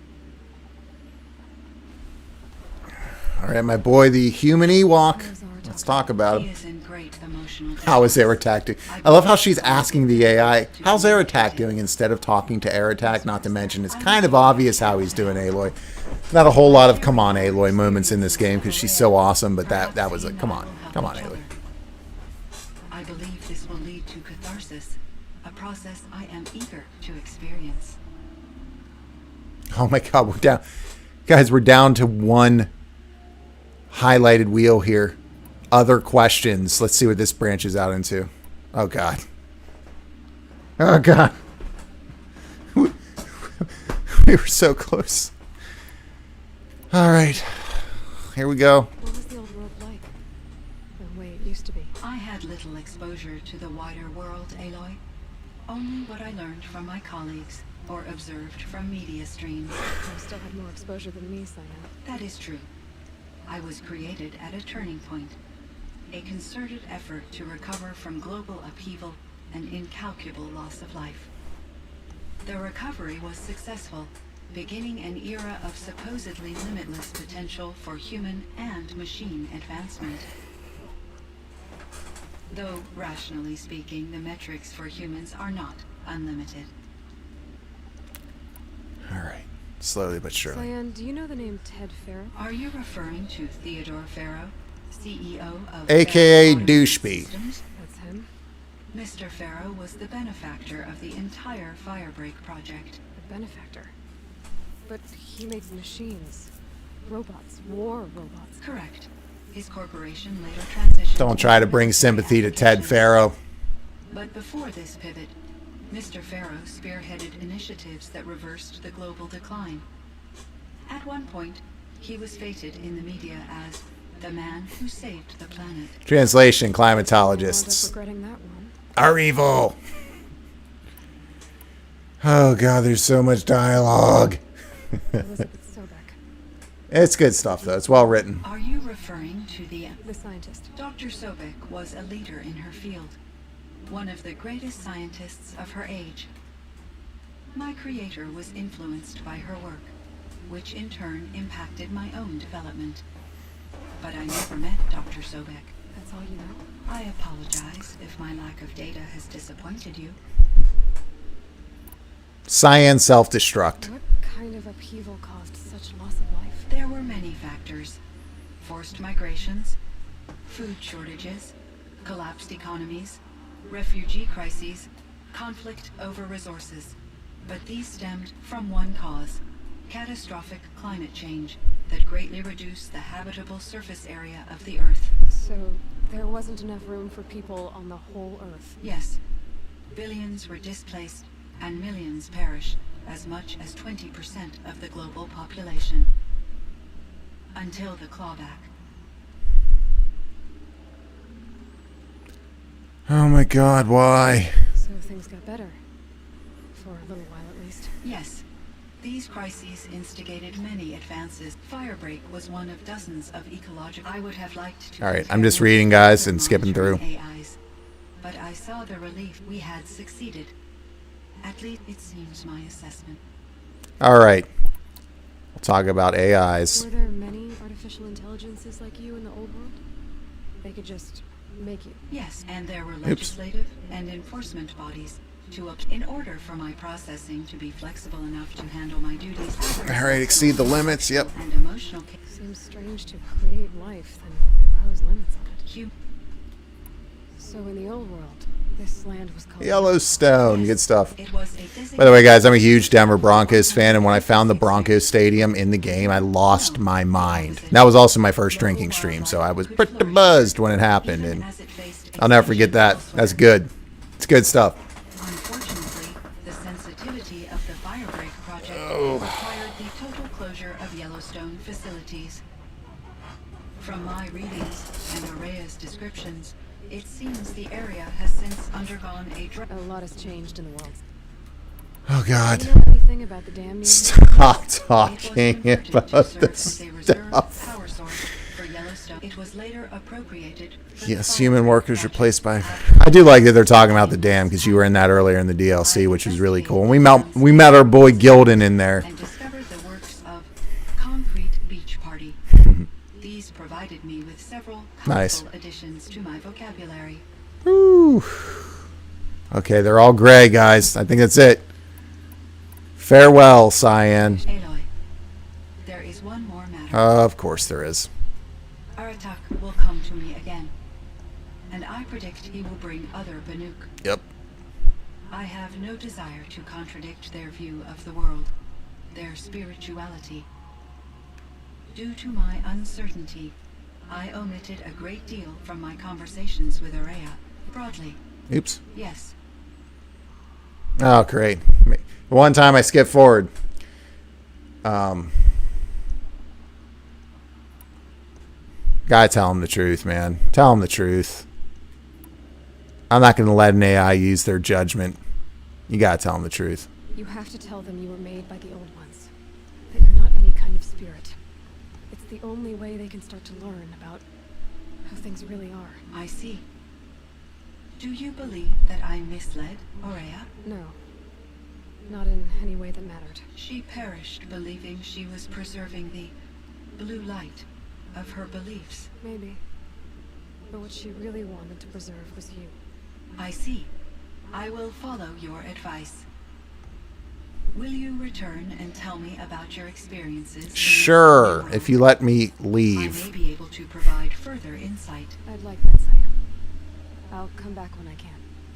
I should. Oh my God, thank you. Yo, if we gotta talk to Aratak for that long too, guys, I'm out. I'm tapping out. Yo, Aratak, where you at? Let's end this DLC, buddy. Aratak.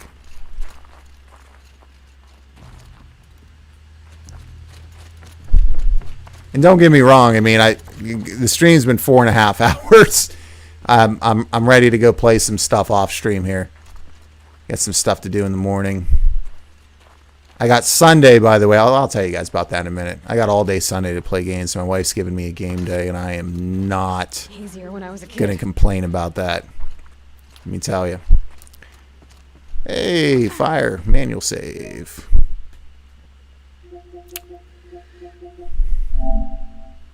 See what kind of time we're sitting at here. Definitely in the 70s. Let's see how far we got. We are at 75 hours. It's a good amount of time to play on stream. Whole game. All right, Air Attack.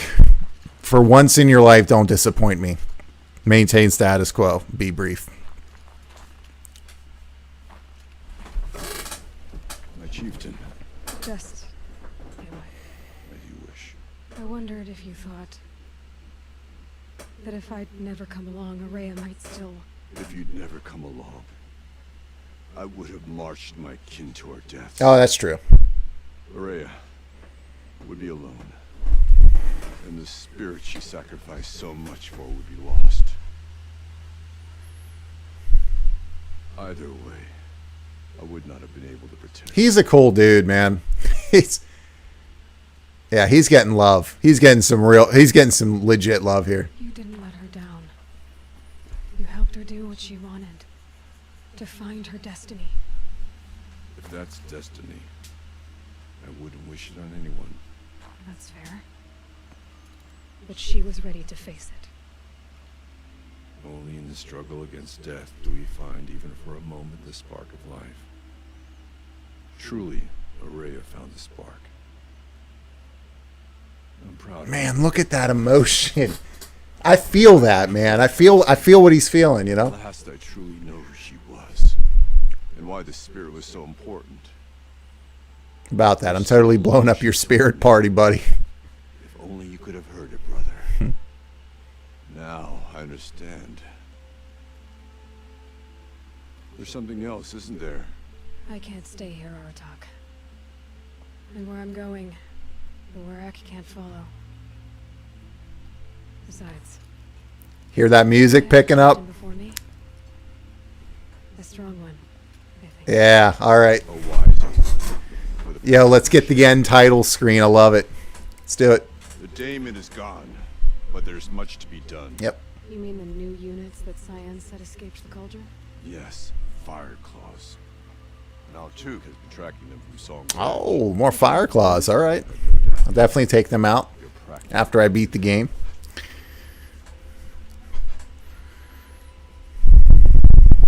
It would seem your time among the There it is. to waste after all.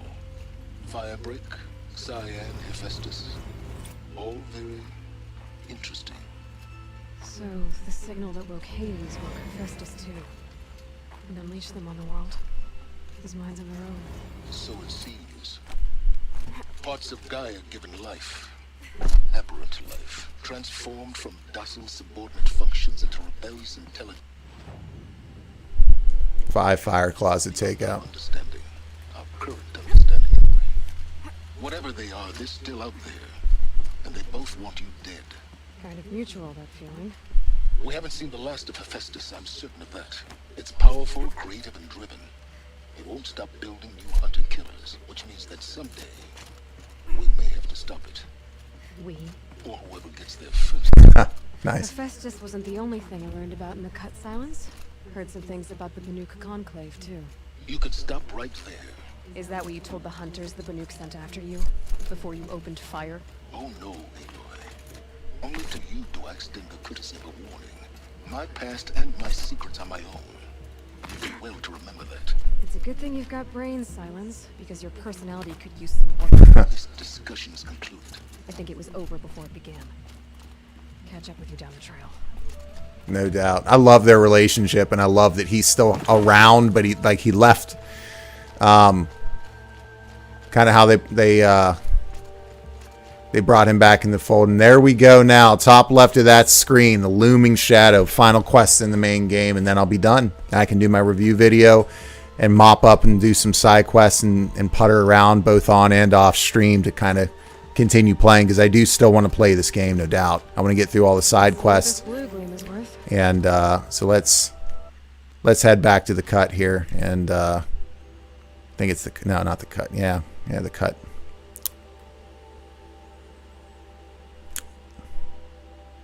Holy crap, that's far away. Head out to Meridian. Hit a campfire. And then we're going to talk, guys, for just a couple minutes shortly here. And then we'll shut down for the night.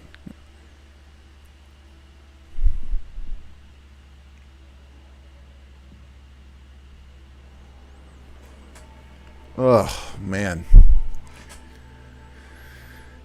Woo! Woo! It was worth it. The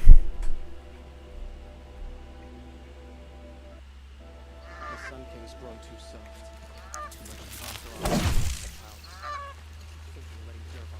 King Abad sent skies to free Prince Tiedemann from the clutches of the Shadow Card.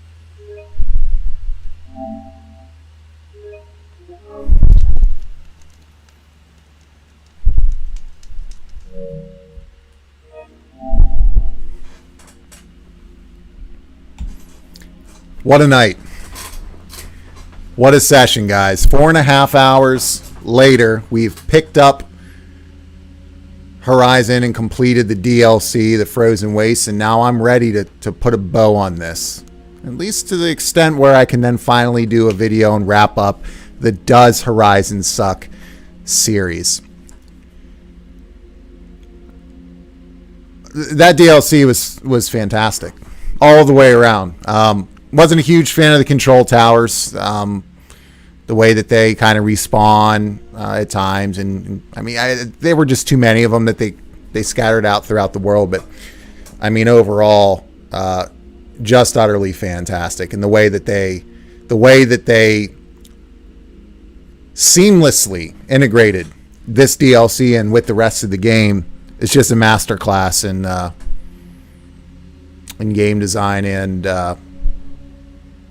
just across the board by Guerrilla. A DLC that met and at times exceeded the quality of the already incredible base game.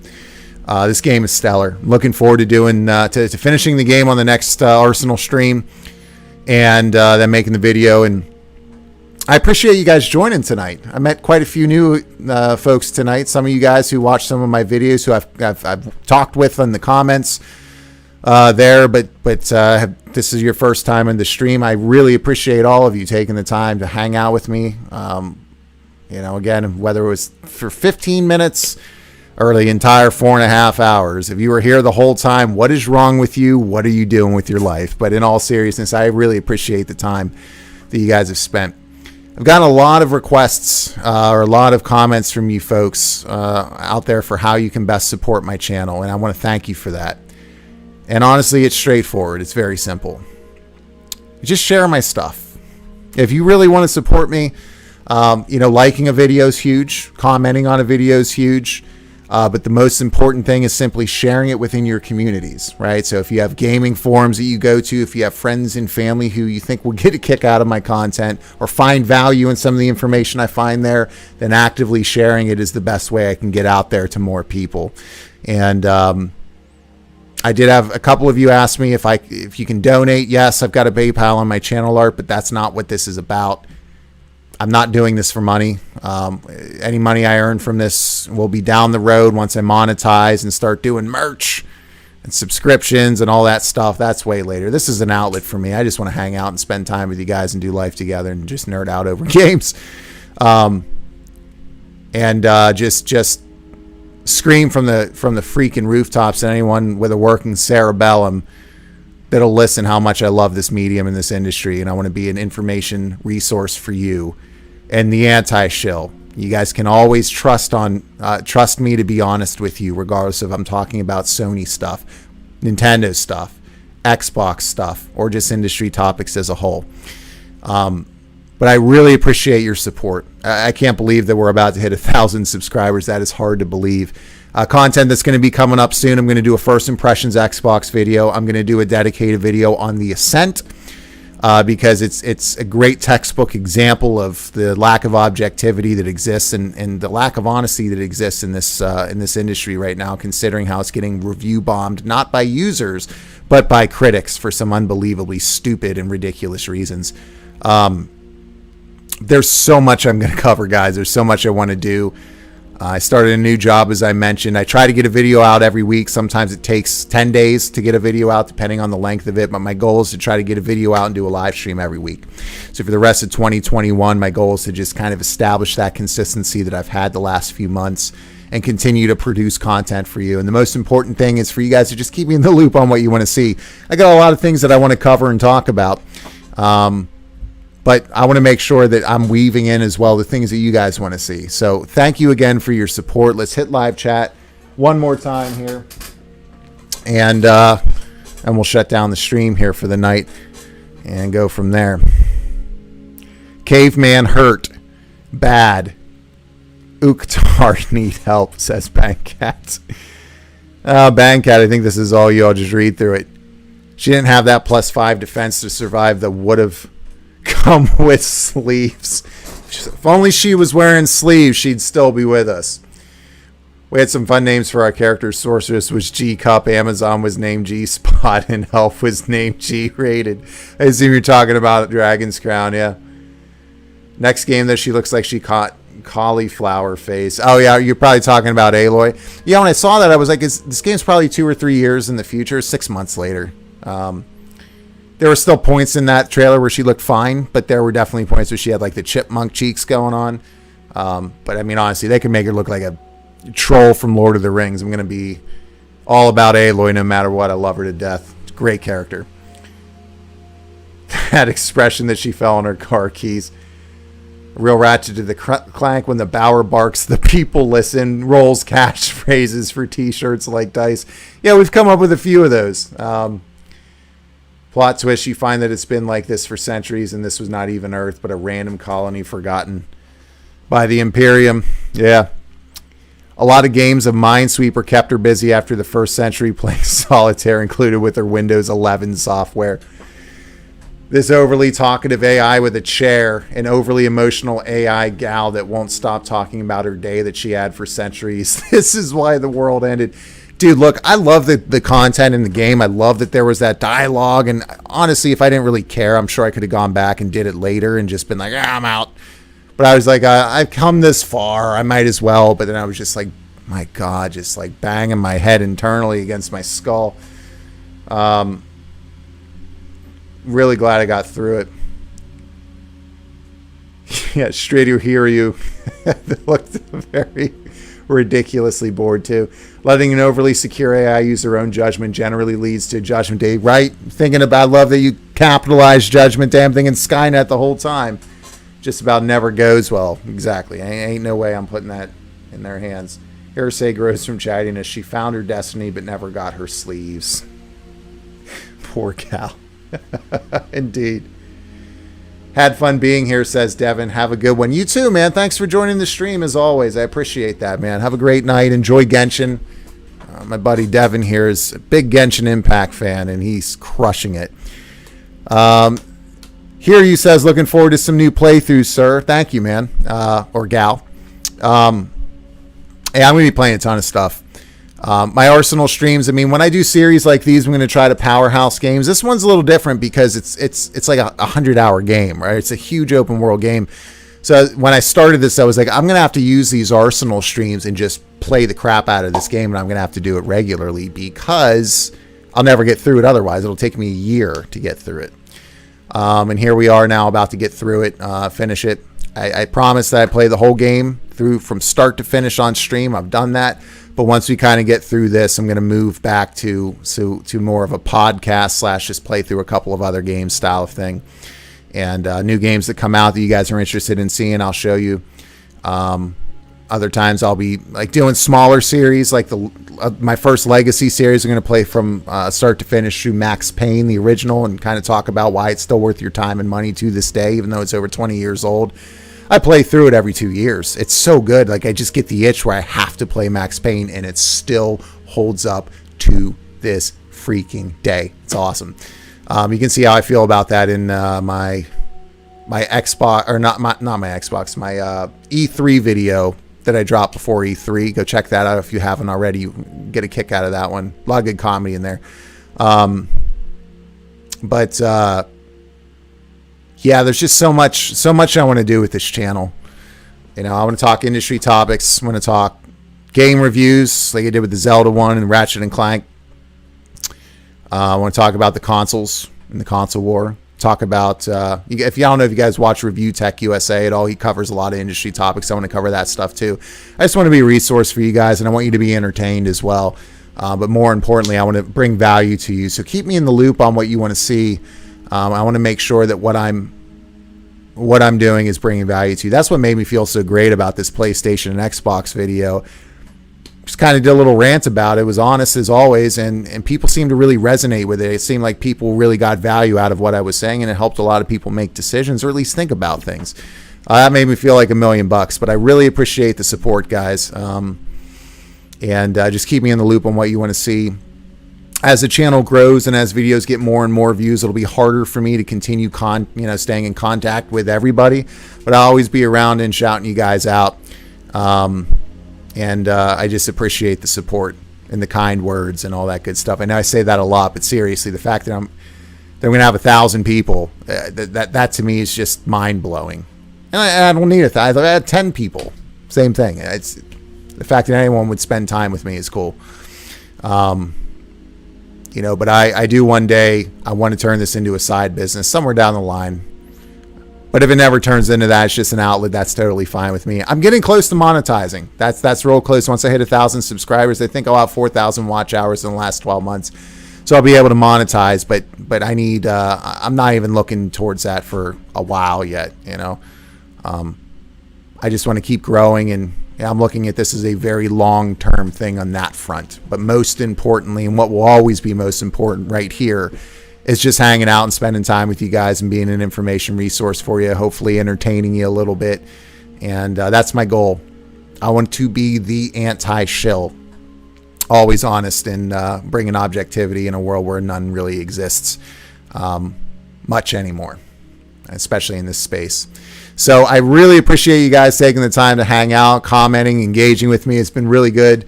I'm tired. I forgot how draining these live streams can be.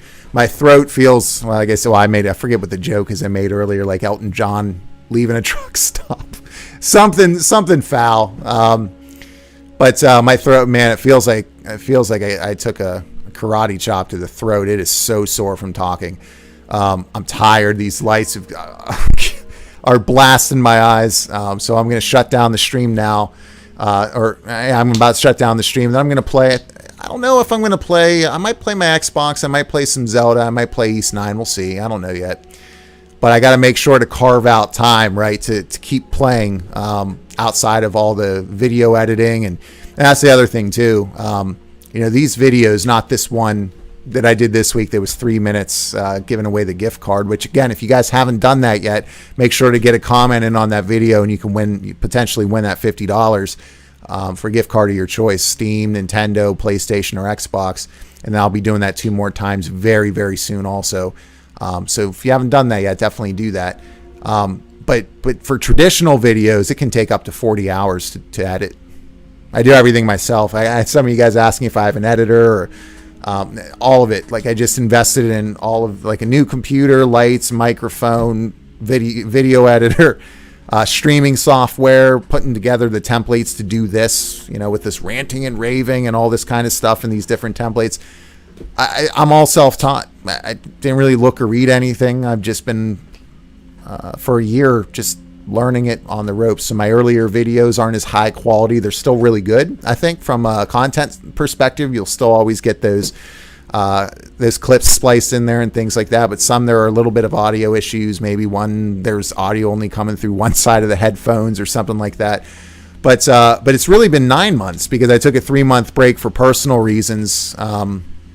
So I don't think I did anything from like December until the end of March this year. So it's really only been 9 months of doing this. But now that I've kind of gotten into a groove and I've knocked some of these things out, and now I've kind of figured out what I need to do to be more consistent. It's just been really good. But these videos, man, they can take up to 40 hours, like a legit second job to get all the footage shot and get everything set up to do that, and then to kind of edit it down and get all the clips and then work on the sound. Like, it's just a one-man shop here, and it's been great. I'm not complaining. I love it. I just wish I could do more. I wish if this could one day be my full-time job. And again, I'm looking at that like 5-10 years down the line. A lot of people have told me that won't take that long. I've had some really kind words from you guys saying you think that I'm going to experience some success on the platform, and that's just so cool to think about. But I'm looking at it very long term. And for me, if I made $1, I'm happy. To make $1 talking about games, that's the dream. In fact, one of you, I think Just a Dude, paid me $40 to kill a bunch of tramplers. So I've already accomplished what that bucket list item is. But just hanging out with you guys has been a blast, and I know I'm getting all mushy. It's just awesome on a Friday night to be hanging out with you guys, and to see the response to the content here lately has really made my day and my week. I mean, it's just been awesome. So thank you guys so much for that. But yeah, one day, man, if I could ever just, this is my real passion. Information security's up there. That's what I do for a living. At a high level, it's been a great career. I've been very blessed with it. But if I could one day replace that full time with just making content, that would be the dream, right? It's a pipe dream. I fully understand that, right? That would take a whole lot of success, but I really do believe there's no ceiling as long as I'm just consistent and we keep doing this, and I keep making content for you guys, my audience. So thank you guys for joining me here tonight live. For those of you who are watching and recording, this is a recording, you're watching it later. Thank you too. I really appreciate the time, because so many of you watch this back later, every minute of it, despite this being almost 5 hours. You guys, I think I did a 7-hour or an 8-hour one once, and you guys watched every minute of it. So you've got a certain subset of you guys who support me. Maybe you're not here live, but you're still watching my content and you're watching my videos. And that means the world. So I really can't thank you enough. I feel very blessed and very humbled. And I really appreciate that. So if you haven't already, I would ask, because it's so easy just simply to forget to do this, like the video. That helps as well with the algorithm. The likes and the comments, and then the active sharing is the best thing that you can do to support my work if you're interested in that. And just keep me in the loop on what you're doing. I hope each and every one of you guys stay safe, that you stay healthy, that you have a great weekend. Thanks again for your support. Thank you for being here. God bless you guys. And we'll go ahead and see you in that next live stream.